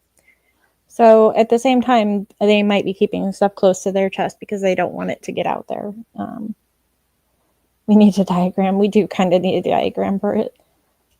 So. Yes. So when was the baby found? I think it was all very, very quickly, within a couple of hours. Yeah, it was Tuesday that they found the baby, and then they put out they were trying to find the people because they were like, where the hell are they? Because they're not at home. And then within hours, while they were trying to find the people, they found them dead. So. And then made the connection, the link that these 4 people dead should have had a baby with them. Oh, could this baby found 20 miles away belong to this group of people, I suppose. Exactly. Okay. Well, shit, that's a what the fuck for sure. Yes, we get it, colors. We get it. We've said that. So the mother, the father, the grandmother, and the brother of the mother were killed. Yes. Yep. No, of the mother. Yes. The baby's father was killed. Yes. Now, what have we got next? Oh, okay. So this is some brain bubbles first to clear out the. Yeah, let's do brain bubbles. It's just a picture. It's a free kisses from Chloe or Cora. I get free kisses all day long from Poppy. I get more kisses than I could possibly need from Poppy. She is very much the slobberer, the licker. Bless. I would pay good money for kisses from that papa, though, even though puppies are great. So we have another what the fuck story. There was a plane in Alaska which overshot the runway this week and caused a traffic jam. Yeah. You make the news a lot, man, in our show at least. Well, I mean, location bias, I suppose. All right. Ooh, look at you with it. I like the term. Plane behind me, a Cessna 208, reportedly overshot the Merrill Field runway, busted through the fence, and then went across Fifth Avenue before coming to rest in the field behind me. Eric Massey was driving by when he saw the plane and caught the whole thing on video. Initially, I was in a state of disbelief for a couple seconds, but then I was very concerned that, a car might have gotten chopped up by the propeller. So that's when I let loose a few expletives, and then luckily I continued driving up and I didn't see any debris, and the plane's engine was still running. So it seemed like it didn't really hit anything except for the fence, which was kind of a miracle. Authorities with the NTSB say there were 8 people on board, Oh, a little and plane. thankfully no one was injured.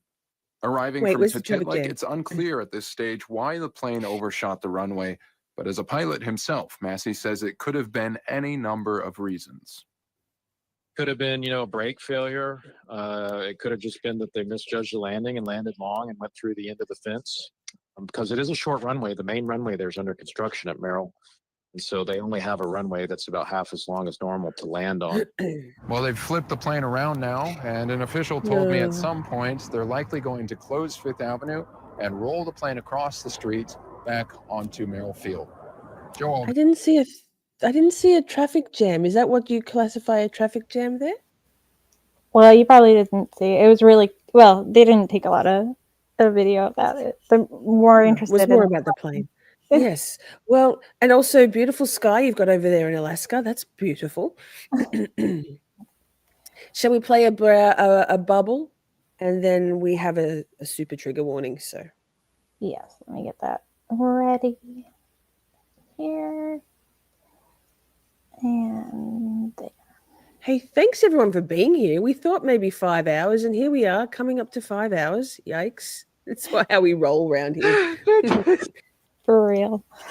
Dogs and shoes. Oh, dogs and shoes. This is for me. Yeah. Oh. What's these funny poppers? I don't like it. Some of them are so cute. Oh, they're all cute. Dogs are cute. I see dogs in shoes all the time, little booties. And Yes, I particularly don't think I've ever greyhounds. seen them like that.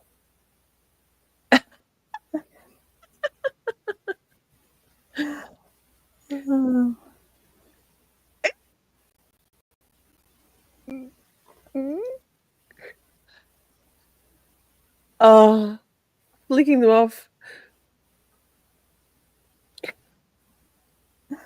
This one, he's skipping. He's skipping. They're human shoes. That's mean. Yeah. That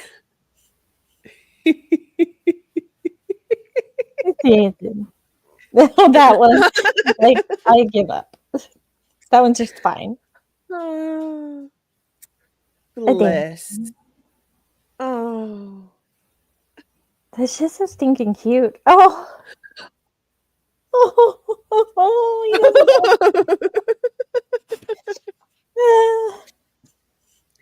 Oh my goodness. This is what happens when they when they fail out of the Iditarod or any dog racing. Sled dog racing, sorry. Yes. Tony says dogs around here also have shoes on a lot. Keeps them safe from Krusty's snow cuts. Krusty Snow Cuts sounds like a good name for a band, Tony. It does. All right. Let's play a super trigger warning because we've got a what the fuck story for you.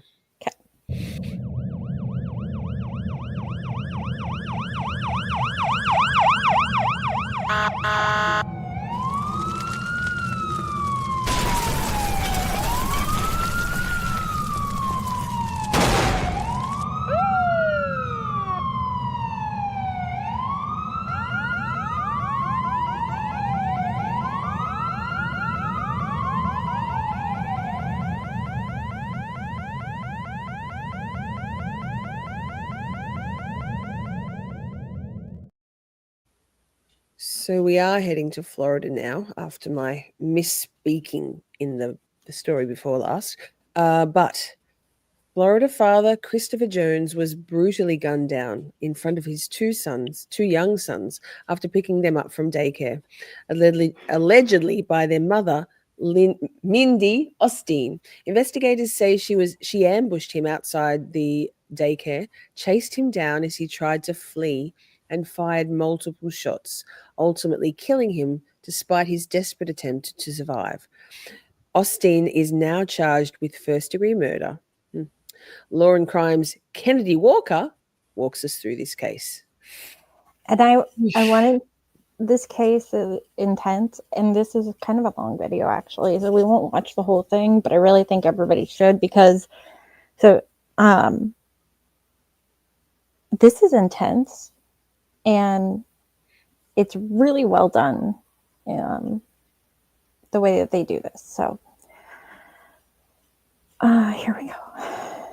A father executed in cold blood, gunned down in front of his 2 young sons outside of their daycare. Authorities say the shooter was the children's own mother. I pray to God it's a death penalty case, because that a person of that mindset, now that evilness within them, deserves nothing less than death. Christopher Jones had just walked out of the Florida daycare, buckled his sons into their car seats when, according to Bradford County investigators, Mindy Osteen pulled out a gun and allegedly shot him right in front of their children. He loved them. He did everything for them. He worked long hours to provide for them. Now, Christopher is dead. His ex is in jail, and their 2 little boys are left with a nightmare they will never forget. She has no right to ever see those children again, because she didn't give a damn about them. I'm Kennedy Walker, and this is Law and Crime. Ready, set, go!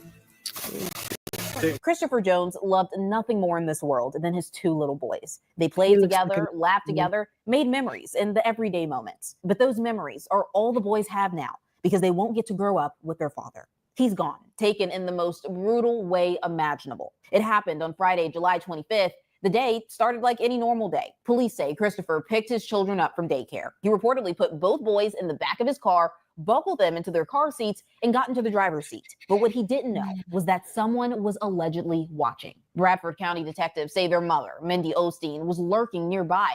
Security footage allegedly shows her waiting. Then she pulled a gun from her bag and started shooting. Witnesses say you could hear Christopher's screams. He reportedly jumped out of the car and tried to run. Osteen allegedly followed and then fired again.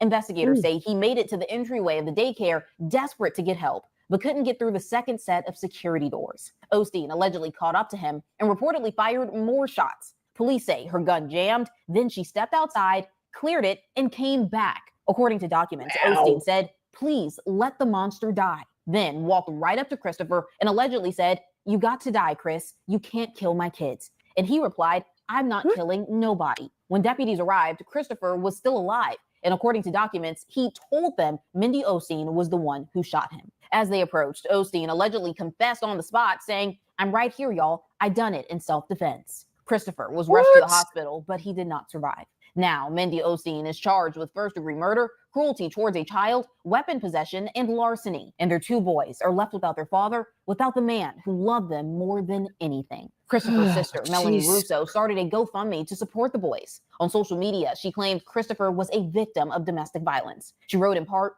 "Men can be victims too, and when their pain is ignored, the consequences can be devastating." She went on to say, what most people didn't see was the abuse he endured behind closed doors, the emotional manipulation, the physical violence, the stalking, the threats. He reported it. He tried to get help, but because he was a man, his cries were unheard. And today I'm speaking with Christopher's sister, Melanie Russo. First, Melanie, I just want to say how sorry I am for your loss. And this is why. Sorry, go ahead. I was just gonna say, this is why when it's so well done, is they go through this with Melanie, and I don't know, I didn't know Kennedy before, but she's amazing, and I'm so this was like so good. Steph sent this one in. Thanks. Yeah, I never watched Law and Crime. I very rarely. Can we drop the link to this one in the description box, please, Miss What the Fuck? And I will definitely watch that. Ragin says, "Don't fuck crazy." Yeah. Fair. You don't fuck crazy until you're in far too deep, and speak from experience there. That is so often true, says Tony. Nobody takes men as seriously. Correct. It happens a lot, says Nick.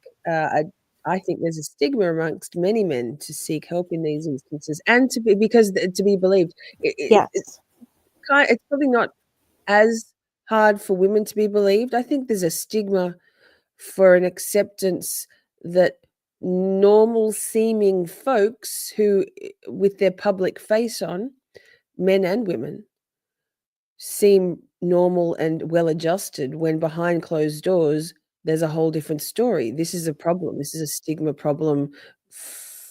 And I have a feeling it's got a lot to do with the fact that people in authority may well be perpetrators of these kind of things as well, and then they turn a blind eye because they're not going to go after somebody, man or woman, if they're also that way inclined. I don't know. I've been through the justice system and through law enforcement with as a victim or a survivor of domestic violence, and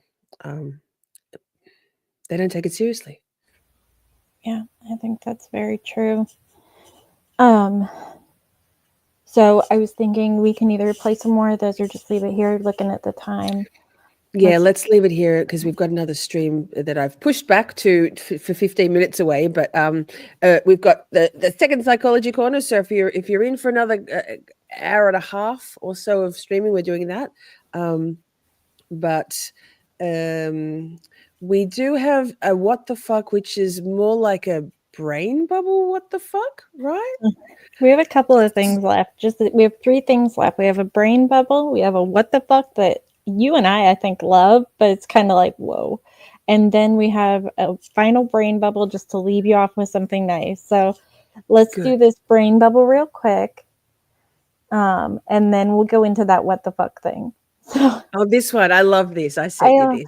Yeah, this is pure joy. In his living room, doing his taekwondo moves, just so full of energy. I fucking love it. Yes, it's epic. And first of all, stuff I can't do, but just amazing.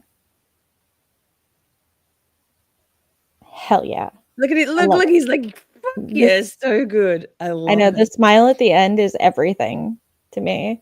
Yep. Tallow? Killing it. Yes. Absolutely love that. Okay, and then are we ready for the thing that I thought was AI at first? Do you want to? Is it the one in the private chat? That one? Yeah.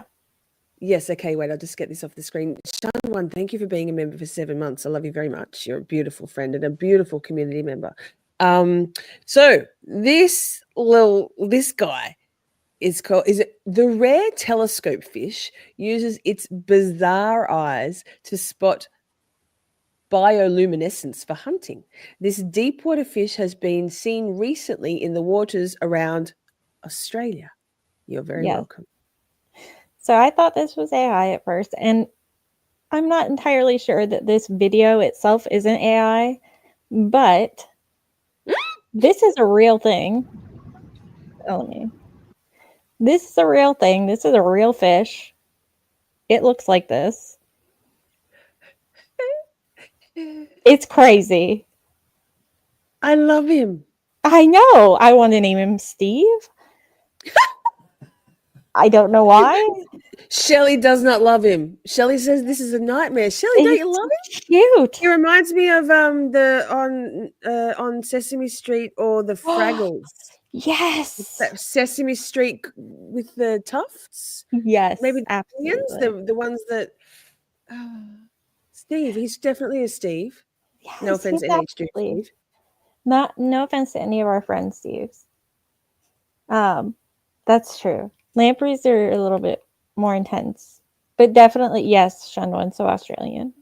And then we'll leave you off with a dad that every daughter deserves. And this one has audio, so we will listen to this one. This is great. Wait till the end. Yeah. Wait till the end. We have to put it on the screen first. There we go. Correct. Dad? What? I just got caught. I just got pulled over by the cops for speeding, and I told them that you fell and that I needed to come get you, and now they're following me home because they don't believe me. It doesn't. Yes. Here. Yeah, and I was speeding, and I told them that you fell and that I had to come help you. So they're coming and they're following me. What am I doing? I don't know. You have to figure it out. Okay, bye. Love you. Hey!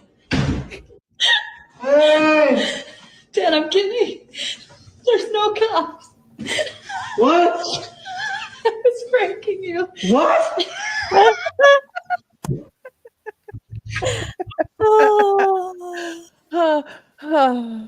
I was when I was watching that because I didn't, we wait till the end. Spoiler alert, no spoilers. And I was like, isn't she stressed being on her phone while the cops are following her home?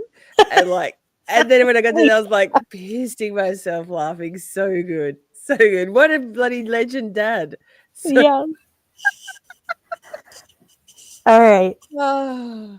Thank you Bye. so much, Ms. What the Fuck. No, wait. Thank you so much, Ms. What the Fuck. I love co-hosting with you. Thank you for pulling together all the clips from all of us from around the world and making the bumpers and doing all the things. You're the besticles, just like testicles, only better. You're welcome. Okay, bye. Bye. Now, no, too big, Shorty. I'm glad you all liked that one. Good. Oh my God, the dogs are barking. Everybody's barking. Hey, thank you so much, everybody. 5 hours of the week that was. What in the world? Thank you, everybody. Ms. What the Fuck's in chat. Everyone say thank you to Ms. What the Fuck for being such a fucking legend. It's so fun working with you. We work very well together. So there's a redirect, a portal set up for the next stream if you've got the energy. I know I do because I wouldn't do anything else other than be here with you all. And now it's a reasonable hour rather than being 10 to bloody 7. So there's a portal. Don't forget the Chat is Bay song now has a video thanks to, you guessed it, Ms. What the Fuck. It's pretty cool.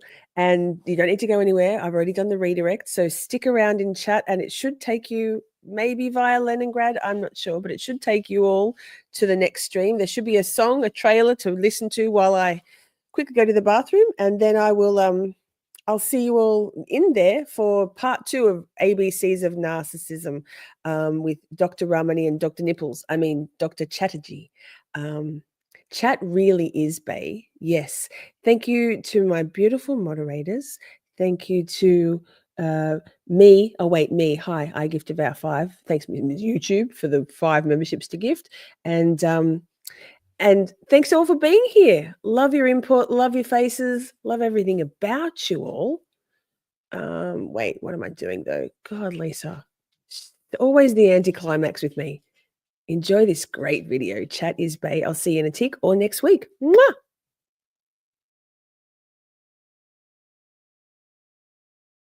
I love you all so very much. We had a blast just chatting and stuff. Things may have gone a bit off the rails. Professional when all else fails.